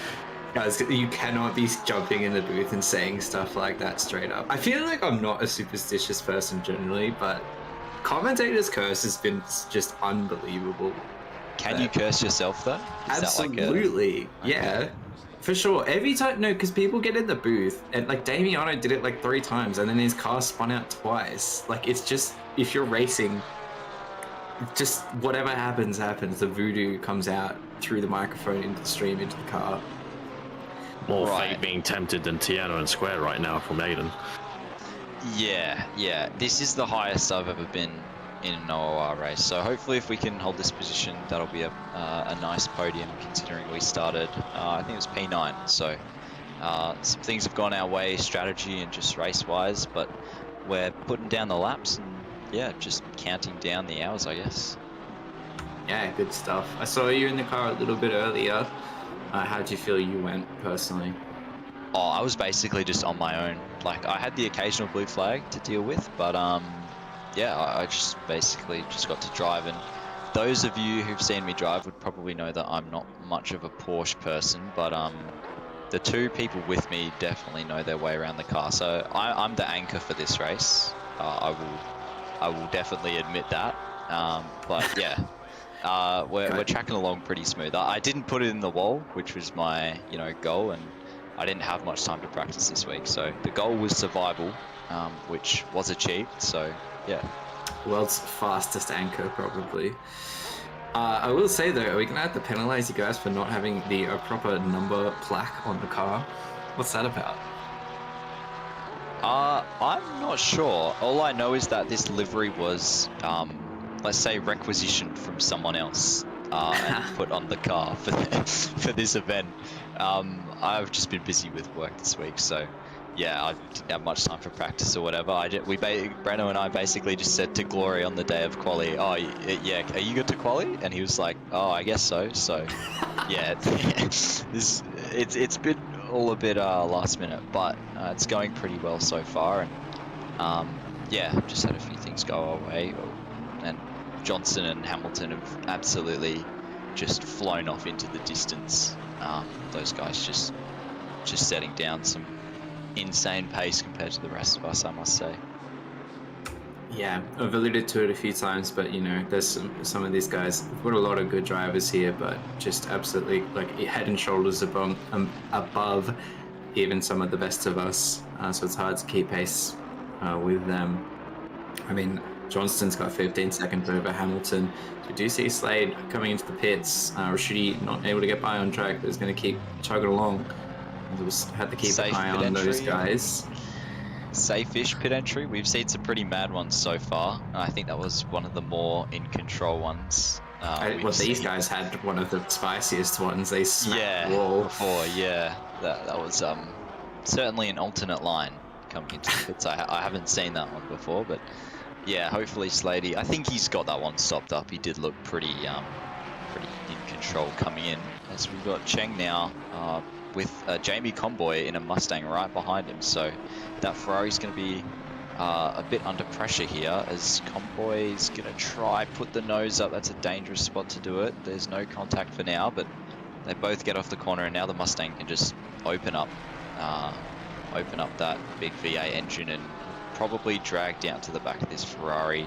So long as Cheng doesn't defend, I think Conboy's going to pull out, which he's doing right here, and just go for that move. Coming into the second last corner. Pretty easy move there. I think maybe there's a bit of strategy difference, and these guys are also in different classes, so obviously Cheng being a Pro-Am and Conboy being in the more experienced silver category. Well, for the time being, my time in the booth has come to a conclusion. I will leave you in the very capable hands of Cameron Thistlewaite and Aiden Squires. Just past 7 hours to go. I know your hands like to hold an iron brew. I don't know how you actually say that, but that's pretty on point. Yeah, thank you. So keep it going, gentlemen, and I'll catch you all next time, I believe. Lexi Bone is going to take us over the line with Sean and Matt, I think. So this is it from me today, but thank you everyone for having me.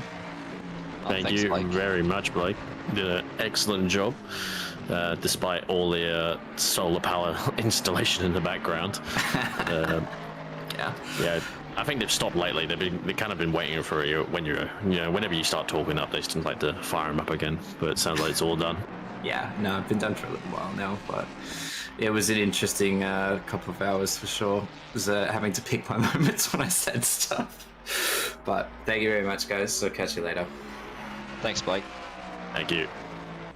Yeah, going pretty well so far, and I don't really have a horse in this race. Horses, Mustangs on screen, it's all appropriate right now. Just to see a JC though is still kind of this far down. Like this car was kind of in the top 10 on the first lap, and then it just seems to be just things haven't gone their way. And it seems like it's just on the endless recovery drive right now. Yeah, that can happen in Enduros. Once you kind of drop a few positions, you start getting the blue flag train, and you just lose so much time having to give positions to other people as you're obligated to do so. Oh no, I've just noticed. I did see there's a couple of guys in the pits, but 8 and 10 was one of them and has emerged with an SG30. And unfortunately, that's going to be a pretty sore lesson to learn for them. That's for Hobby Culture Racing, is Will Hammond, Jason Tate, and Zed Mechanica. That's a real shame. They've got a decent gap to the car behind, but that car's just coming to stop as well, and who knows the gaps right now. But Jason Tate is under threat, so Jason Tate's taking over, and the Aston Martin of Cafield's looking to go around the outside, doesn't able to get it done. The Ferrari runs its normal line. There's a bit of a crisscross back underneath, but there's not much overlap. But Aston pulls along and goes for a late break around the outside, hoping to get the inside. Still got a wheel arch in there, but has to kind of taper off a little bit. But the Ferrari goes wide, and it does get the place done. It should be day done for Cafield there. Yeah, that was a good move by Slady there. Just kind of textbook over and under through Stowe, and then up into club. So that was a pretty good move, and Tay now will have to come in and serve this stop go. I don't know if he's going to drive the 2 laps that he can do now before serving it, or come straight in, but Once Glenn is back, I'm not sure if he's here right now, we can maybe see that pit entry, because yeah, stop go 30, there's been quite a few of them today, so maybe everyone just needs to forget about track cuts and such and just make sure they're getting their pit entries right, because this is about, I think, the 4th or 5th one I've seen, and quite a few cars in the top 10 suffering from this. So yeah, definitely catching out a few quite experienced drivers in the pro category as Tay now comes in. So don't speed this time, otherwise that will just double your pain. Yeah, not going too aggressive, gets the pit limiter on pretty early there, so pretty safe entry. He's just going to have to pull over and serve this stop go, which feels like an absolute eternity when you're the driver. I'm sure Cam has probably had a few in his day too. Just trundling through the pit lane and just stopping and seeing all the cars go by. It's the worst feeling ever. Yeah, pretty unfortunate as well. You have to substantially speed into the pit lane, which the entry does catch out a lot of people, because you can also get drive-throughs for speeding depending on how severe you are over the limit. I did notice also car 700, the car of Matt Nipper's MRT, was unfortunately yellowed at the Vale chicane on that last lap. It was there for some time and they were battling for a position, so unfortunately for them, it looks like they've fortunately they have got going again, but have lost at least a few positions on that one. And another car on an endless recovery drive from their lofty heights on the first lap. Jason Tay does get going again, and I get the feeling that may have been not his really own doing that stop go 30, as he was put into the car at the stop, and it potentially was the driver beforehand. I believe that was lose me right now, 8 and 10. Yep. I'm gonna replay it now. This might be it. Yep. This is it here. So Octane coming around the final corner in the Ferrari, obviously. So hold to look at the pit limiter. That's very late. That's really late. Yeah, way too late. He's that's doing like 70. Yeah. Exactly.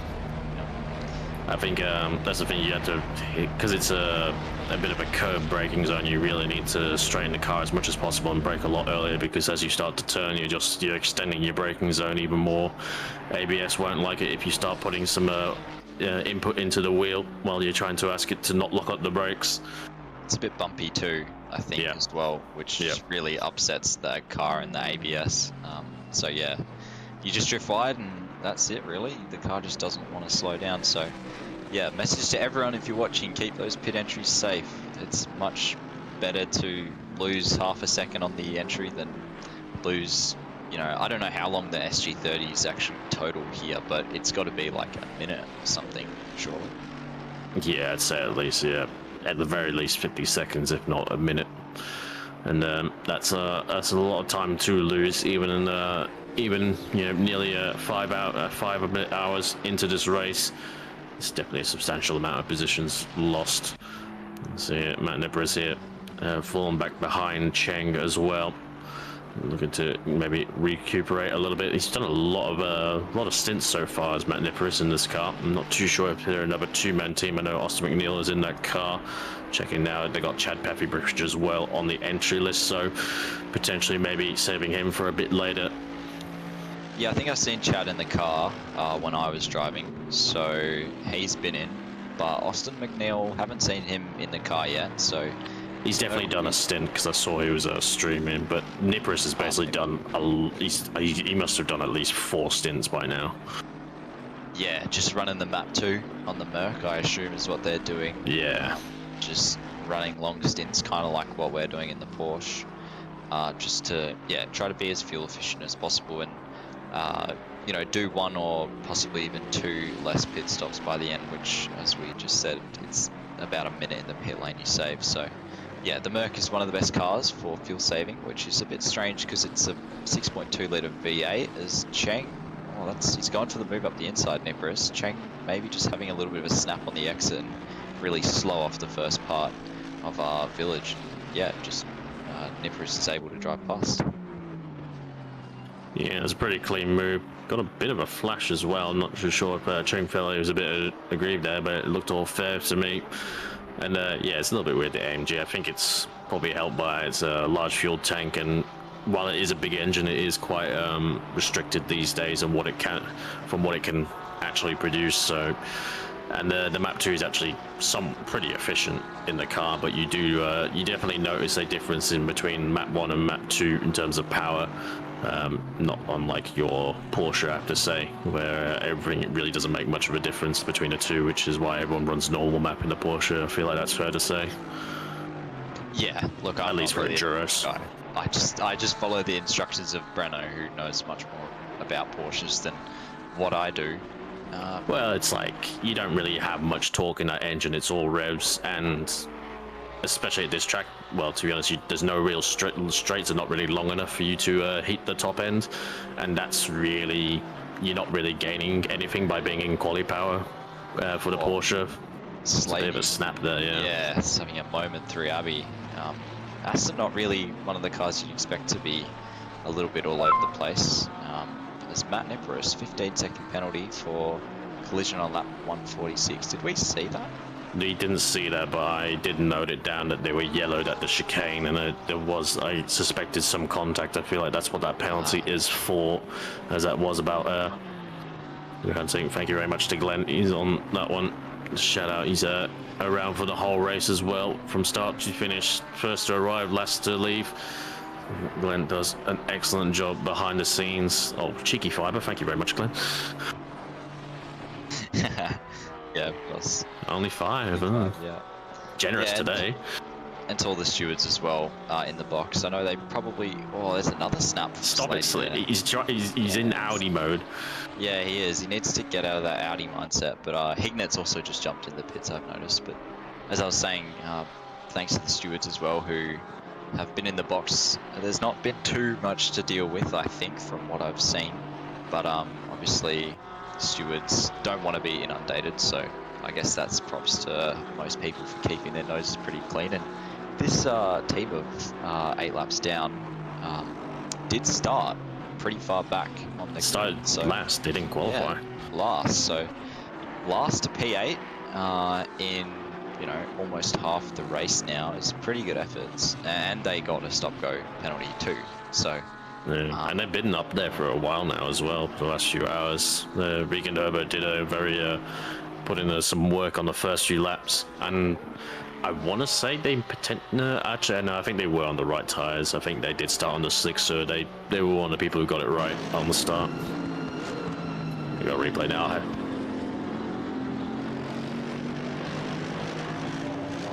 It's the exit of Stowe. Got behind John Rad. Kind of, is he just, no, he's just missed. That's so easy to do. I've done that before myself. Actually quite light contact, but just enough to send the Merc around, as he was probably all on the front of the brakes.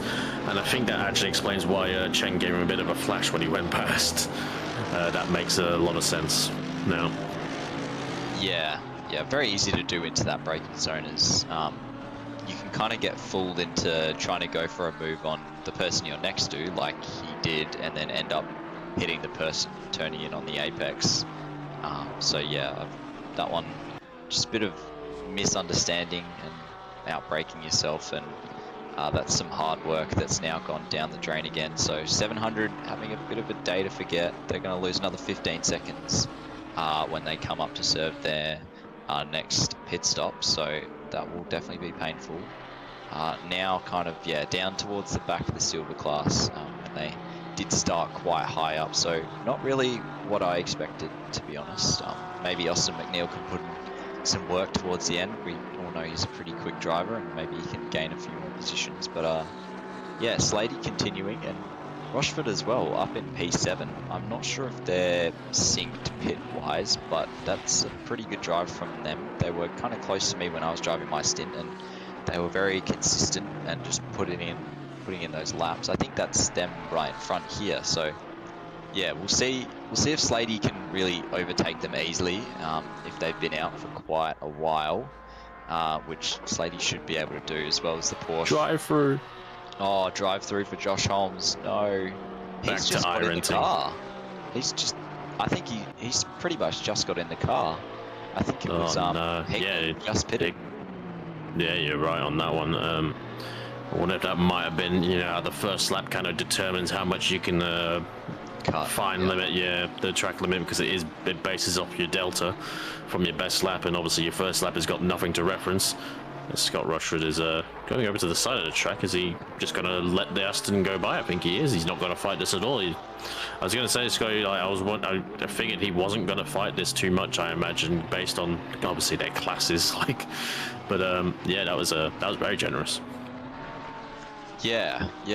Rushford just obviously trying to put together a good stint, which is pretty consistent. It's him, Ramez Samuel, Carl Johnson, and Viney. Pete Viney. So all pretty much Porsche guys, except for maybe Ramez. So they certainly know their way around the car. And yeah, I reckon they can put in a pretty good result, as they are leading the Pro-Am field by quite a margin. It's more than 20, probably a lot more than 20 seconds right now. So yeah, just keeping their noses clean has got them quite a long way. Yeah, I'm trying to look where car 10 is. They're just going through Brooklands and Luffield. That's the next car, the next Pro-Am. And yeah, that's about a sector behind right now.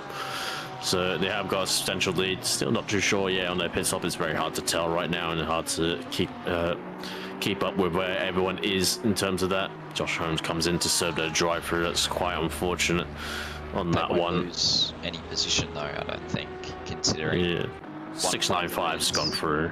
Yeah, sorry. Apart from 695, Goab is quite a bit further back, coming down.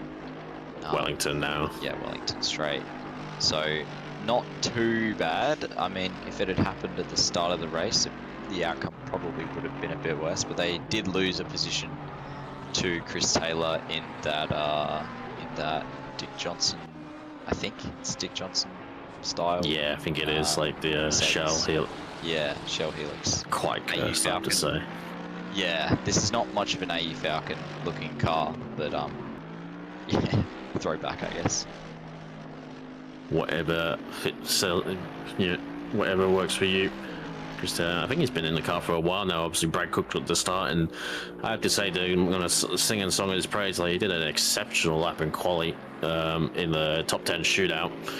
And it was on pole by a significant margin. That's the thing. Like, I feel like the Merc is obviously, I think, decent over one lap, but obviously in the race you're running the map 2, and I feel like it's not as consistently quick as lap to lap as some of the other cars. Like, I think the Aston and, like, say the Ferrari and the Porsche is like kind of. Oh, Roy Atkin, the Village, no.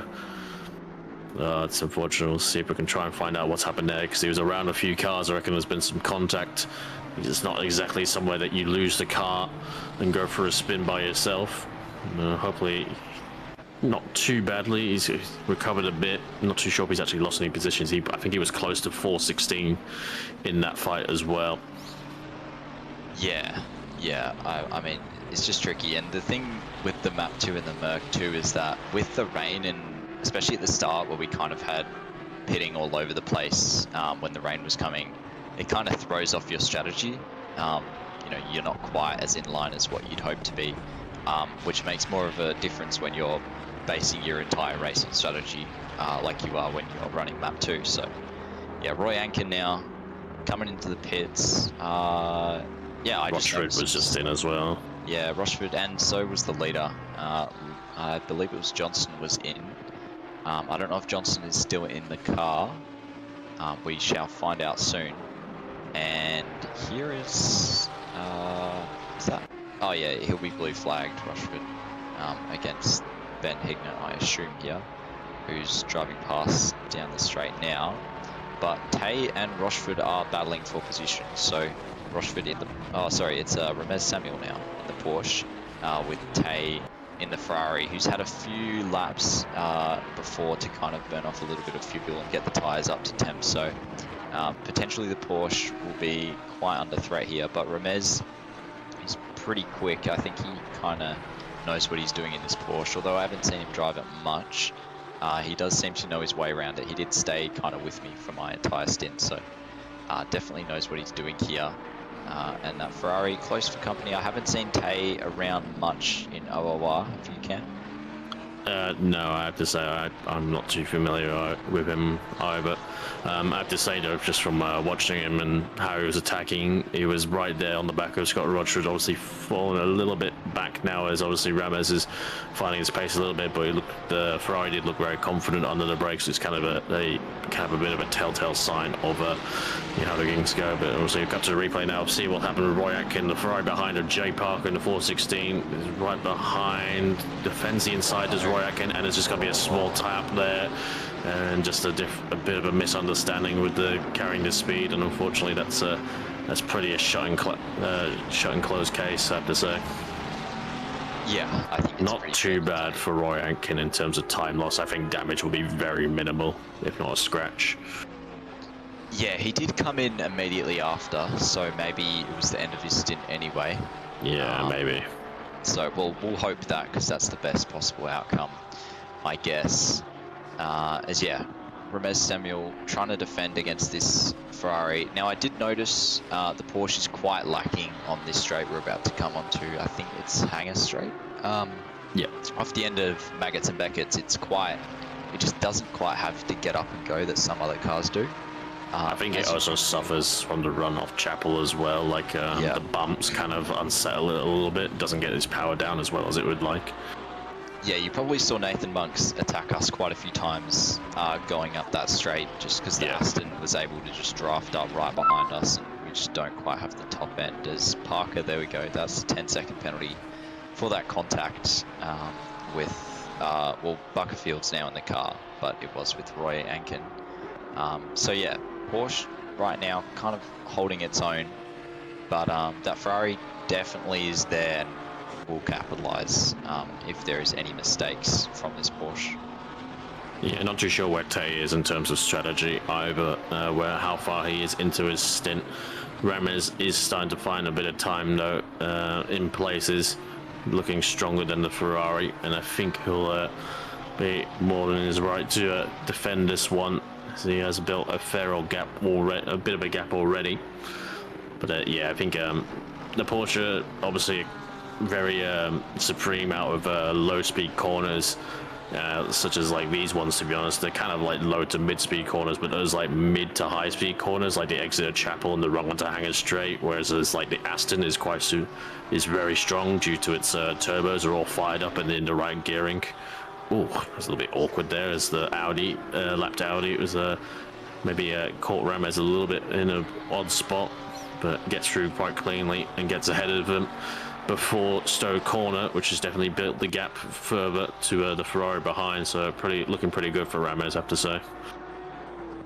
Yeah, he has also gained a little bit of time now on that Ferrari as the Ferrari's getting a little bit held up due to blue flags, I think, behind. I think there's a lap car coming through. Name's coming through. That's why. Yeah, okay. Yep. So he's had to get out the way for Name as he's coming through. As Glory has just jumped into the pits, I've seen. So please don't get a stop go 30. I've got my hand on the wood, so we should be okay. A few driver stops at the front, like Babby's now in the Porsche at the lead, and Name's in that car. Should be inch to the C. I think that's him. Ooh. Well, I think Breno's in the car now. So Glenn just giving you a bit of a heart attack there. Yeah.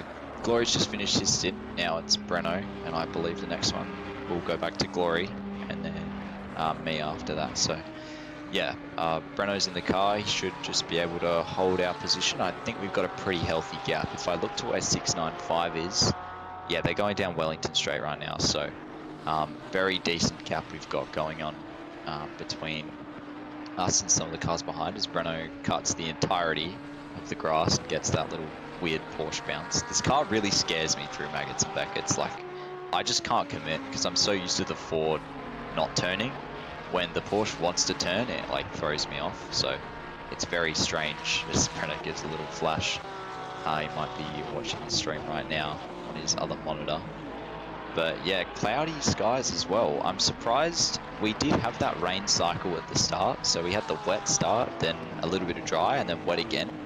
But we haven't got another wet cycle since that. So I'm pretty surprised that the rain hasn't come, because I kind of assumed it would be a similar sort of cycle we get in some of the ACC endurance events where it's just rain, dry, rain, dry, rain, dry. But the rain seems to have held off for the past sort of 3 hours now. So, yeah, what do you think, Cam? Do you reckon there's any rain on the way? Very difficult to tell as Renault just gets past one of the lap cars as well as for 6:14 of Ren. But yeah, it's tricky to tell. Yeah, there hasn't really been any rain since that first hour. And obviously we're on 2 times progression. I have to say it was 0 wind at the start of the race, and now it's up to 14, which is quite substantial, but still no, that might, you know, increase the chances of rain being blown in, but also it could be blown away as well, how the game works. But yeah, it seems to have just been kind of semi-permanent overcast since, as it up to 9 p.m. Surprised the game is actually, surprised it's still this light out right now, but I'm sure it will start to turn dark very soon. It kind of is a little bit of a fast transition, I have to say, in ACC. It's not very slow. It honestly looks like midday out right now for 9 p.m. Yeah, I do remember when I went to Europe, the days did seem to, well, the sunset was a bit later, but I'm not sure about 9 p.m. late. I do remember in Italy it was kind of like this, but it does depend on your daylight savings quite a bit, but yeah, it's a little bit odd right now. I think hard to tell with ACC. Yeah, exactly. Obviously, come night, the temperatures will drop quite a bit, and I must say I have never done a night lap in Silverstone, so I should probably, once my comp stint is done, do a few laps in single player just to familiarize myself, as I think I will be doing at least one of the night shift stints. So yeah, have you driven Silverstone at night? I can't remember. Honestly, now I think about it, I don't think I actually have, having driven here for probably like 4 or 5 years in this game now. I don't think I've actually ever done a race at night. It's not really something we do in Octane Online Racing that often, obviously outside of Enduros, but even with Enduros for the most part we run on 1 times progression, and obviously we run it during the day, if not early in the morning. Sometimes obviously like we have the Bathurst, we never really have too many Enduros that actually transition into the night, obviously unless we're doing the 2-time progression, but it's kind of a bit of an outlier right now for this event. But yeah, I think I maybe have done 1 session ever in the nighttime here. It's obviously not a lit up track in really any way. Quite tricky to tell. I'm not really someone I feel like gets affected by nighttime running in the game. Like, it's like I know where the track goes. It's the same in the night where it is in the day. It doesn't phase me much really. Yeah, fair enough. I think, yeah, just sometimes you miss some of the cues that you might in the day. Like I remember when we had the finals at Suzuka, it was quite difficult in some of the spots to really see where you were going.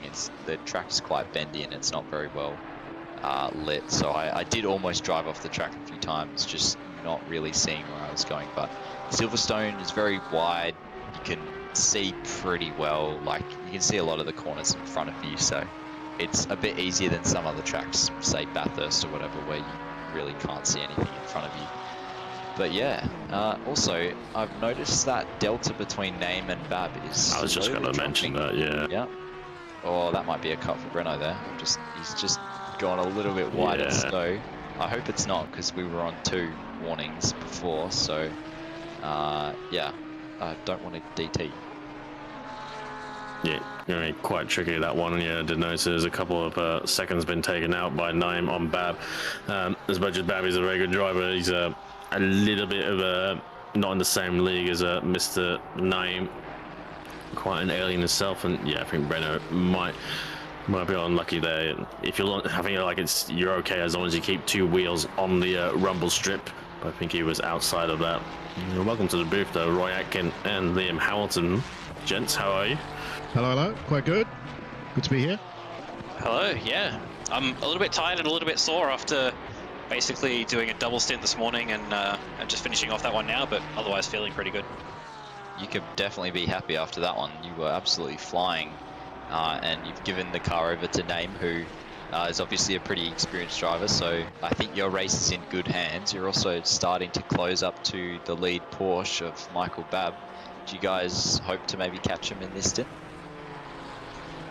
We'll see what Name can do. As you said, Name's certainly no slouch, and the temperature's only dropping more and more as the night starting to get dark here, so the track's going to get faster, and yeah, we'll certainly try our best to catch them and see what we can do.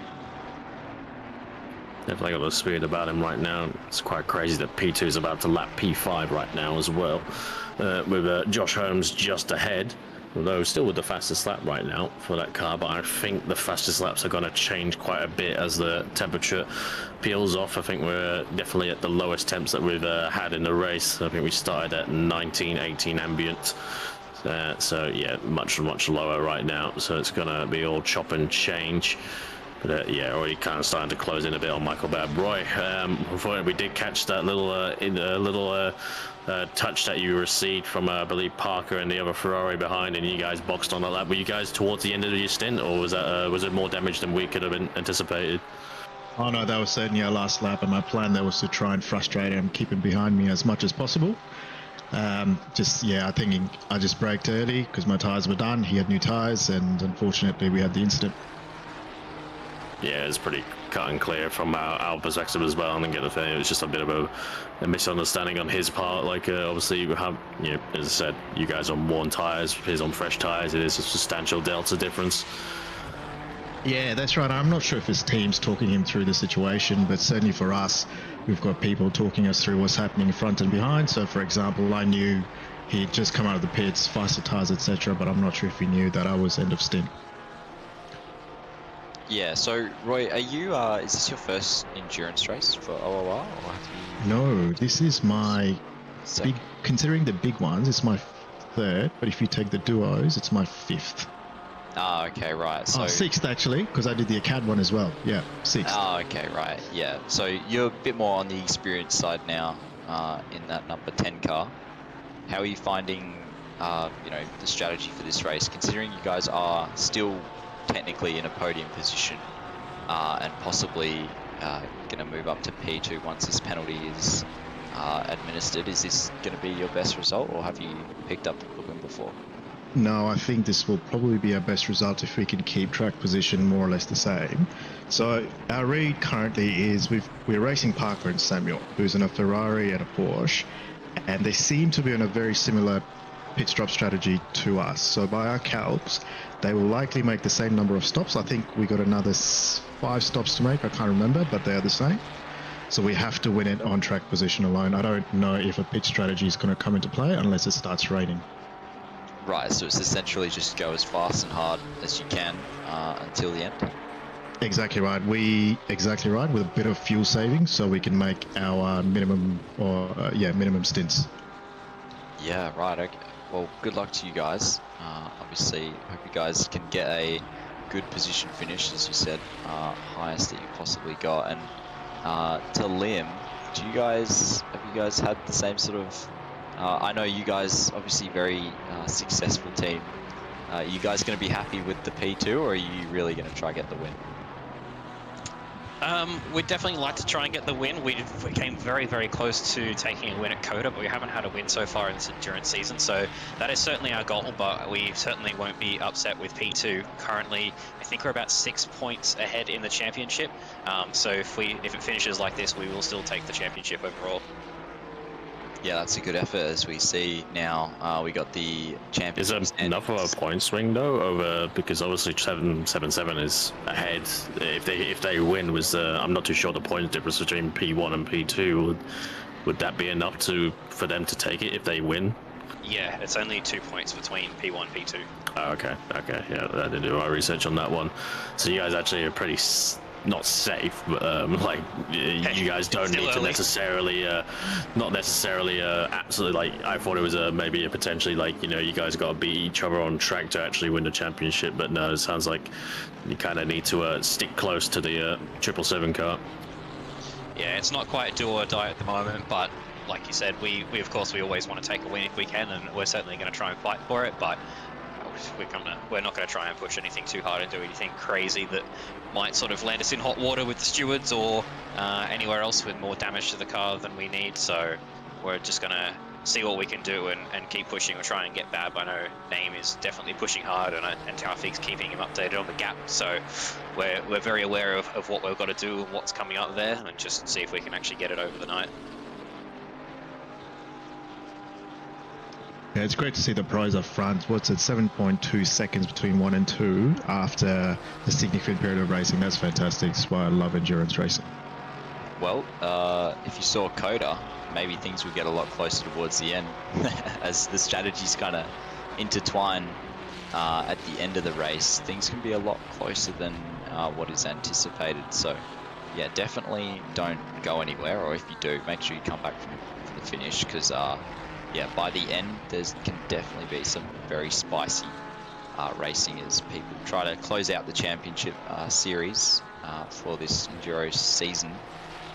Obviously, Silverstone, the final race of the season with this 2 times multipliers. Yep, now we're right into the darkness in England. No more rain that we've seen, really, which I think is kind of unrealistic. I mean, we're in England, it should be raining like pretty much all the time, no? I think we needed a flooded track in the middle of the night. That would definitely mix it up. Yeah, I agree, actually. Storm. Oh, JC's just had a little bit of a wide moment there. Where even was that? Oh, exit of turn 1. So JC is actually following one of our cars at the moment. So that is Rob Buckerfield in car 100 on the Triple R Ferrari. Yeah, right. So he should be able to pass this Ferrari fairly easy with that forward power. I would think so. Coming down the hangar straight now. He's probably going to have a look into Stowe. He's going to pull out to the inside, which he's doing right now. Oh, he doesn't quite have the overlap, and Buckfield actually just outbrakes him and says, no thanks, we're going to continue on. As JC's looking down the inside again, Buckfield opts to take this outside line, which will give him the inside for the next corner. If he can just hold it side by side with JC, which he does, Ferrari just sneaks up the inside. There's a little bit of rubbing on the exit, but they make it through. This is some great racing provided by your car and JC here too. JC's going to look up the inside of Abby. That is very brave, but I don't think that one's going to come to him just yet. He's on the grass through the corner, but he's keeping it fairly straight. He has lost a little bit of ground here to that Ferrari, but Ferrari's a bit deep coming into Village. Although the Ferrari is very forgiving, I've noticed, in terms of lines. You can kind of drive some stranger lines that you probably couldn't quite in other cars and still kind of hold your time, as you can just plant your foot. But JC getting held up a little bit here. Yeah, the Mustang definitely no slouch on a straight line, but the Ferrari, like you said, just a little bit more downforce, and I've been able to find it through Abbey and Farm, I believe it is. You can just, it's a lot easier to just keep it tight. I found a lot of other cars, it's very easy to just have the front end wash. Next thing you know, you're nearly on the grass. But yeah, the Ferrari definitely a lot of downforce, and he's going to have maybe a little bit of a hard time trying to keep up with the Ferrari here in the dirty air. Yeah, we'll follow him now. Yeah, the Ferrari's got quite a bit of bop here, I believe. Sorry to bring up the B word, but it does get a bit of extra added weight to it, so it is fairly strong around this track. Does the Mustang have any ballast? And not ballast, does the Mustang have any restrictor? Restrictor, that's the one. So I heard there was a bit of restrictor in play with the Mustang here. I think it's 50% restrictor and no bop, if I remember correctly. 50? Sorry, 20%. Whatever is normal. I think you got a boost at that point. Okay, so it used to be no bop, no restrictor, but now it's I think it's pretty global for that restrictor as well on all circuits, I think, because from what I understand. Yeah, of all places. Just coming back to the battle here, I think JC's just got to be a bit patient. He's definitely got the pace of Rob. And the next silver from JC is around 20 seconds behind, so he's just got to bide his time and make sure that he doesn't get caught up with a slower car in front, I think. Yeah, you'll see now as well that Ferrari is a lot stronger through these corners, maybe a little bit wider from Buckfield on the apex, but pretty good. Didn't really gain too much over JC, but definitely a lot easier, and it looks like maybe Buckfield's struggling a little bit on that transition into the braking into Village. It is a very difficult braking zone if you're not too experienced around here. And you run a little bit wide, but you can get away with it as well if JC's not there to pounce. There'll be a run now again down to the Wellington Straight. Let's see if he gets close enough for a run down into Brooklands and Luffield, but he knows he's top to grow up. JC's been around for a long time. He knows his way around and won't go for anything half measured like that. That's it, yeah. And like I said, just a bit of patience. You can see Rob's really overdriving the car into the corners. And I probably need to get on our other team chat and tell him not to do that to save the tyres a bit. But JC's just going to bide his time here. Yeah, you can see how hard you can actually push that Ferrari through the corners and see it kind of on that, not slip angle, but you can really see it rotate. Whereas the Ford's just like a truck, it just like kind of just drives straight and just somehow gets through the corner. And his best opportunity will be here, I reckon, down Hang Straight, so off the exit here. Ferrari just gets that power. Good exit. So look at that, Yeah. like it's just, he's able to just stamp the throttle, and the Mustang, even though the TC is pretty good, you just can't be as aggressive on the throttle as what you can in the Ferrari. So JC, you're gonna have to wait a little bit longer, possibly for a mistake from Buckfield. It's just sliding that Ferrari everywhere, but it doesn't seem to be really losing him much ground. As yeah, the Ferrari just very forgiving, I think, and is helping Buckfield just hold up JC, who I think by this point is probably getting a little bit frustrated.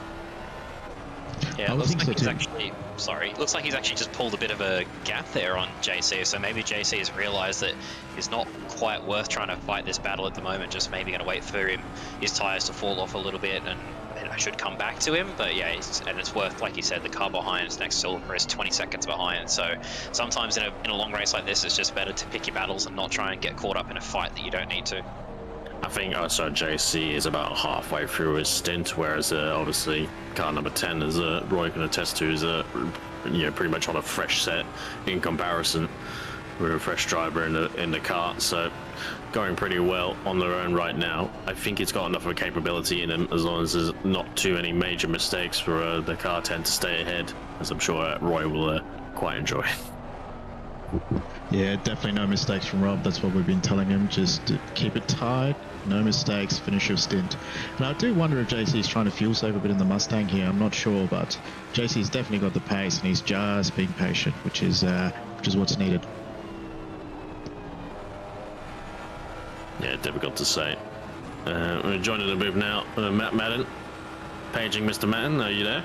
I am here. G'day, everyone. Good afternoon. Hello. All to viewers, people in the box, stewards, bloody everyone. What a race so far. Holy cow. Bit of ups and downs, weather, this, that, the other. There's also been some insane shifts of position, particularly from our standpoint. How are you guys going? About to find out as they close in on one of them. From Roy Atkins' car right now. He was closing in, but there was enough of a gap that the Ferrari was still ahead. But yeah, I think everyone here is actually having a pretty decent race overall. So it can only go horribly wrong from here. Oh dear. Right. I got no stake in this. I've been under Take that back. explicit Take that back. instructions. We don't need a commentator's curse. I was about to say, He's I've been gassing his own car up so much, trying to really walk under the ladder. Yeah, I've been under explicit instructions from my team to not curse our car, but on the other hand, that 777's been having a really good day so far, and they've been doing really well out in front, so... I see what you're doing, I see what you're doing. Yeah, that's sneaky. JC just sliding that Mustang. I do know the Mustang does suffer quite a bit on tyres here. Just that front sort of left loading you get around this track just really just destroys that tyre over a stint. And JC as well, obviously, if you've ever watched him drive, you'll know he probably burns the rears a bit quicker than some other people, just in his driving style, as I'm sure you'll see the back end of that Mustang stepping out a little bit as he's still getting held up by Buckfield. Sorry, I didn't mean to cut in there, but it's an interesting thing to ask, obviously, because I've got 4 other drivers in the booth right now, but you're talking about JC's technique and how he uses the rear tires more than most, but he's a right foot braker in the car, or as wide from Robert, wide from JC too. Track limits are galore, but I don't think anything's gonna be able to be done into maggots right now, but potentially a rundown for Chapel as they set things up. Let's look at the lines. Good from Robert, maybe a bit of a shallow entry for this last part, and a good, better line for JC, but the Ferrari's exit is actually still very, very decent and still able to hold 2 car lengths down the run, I don't think anything will come of this. You know, I wonder if JC's just playing the smart strategy here, because they are gapping the next silver that JC is technically competing with from a class perspective. And it would help him save a bit of fuel, I wonder, getting into the slipstream of the Ferrari. So maybe it's just a smart play from JC, and he'll just bide his time and pounce when he needs to. Have you met JC? I think I'm not too sure he ever holds back. Time is not something to be bowed for that man. He is bowed for that man. Yeah, no, he'll definitely be pushing for all it's worth. Yeah, it's I can understand the thought process though. A little bit tricky here because like what you gain probably on the straights with the slipstream, be able to save fuel, I can understand that, but then there's so many fast corners here, the dirty air probably kind of counteracts that a little bit. With obviously kind of a bit more tie weight. That's wide from Robert though. That's a really bad exit out of the loop. It kind of just ran a little bit wide. It kind of, you know, the corner wasn't done. And it's a really supreme run now for JC. He goes to the inside. Yeah, he's probably going to get him here. Already drawing alongside. Yeah, he's coming in, but Roy's in the booth, but Robert holds it around the outside, but he gets a slide on. I don't think there was contact, but that was quite odd. He held it around the outside, braked late, but got the rear sliding, but he still come out ahead. That was like some Formula Drift Gymkhana stuff right there. Just like held it sideways over the grass and just kept that position. I'm not sure if maybe the stewards would ask him to give it back, because he did just drive straight over the. That is a defensive maneuver if I ever saw one. Yeah, definitely. I'm just going to go have a chat with Rob Lads. He's let him go. He's redressed that move. I think I can understand why, whether that was on his own volition on that one. Yeah, it looked like he just snatched a brake. He braked very late, and I thought he had it done as well. He kept JC was committed, but not like to the death as well. But I think maybe Robert just caught the rear a little bit, and then just cut out the second part of that Brooklyn corner. Yeah, I'm his teammate, so I can say this. His middle name is Shut the Door in Your Face Buggerfield. I think that's what he did there. He shut the door in JC's face. Yeah, it's good that he gave that back, which I agree that's the fair thing to do. I think JC was well and truly sideways, and then Rob just closed the door on him, which is not on. Yeah, I think Rob has definitely, with the smart play there, just handing that position back and to avoid any interest from the stewards and any unnecessary penalties that we don't want. Sometimes in the Ferrari, I've noticed coming off the brakes through that corner, it can be easy to step the rear out. So maybe that's what's happened. He's just come off the brakes a little bit too aggressive. And as someone's just pointed out in chat, which is what I was just looking at, up at the front of the field, the gap I think is about down to about 3 seconds now. So Nine will have the Porsche of Michael Babb well and truly in his sights, in his scope, and he's going to try and cash his car and see what we can do. Yeah, again, very close right now, as well as also a big battle between the Mercedes of 695 for P4 and Holmes as well. Holmes with the fastest lap still. Not too sure if that's still from early on right now, but looking very, very close. Yeah, like we saw the pace that Naeem's done, and obviously Liam knows firsthand of the pace he can do. He was really pushing that car, and you know, all credit to Michael Babb again. Like, he is a very good operator, but not on the same level, and he'll be the first to admit that as well. There's a big slide there from Chris Taylor in the AMG. A good cut under and a good exit from Josh Holmes. He'll be right on the back of this AMG. The AMG should be a little bit stronger down the straight, but with the slipstream this close, it should be good for the Ferrari. He goes to the middle of the track, right, left. Not too sure on that one. Not too sure if that was just a bit of fun and games, but don't want any more moves than that one, I have to say. I wonder if the Merc is still on map 2 for this battle. If they're trying to hold up the Ferrari, because he actually looked pretty strong on that straight, down Wellington Straight. The Ferrari really didn't gain anything on him, so maybe he's flicked it to a non-fuel saving map to just try keep Josh behind, as track position is still quite important around here, as even though it is a little bit easier to overtake than some other tracks here, if you place your car in the right spot, you can definitely give someone quite a hard time. So yeah, we'll see what kind of run that Merc gets off the back of Merc gets down through onto Hangar Straight. He does line it up pretty well. We'll see if the toe will make a big difference or not. The Ferrari, obviously not the strongest car, especially accelerating out of the corners, you know, in terms of top end. But yeah, that Mercedes not giving up any distance on the straight. Yeah, Sean Bob now in chat as well, confirming they're still on map 2 even in this battle. It's like he's still being able to pull away on the straights. Is the Mercedes a lot later on the brakes, I have to say, into the Vale chicane, but Josh Holmes knows what he needs to do. He's definitely close, and speaking of close, it's already under a second as well between Naim and Bab. I'm not too sure where to look between these two battles, but it is getting quite close. Maybe Chris Taylor's managed to find his pace back a little bit, as he has already bought out a couple of car lengths. A little bit catching ever so closely though through the Abbey and Farm, and a bit deep though into the village. Yeah, it's close. Now we've got too much stuff to look at. We've got battle for the lead on the left and battle for P4 on the right. So you're gonna have to go like what's the animal that can change the color and like divert its chameleon? Yeah, chameleon. You're gonna have to like chameleon this. Two eyes look in different directions. Yeah, exactly. I know where my eyes are firmly going to be planted, and this is going to be the second time I've commentated my own car fighting for the lead. So, last time it didn't end great. There was some contact that we could have avoided. So hopefully this one can be a little bit cleaner.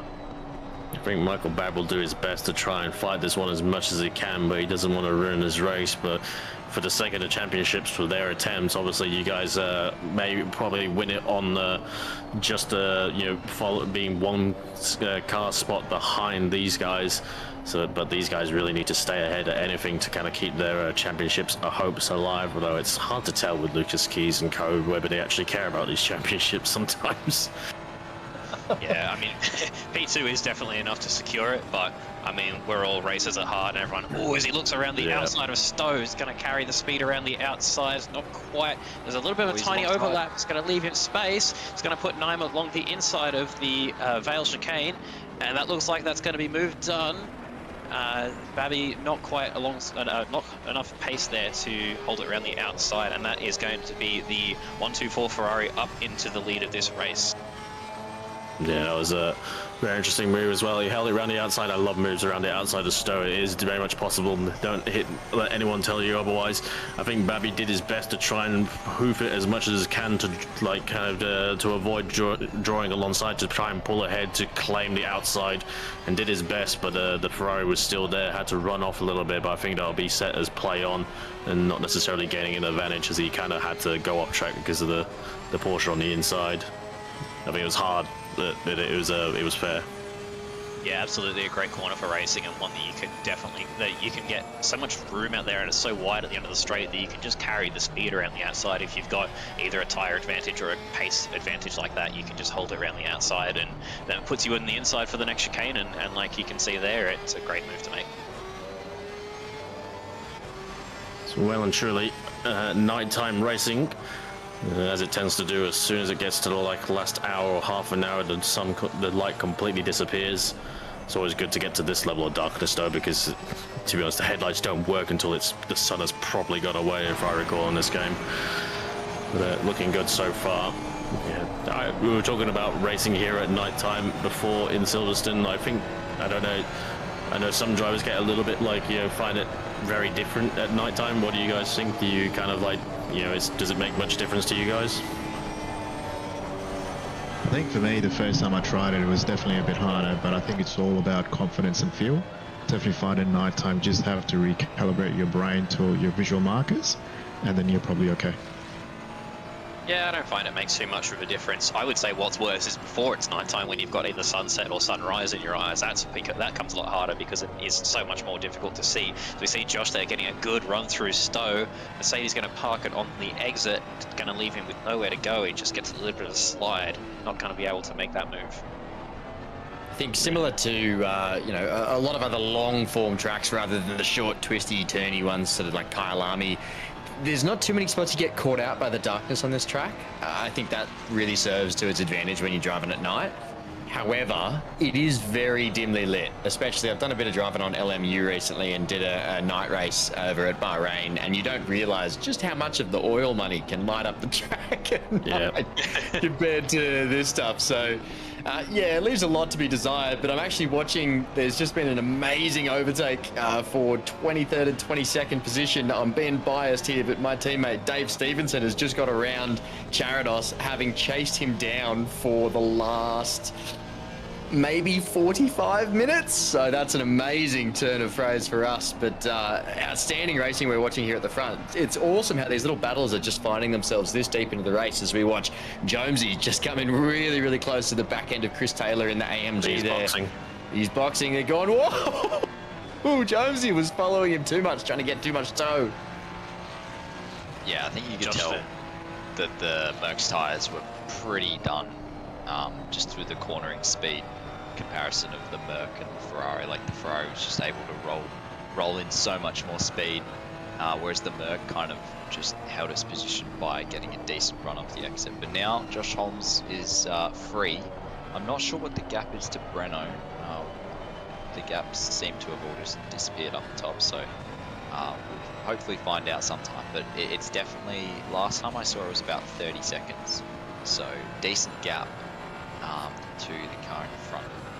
Yeah, I think I can see on the track up there the car 7 just going through Brooklands, I believe that is. So yeah, it's a bit more than 30 seconds, I think. I would say, yeah, probably a good half a lap or so in there. So yeah, 40, 50 seconds or something. I think even more than that. The 777 is on the Hamilton straight right now for P2, and yeah, unfortunately you guys are just crossing the line now for P3, so that is, I dare say that's a pit stop in terms of the time difference. Yeah, definitely. And to answer the question about driving in the night here, I have not done that yet, so I will get back to you this afternoon once I've actually driven here at night. Oh, here we go, Matt. Gas it up. I'm getting ready. I was watching this on my other screen. Insane move down around the inside here. Dave just sticking the nose in. He's been following him for 45 minutes at this point, 20 laps or so. Gets it done on the inside of Stowe, it looks there. Insane maneuver. And then just tucks in really, really nicely. That's Dave's been hunting that for the last little while. So massive ups. We've come back. I'm just a bit selfish now and taking the floor, but we've come back from a lap down. And this team we eyeballed at the start of the race as our rival team. So, huge sigh of relief. I can see the boys lighting up in the Discord I'm in as well. They're very, very excited about getting that one done. But we're back on board with Josh Holmes there, nailing that first turn of Cops. So hard to do, particularly in the evening. But some outstanding driving that we're seeing here, guys. What's been some of the highlights? I've been pretty sort of locked in on my own race. What have we enjoyed so far from your perspectives? I think, Matt, for me, just the start of the race was really, really interesting, just with the rain and then picking your strategy. We went on a wet, which probably didn't pay off for us, but the incident just happened. The way the incident happened, I was just before the pit lane, and I just dove in and I told my team, you've got 20 seconds to load me a strategy because I'm pitting. And that helped us out, because if that safety car didn't happen, we would have been much further behind in the field. So that was really interesting and just really tricky conditions to drive in. Yeah, and I'll tell you what, you were actually just behind me as you came out of the pits, and I put on some slicks after that, but they were way too under pressured. So the strat that you came out with and the tyre pressures must have been, I mean, you're an incredibly fast driver, and I always struggle to keep up with you, but you had everything right, and you absolutely laid it down on the track. So well bloody done for your first stint there, man. Thanks, man. It's very kind. It's always good to race with you. We actually picked up Turab Bank as our third team member, so we haven't actually spoken about that. So Turab's putting in an incredible stint for us, and he's a great addition to the team for this round. Yeah, good. Yeah, good. Maybe we'll see eventually they might get 2 Simrigs, and we'll see his youngest son, Ibrahim, take advantage of the ability to jump on a second Simrig. But then again, I can't even imagine, I don't have room in my house for 1 Simrig. So I don't know where you put a second let alone. So, but anyway, that's Mum said it's my turn on the Simrig. Yeah, I know. We need to get you back on and racing there, Cam.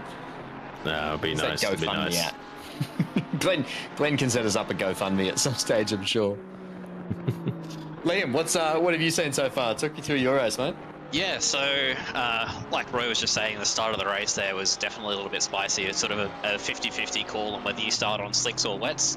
I've had been in that position before where we've made the wrong call, and that was we learnt there the hard way that the ACC drive weather widget does not really like the 2 times time progression. So we decided to just stick with the information we were being fed from the game, and that it was about to stop raining. So we made the right call to start on dries.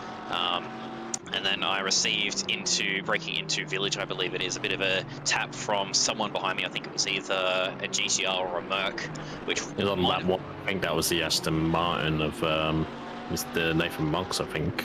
Yeah, okay, I haven't actually watched If it was lap 1, it was I think it was deemed a racing incident. Yeah, went a little bit deep, I think, into the corner. It just gave me a bit of a tap in the side and managed to save that. And then we had the safety car, which was going to help us with our fuel usage. But yeah, the track started to dry out there, and it just came back to us. And I made a nice move there on Brad Cook through Stowe and just followed Lucas Keys through there and just tried my best to keep up with them, and that's pretty much been our race.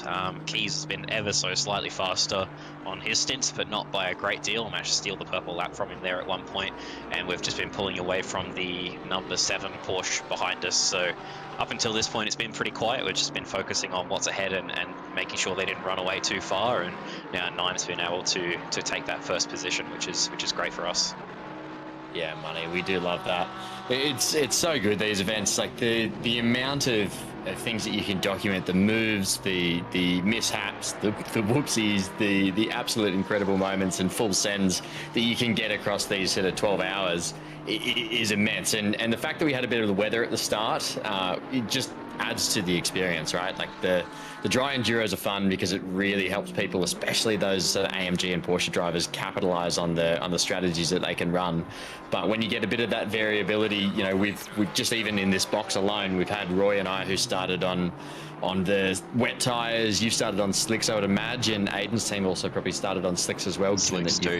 Yeah, got the big brain move there. Possibly a lot more experience than Roy and I have. So yeah, it's awesome the way that you see this unfold, and I think it's just endurance racing at its finest, right? Yeah, absolutely.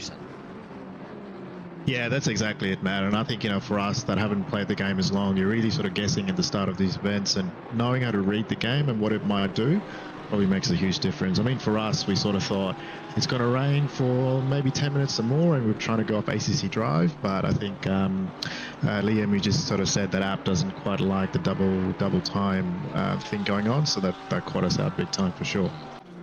Yeah, 100%. It's hilarious though, you know, in the real world, in the real life, in the physical, I can rarely ever get the weather right anyway. I'll leave home with, you know, short sleeve and shorts and a rain jacket and an umbrella just in case I can not even get it right you were there. Say you left home on slick tires. I was like, what? Yeah, some old shoes, zero grip, man. I'm skidding everywhere. Try driving like on slick tires in the wet in real life. Slick tires in the wet in real life, the sort of equivalent of that has to be going out in the rain in thongs. You know, when you sort of go and end up in like on a tile floor in some kind of shopping center or something on wet thongs, and you just go skidding everywhere. That's essentially how it feels to be 3 laps deep in the rain on slicks in ACC. Or even just the pavers at the bottom of my steps in my backyard in thongs. You take one step out of there wrong, and your foot falls out from under you in thongs big time.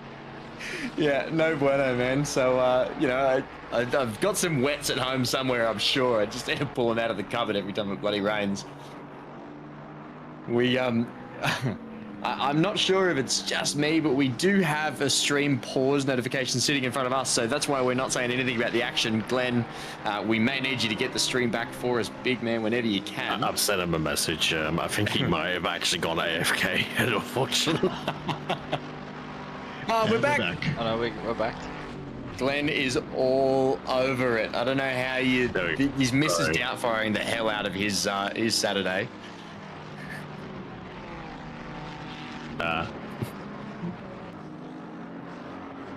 Glenn's doing an incredible job here on the cameras. If you think you've got a big shift on, think bigger. Glenn is here all day. And, you know, at this point, Glenn, I think we're paying you double time and a half at this stage. I'm not sure what double time is on nothing, but, mate, it's incredible work that you do here, and, you know, we wouldn't be enjoying it the same way without you, so thank you for everything. Yeah, absolutely. Yeah, echo that, Matty. You can have your birthday off. Maybe. I don't know. You got to apply for it. Is there a race on that day? Got to apply for the leave, and we'll run it by the big bosses. Yeah, we definitely wouldn't be able to do any of this without Glenn. He's there with the hamster wheels going and the cogs whirring, and yeah, we definitely appreciate what Glenn does for us all here. Bit of a And the gap has stewards started to too. develop in the front. Yeah, stewards as well. We gotta Great give them job some on all action. those guys. Of course. Yeah, a bit of quiet. You know, they're yeah, a bit too sober for my liking. Those stewards right now. They need to be a bit more into the bottle with all the penalties.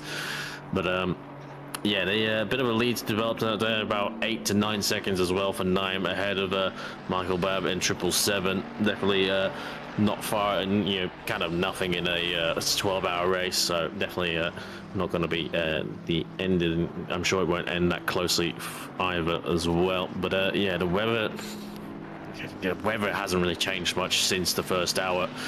And I dare say, like I said, I'm not really affected by the night racing in my experience, but nighttime when it's wet, different ball game. Oh, Naim yeah, is 100%. absolutely flying. I just saw before his last lap was a 59.0 and his best is like a 58.7. Now, to put that in perspective, like I would say most of this grid is in the mid 59s or above. To be this far into his stint, I believe he's like what 30 minutes maybe at this point. To be doing 59.0s. Sure, the track is and the ambient temperature is quite low, but at night to be just banging out laps at that time is absolutely insane. Yeah, I believe he's about 40 minutes into the stint. Yeah, PB of a 58.547, which is 2/1000ths of a second off of Jams with the Jamwiser's lap there with the purple lap. So very tight pace up at the front, and I'd say once we get in here, we'll bolt a new set of slicks on, and with the lower temperatures, we'll probably see that number drop even further. Yeah, I was going to say, I'm quite surprised that Johns has still managed to retain his fastest lap. No offense to any of the drivers in that team, but I was just expecting it to maybe change a little bit, given the temperature change right now. And that said, towards the end of the race, we can still see very quick times, even towards the end of a stint, with the fuel burning off and kind of somewhat compensating for the tire loss. And obviously some affects some cars a little bit more when the tires go off. Speaking of which, the Mercedes just behind in comparison to the Ferrari, I imagine is not too bad. I don't know if you can comment on that, Liam, in terms of worn tires on the Ferrari. Yeah, the Ferrari's pretty good. I've noticed it has a bit of a lull with about 70 or 60 litres of fuel in the tank. You drop sort of half a second from fresh tyres, and then as that fuel starts to burn off, the tyres come back up. Not quite to where you would have fresh tyres, just especially at Silverstone, just losing a little bit of drive traction with those worn tyres out of some of these slower corners and demanding acceleration zones. But yeah, overall, the tyre wear on the Ferrari is pretty decent. It's going to be interesting, boys. I'm just checking my spotting window on ACC Drive just to have a cheeky look at what's going on time-wise. So, a bit of an update for the viewers. The fastest lap is by Jonesy, and that sits at a 1:58.545. But it's particularly interesting now, just looking at some of the pit stop strategies. So, Naim, Babb, Ellis, Holmes are all on 5 stops. Are all relatively fresh out at the moment. So some of them only been in the car for a minute and a minute or so. But then we've also got a few cars behind. So Gobi's done 6 stops. Slady's on 7 pit stops. But Cookie again in the AMG back there in 7th position has just done 5 stops there as well. So majority of our leaders sitting around that 5-stop mark. I think the most stops that I can see on my list here is 9, and that belongs to the car in 20th position, car driven by Brad Godfrey there as well, the 342. So some pretty interesting little pit strategies going on. There's 2 cars on 9 pit stops, which is a pretty decent effort at this point in time. But yeah, I think we'll start to see the AMGs with the fuel saving kick in probably in the later part of this race. We're only just over halfway anyway. So we could see, just coming in around that sort of 9-10 pit stop mark overall, I think would be ideal for the fuel saving strats. Yeah, I think those are the numbers that we crunched at the start, including if that was going to be a full dry run, we'd be doing about 9 pit stops. I'm not 100% sure whether the Porsches can get away with fuel saving enough to save a pit stop. They are running probably 6 or 7 minutes longer than the Ferrari, based on the numbers that we've seen with a couple of Porsches around us.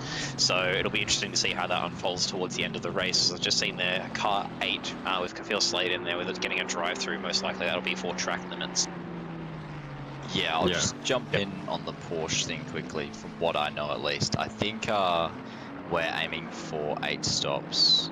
From what I knew, now that might be a bit different because of the rain sort of stints we had before, but yeah, I believe it was 8 stops was planned. Yeah, sounds like that Porsche doing a little bit of fuel saving there just to negate that extra pit stop. Yeah, just running map 4 and stuff. I think the Porsche is very fuel efficient anyway, compared to the Ford I normally drive. So yeah, it's a lot easier to do those sort of strategies. And Chris, I cut in, guys. Yes, of course. Yeah, I'm on. I'm on. Guys, I've got it.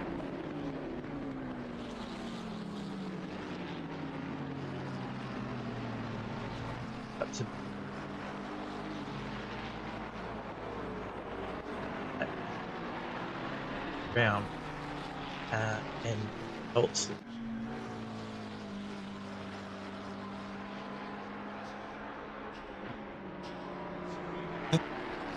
drama late in the season.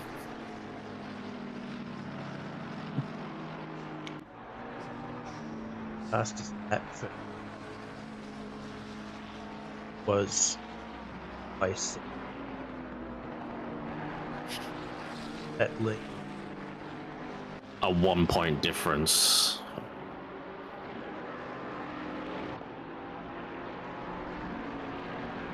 and all I can do.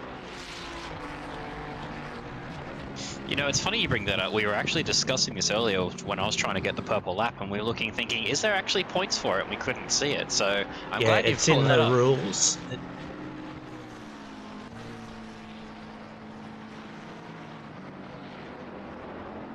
Outline.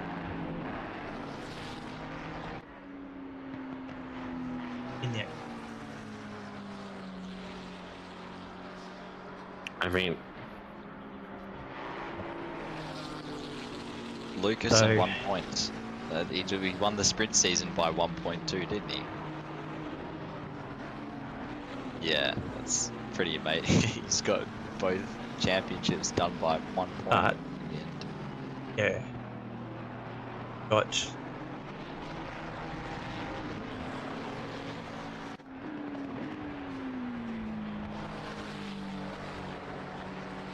I'm guessing if they tie as well, it'll go to 777. Because 77 is the one's won 2 races and will take more fastest laps than Liam's team as well. So I think you need a bit of a change of strategy, Liam, on your team. Not that I think you're doing everything you can right now. To be honest, you're in winning position if things finish this way. Yeah, that's it. Certainly keeps everything a little bit spicy, but yeah, we'll just keep doing what we're doing, and the goal is always drive as fast as we can, and currently the boys are doing that, so that's all we can ask for. Great.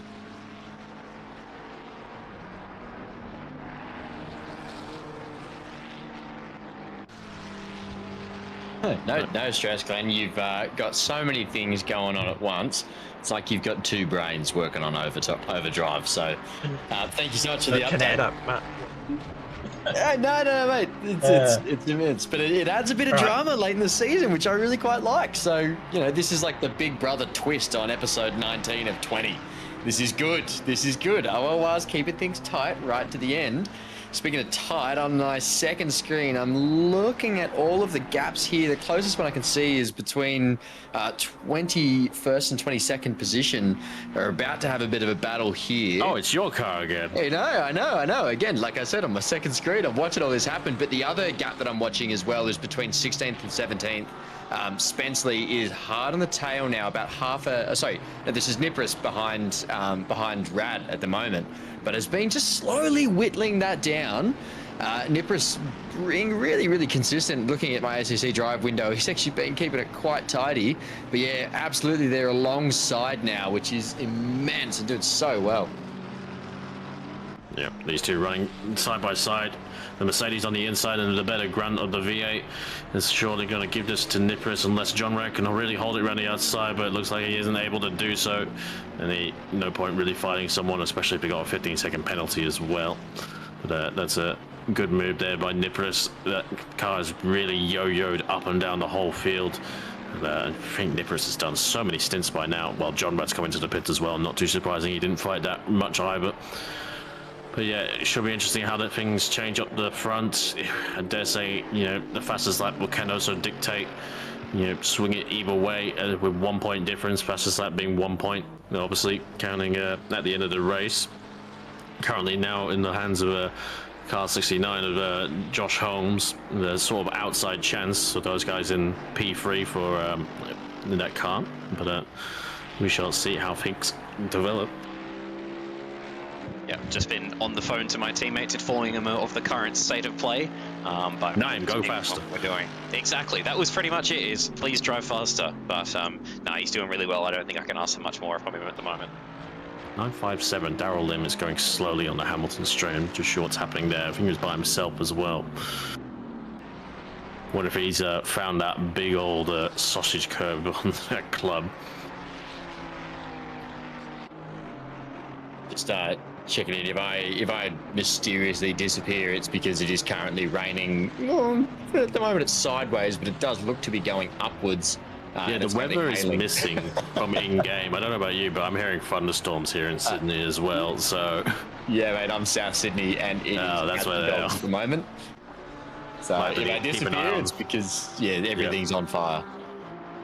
There's a few people down there in South Sydney as well. I think Scott Rogers is down there, so if he disconnects as well, we'll know what happened. I'm only a couple hours north, and it's actually all right here. So hopefully that stays down there. Yeah, at the moment it's hammer on us instead of you guys. Man, I got to get a little Southern Sydney contingent going of all the OORs. I didn't realise there were so many of us. Definitely a few about. I think us people who live in Sydney like to keep it on the down low because we know what our city's like. Yeah, not the best. The traffic doesn't make sense. The coffee's worse. Beaches are okay. Yeah, Manly Beach, love it. And speaking of which, what? There's no beaches here. There's Silverstone right now, but yeah. Right now, nighttime racing, headlights, and headlights. It is looking pretty set even so far. Like nothing really to report on. And who's here is actually going to be bookending the race? What do you predict?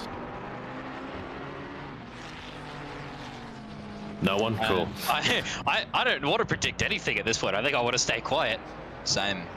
Don't want to. I do have my hand on my wooden desk yet again, but yeah, I don't want to make any comments, but yeah, I do. To be honest, I do think Liam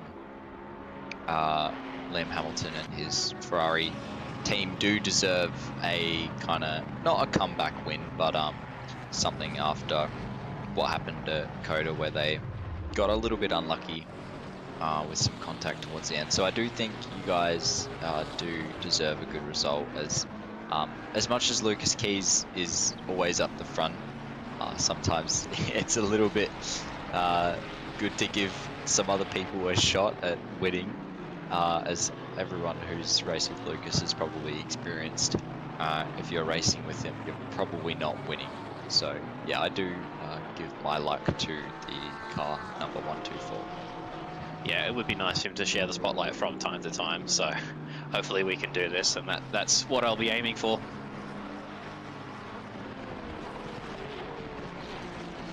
Howdy, I'm back. Sorry, just checking on the real life cars out the front, making sure they weren't, getting dented too badly by all this hail that's currently going on outside. But we are back in the stream watching the wonderful Silverstone, where the weather is somehow better than Australia. It's never happened. Mate, it's great here. Better than Sydney. WA. Yeah. WA, buddy, clear skies, blue skies, and that's really it. Yeah, So- WA never has a bad day. Yeah, exactly. It's pretty much always just, if you're anywhere near summer, it's going to be pretty much just blue skies. So, yeah. I mean, that's where all the people from the UK live, to be honest, in Australia. They all seem to love migrating to WA, from what I heard. I mean, it's because Someone's got to. Yeah, furthest away from most of the Australians. It's probably the last place in Australia that's probably still cheap. Yeah, that's a really good point. Yeah, pretty much. It is interesting you mentioned the weather, because I have been noticing throughout the course of the day, even though there's been no rain that's actually hit apart from at the very start of the race, the wind has been picking up more and more, and so I'm surprised we're sort of expecting to see some sort of precipitation roll in at some point. But yeah, a bit of a crosswind through some of these high-speed corners, and I don't know if anyone else has noticed, but yeah, it's just having a little bit of effect on the aero of the cars with such a big crosswind. That makes me feel better about my slightly less than optimum times. But that's a very good point. I hadn't looked at the wind for a while. Been watching the track temp slowly creep down as we get closer to, sort of the dead of the night, the witching hours of 12 till 3. But no, it hasn't rained again. I'm just looking. Blake's just put a message in. It didn't rain again yet. However, Liam's pointed out that we might actually see some weather blow in with 16 k/h wind, which is, like eightfold what we started the race with. Blake's just in chat. She's just catching up. Blake, you've missed a couple things. She hasn't been dialing in. Blake, there's been a few things that have gone on. You've missed it, but it's okay. You're here now. Hasn't rained.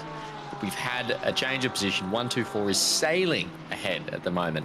Outstanding driving from Admiral Name. And Babby's just there, not too far behind, 17 seconds, but is kind of dropping back with Name just finding unbelievable pace at the moment in the dead of the night. Yeah, trying to keep it exciting for everyone watching at home, and hopefully we can continue to do that. That's the thing, though. Admiral Nime is really pushing, because every time I've seen him go to Abby, he has to put in some opposite lock on turning. Oh. Is that not how everyone drives through there? I mean, you got one of the more stable car platforms. Like, it's a bit surprising it's for a Ferrari to see. It's a bit more of that's something I'd expect a bit more from the Porsche or the Merc. But it clearly works for Mr. Admiral Naim, and even when he's flustered, you'll still hear the telltale. I mean, I can say this to you because obviously you hear him on the commentator. You don't hear Naim speak. He only communicates in vape noises. Yes, it's exactly right. You just hear every now and again. He's getting worked up when you. And then he'll stay silent for another 10 minutes. I think that's how he's like. That's his source of nutrients. I think is just vape. Yeah, all he needs. Hopefully it's a fruity flavour, so he still gets all these vitamins. Bit of a sort of a battle that comes and goes, but it's currently between 18th and 19th position between Godfrey and Daryl Lim.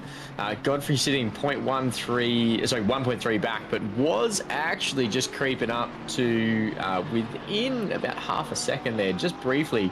So one to keep an eye on as we're just going through this race. I'm going to keep an eye on all the gaps as we go through for the next sort of couple of laps, guys, because we've got a few that are actually getting pretty close. Some moves to be made. Did we say vape? Yes, Blake, we did. Communicates in vape noises.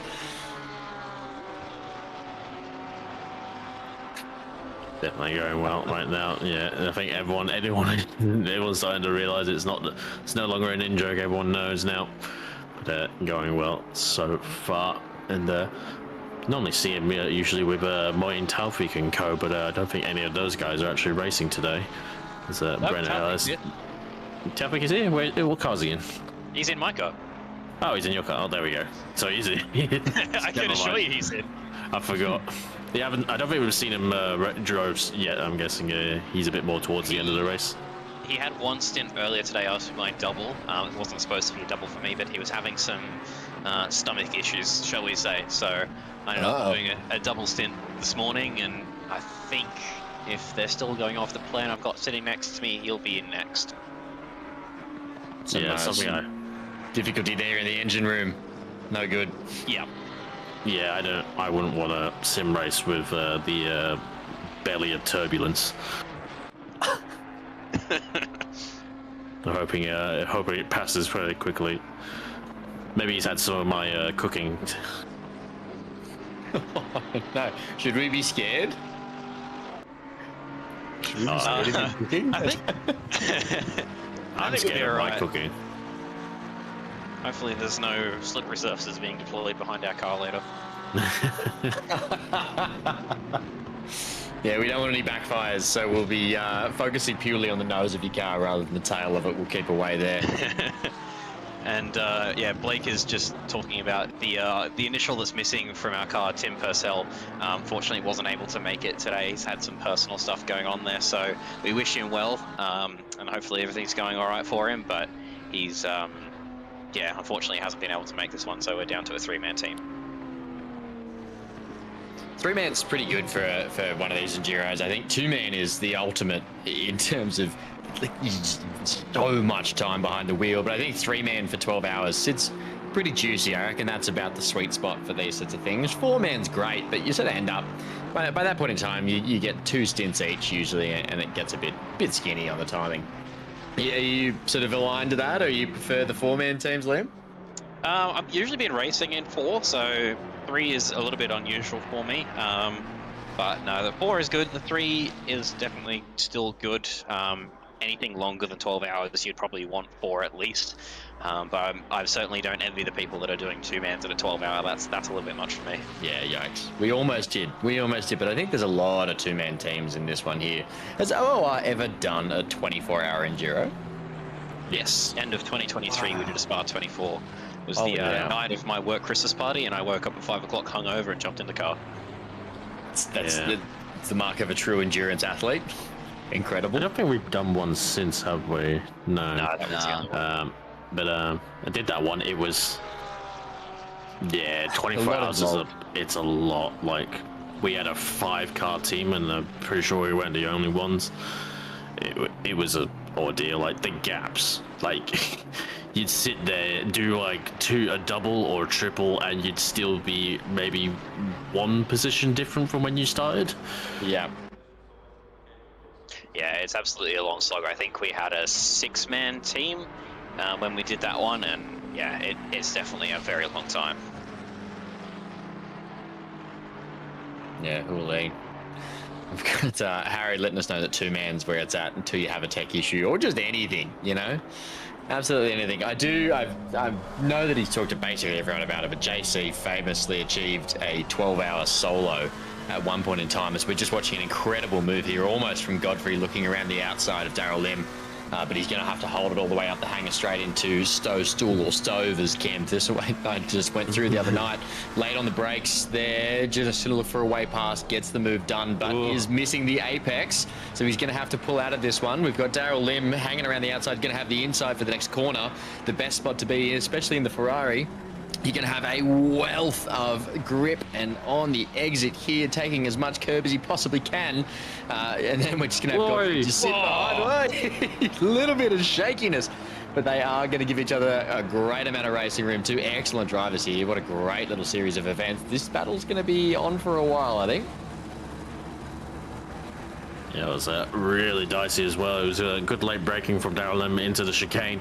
Maybe compromised his exit. Oh, speaking of compromise, really wide into Village. We can get away with it with the camber.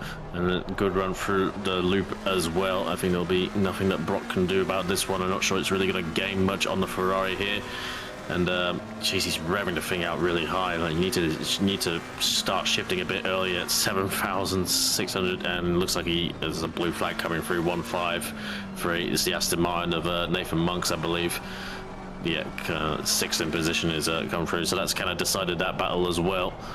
Hendo's PC exploded twice. I'm not too sure what that's. Is that reference to this race or in something else? I think that might be the Spa 24 or something. It could also be what happened to car number 8. Blake has just astutely pointed out. Thanks so much, Blake.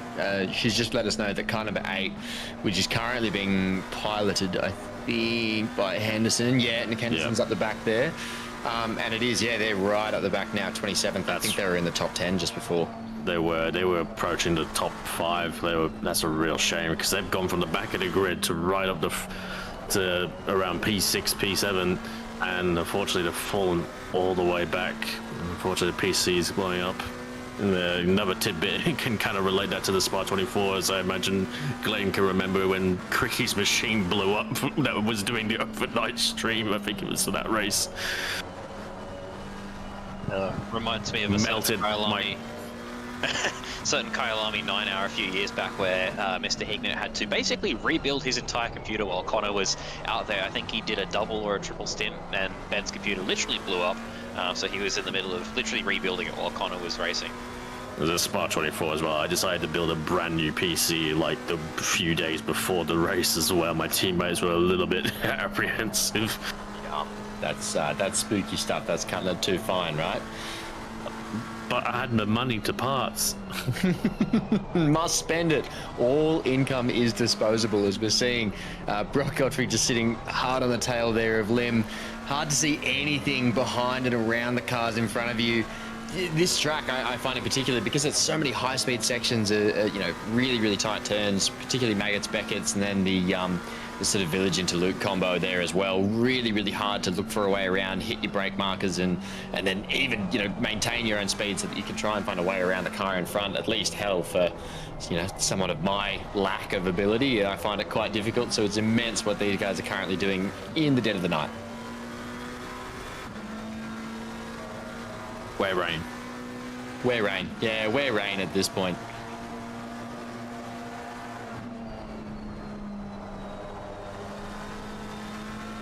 I was kind of a little bit like Aiden was saying earlier on. That first hour, it's just like wet start, then dried up, then wet again. I'm like, oh god, is this gonna be how it's gonna be for the next race? But it is completely dried up. I tell you what was annoyed. I know Saxon was in the box earlier with Blake and a few others. That's very wide from these guys.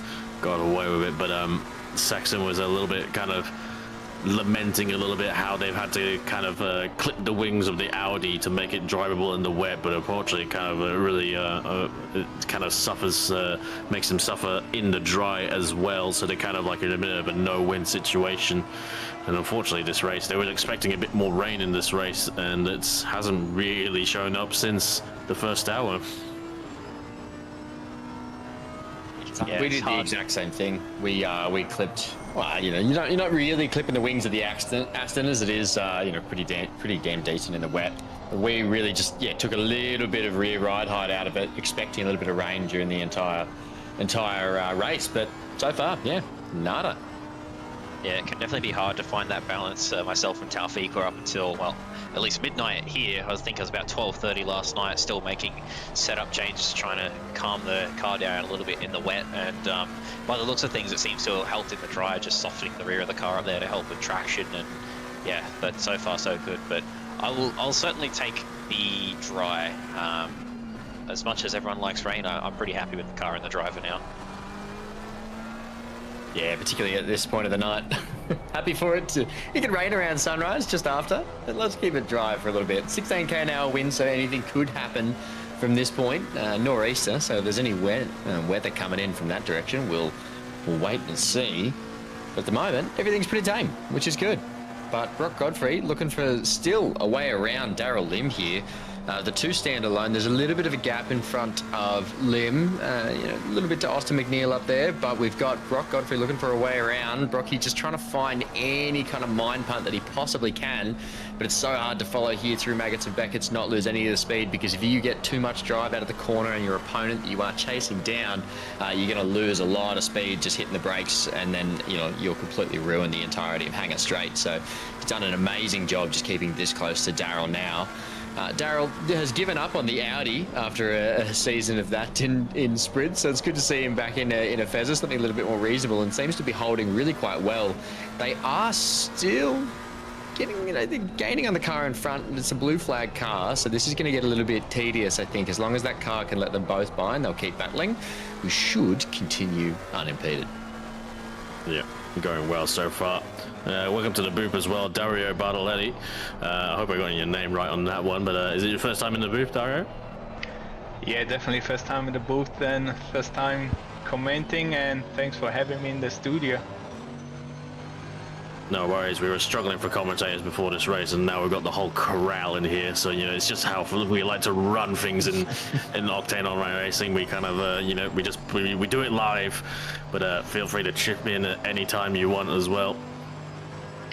Going along so far. You guys are doing an awesome job, so yeah, I'm just gonna stay here and learn from the masters. Speaking of masters, though, we do have Austin McNeil sending it full send through Maggots and Beckett's here. June Drift, Blake, have a wonderful night. Enjoy your concert. Sounds like an amazing thing watching an orchestra play through, I think it's the Stardew Valley soundtrack she's off to see tonight. Yeah.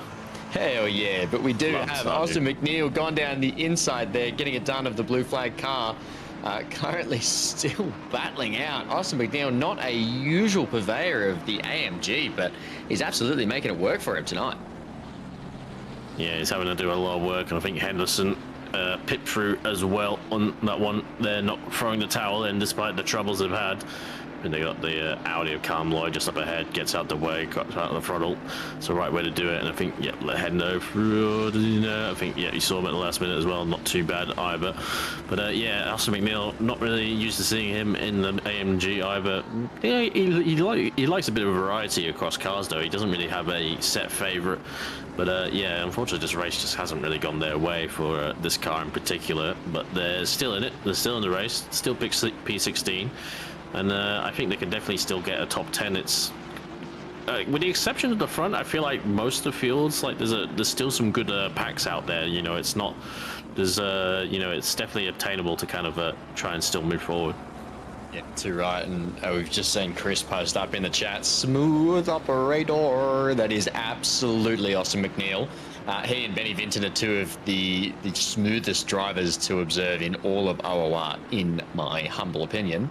So it's great to see him up here making it look super easy for the Milk Racing team today. This is excellent. But Dario, so you're racing today, are you? What car are you in?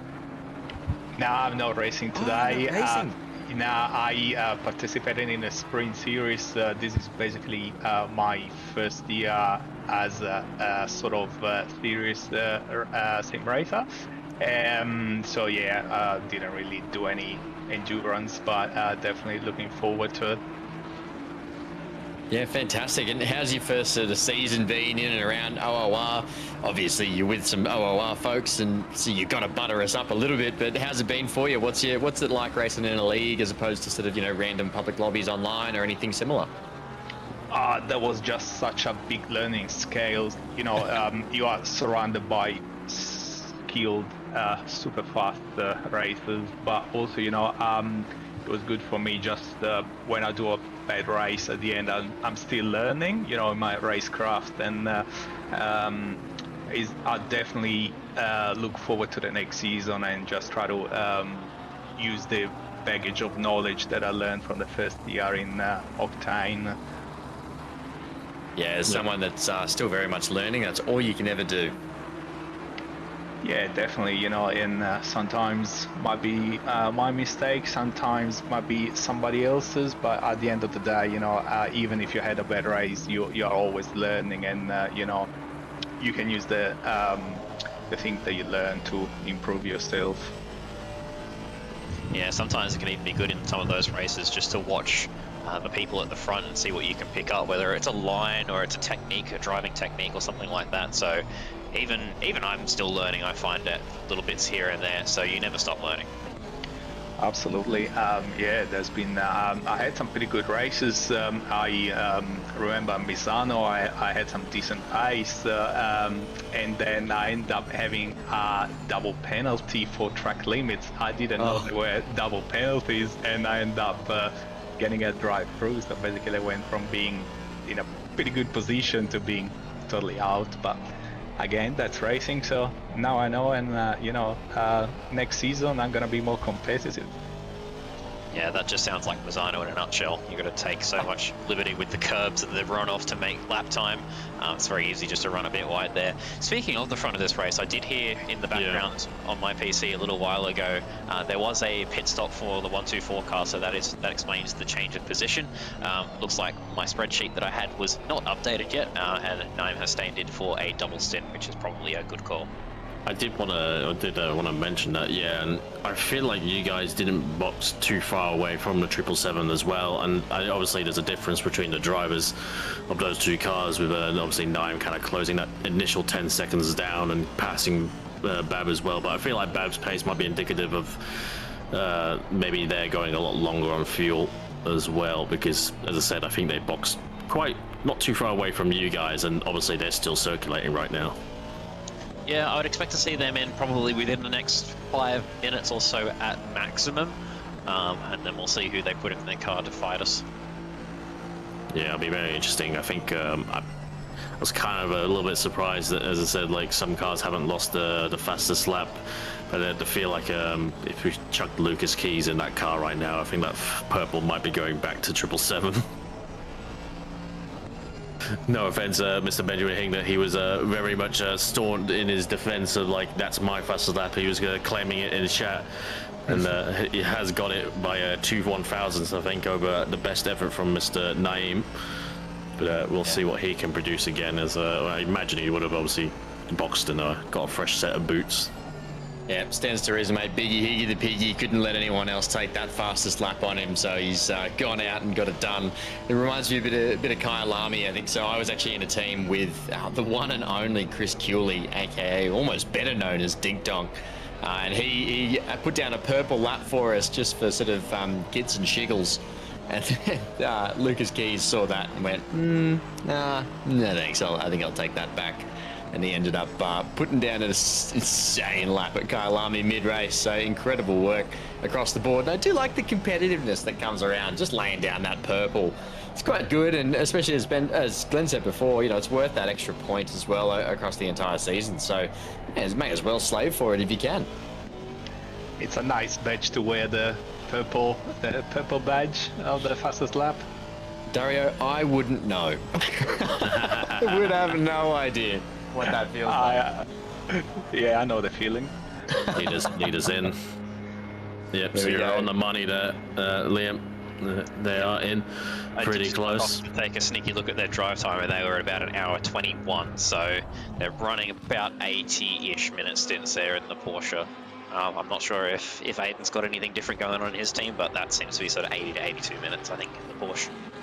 Yeah, I am back from my bite to eat, and yeah, we're basically not exactly copying Lucas and the 777 car, but we're pretty close in terms of stint times. So in the next 10 or so laps, you'll probably see Breno come in as well and give the car back to glory. So yeah, we're doing the tried and true, just copy the leader's strat. So it seems to be working pretty well for us so far. You're copying a team that probably runs it on the fly too sometimes. Maybe, but they've won quite a few races, but go on, let's. That's true. Are you guys doing any sort of extra lift and coaster fuel saving, or are you just throwing it into, what is it, map 4 and driving as is? I think map 4 is all you need. Like, yeah, you get I don't think you can save much here in comparison to other tracks. Yeah, you get about 2.8, 2.9 a lap in the Ford on map. Oh, sorry, in the Porsche on map 4. The Ford on the brain. Freudian slipped. Yeah, yeah, exactly. So yeah, you don't really need to do anything. The Porsche is just economical enough. It's unlike the Ferrari, where if you want to fuel save, you might have to actually do some proper fuel saving techniques. Yeah, and unfortunately the Ferrari doesn't really have an engine map. It does have an engine map setting, but I'm 99% sure that's just a throttle map sensitivity more than you're an absolutely right. map. I remember when it first came out, it was a weapon on the straight, and it drank like a quarter less than what it drinks now. Yeah, so I think we're not too far away from the Porsche as is. But with the way our strategies are lining up, I don't think we can really benefit enough to fuel save. So we'll just be going out at hammer and tong. Yeah, exactly.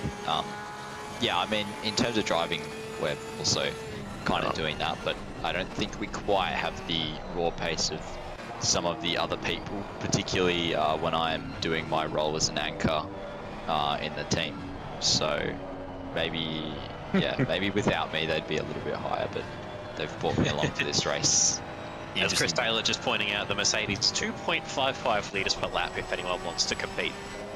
Yeah, that's crazy. I spoke to Austin earlier in the week and he said that he was hitting about 2.65. So evidently they've found just something a little bit more. Chris, if you can shed some light, maybe there's a bit of extra lift and coast just outside of the map 2 sort of, fuel saving setting, but that's immense. That you can just go so much longer. That 2.55 would probably mean that they're extracting close to maybe like 95 minutes, just shy of, out of the car, which is just, over the course of 12 hours, it makes a massive difference to be able to do that. I think they are suffering a bit more on lap time though with that map 2 than they would at other circuits, because I think there's pace in that car, but the pace comes really from map 1, as we saw with Brad Cook in qualifying. Yeah, they can save a bit, I think, but they are unfortunately not towards the top in terms of actual pace. Okay, Chris Taylor, never mind. I'm willing to take that one on the chin. Yeah, well, I always think back. Sorry, Liam, you go.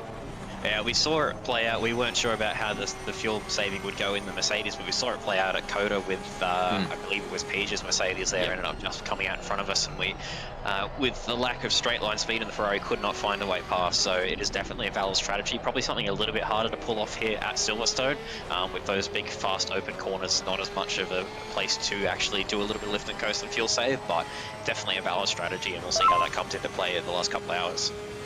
Yeah, dude, I was going to bring up exactly the same thing. As you've just seen a new purple lap come through. It should show up on there. We go. Second from Amaral Name, 158.445. This is just outstanding pace at night too.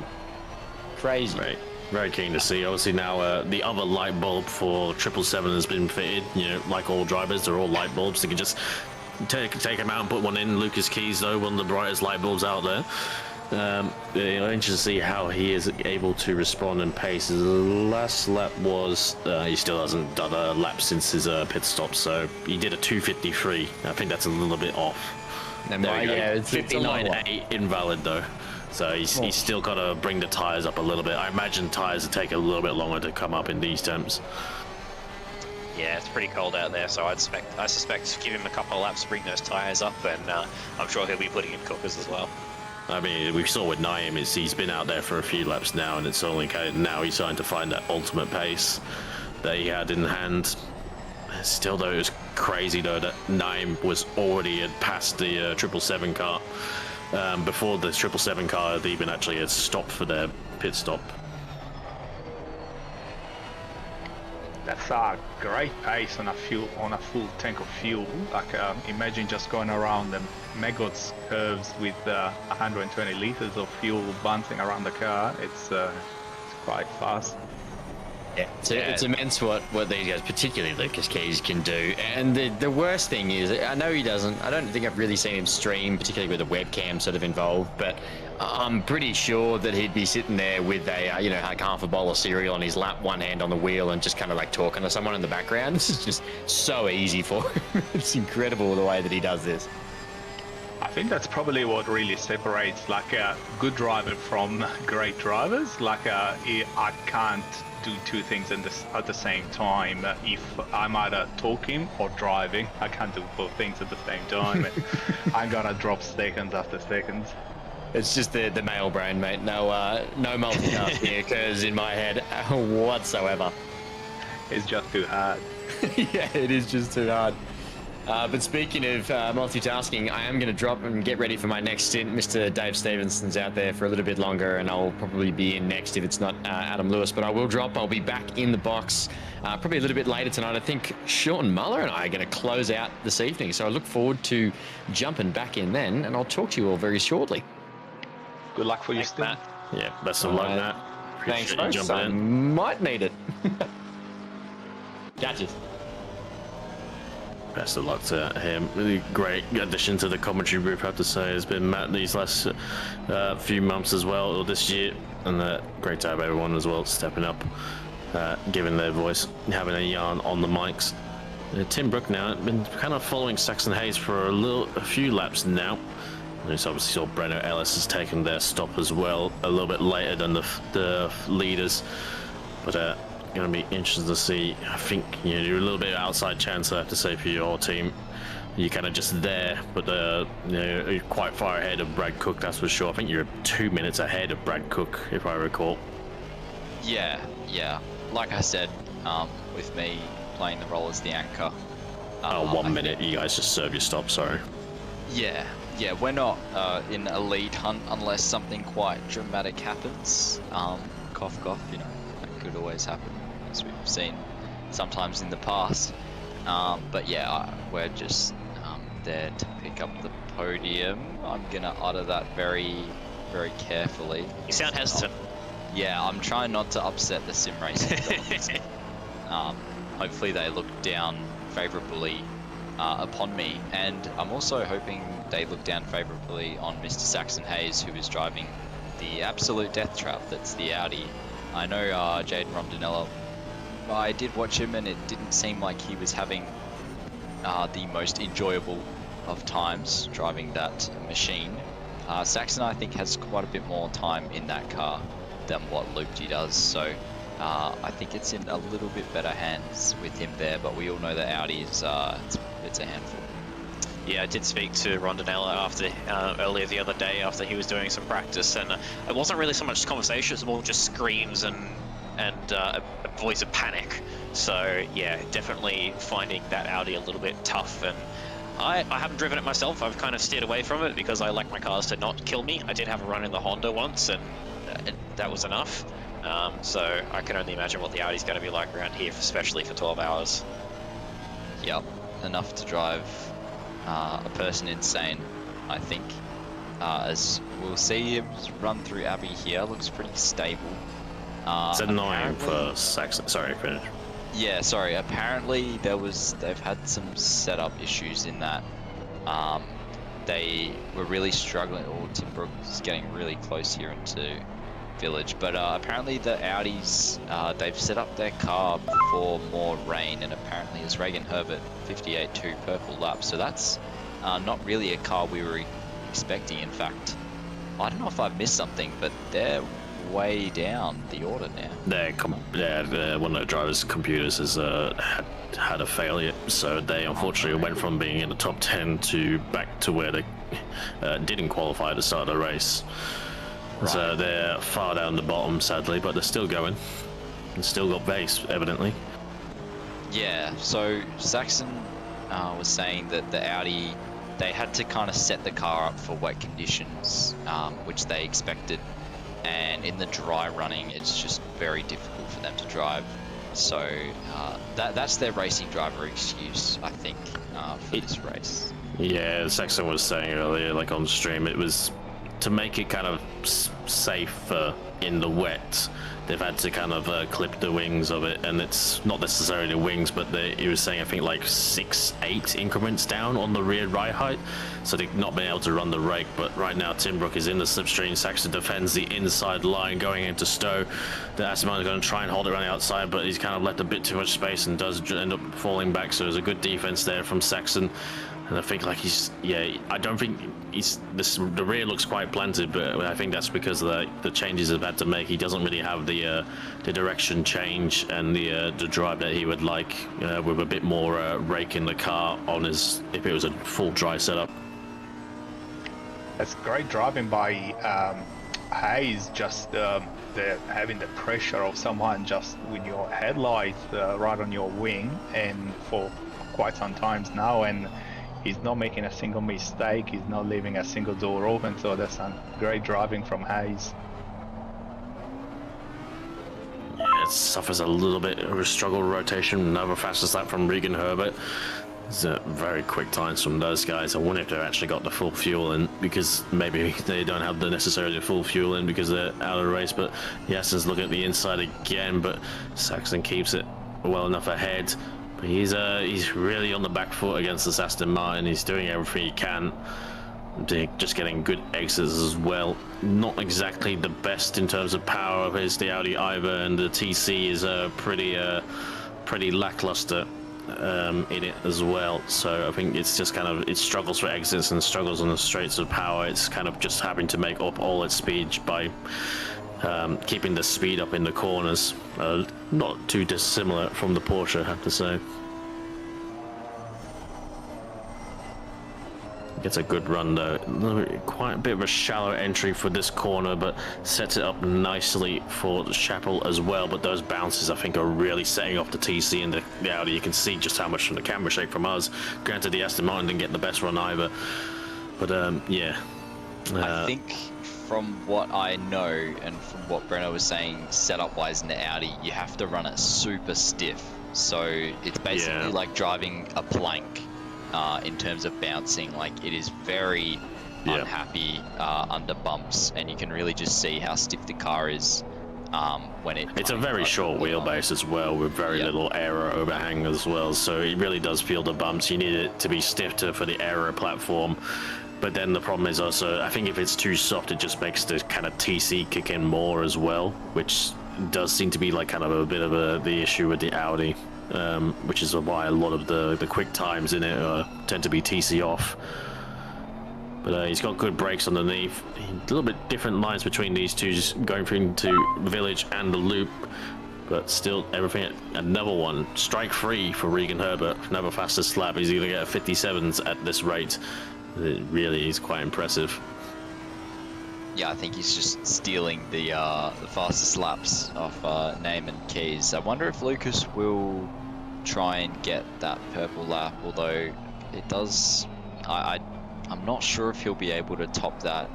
Maybe in the final stint, if he's running like a half stint right at the end. But yeah, 58.0, that's a pretty quick time. Yeah, I've just been riding on board with that Aston in the background here, and that car is looking very fast. So I am wondering, maybe they're not on a full tank of fuel. Oh, is he seeing the Audi to Audi thing? No! Oh, he's gone for a half on spin. The inside. Yeah, he caught the inside curve and it bounced. It's probably stalled out. There we go. It's got fired up again. Thankfully, not the full spin. I don't think he went the barrier either. But yeah, unfortunately, like Aiden said, just that inside bounce and short wheelbase. That's all it takes. Yeah, commiserations to Saxon there. I think just, like you said, maybe just clipped a little bit of that curve, got the bounce, and unfortunately there's not much you can do to save that once it starts sliding. Slady with the massive curse in the chat. Come on, Saxon. Come on, Slady. You should know better than that, mate. That's Saxon can blame you for that one now. 100% on Slade. Anyway, guys, I'm going to see myself out. Thank you very much for having me in there, and hopefully the rest of the race is entertaining for you, everyone, to watch it back at home. Good luck for your stint, Liam. Thank you very much, Liam.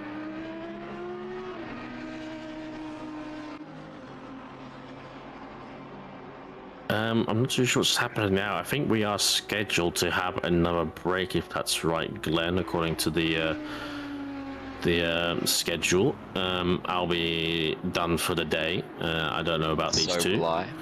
And yeah, so it's been short and sweet, Dario.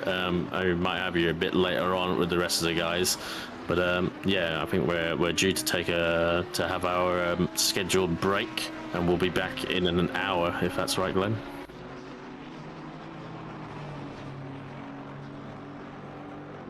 Going to be going over, but can't get 12 hours apparently. So yeah.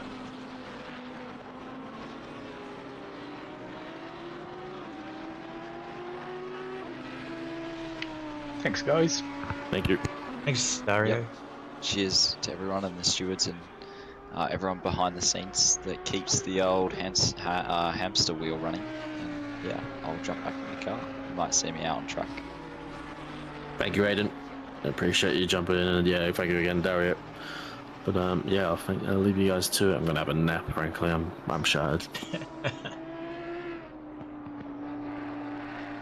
But yeah, I think yeah, I'm done for the day as well. So yeah, thank you guys, and hope your races go well, Aiden. And yeah, thank you very much, Glenn, and again, thank you, Dario, as well. My pleasure. See you guys.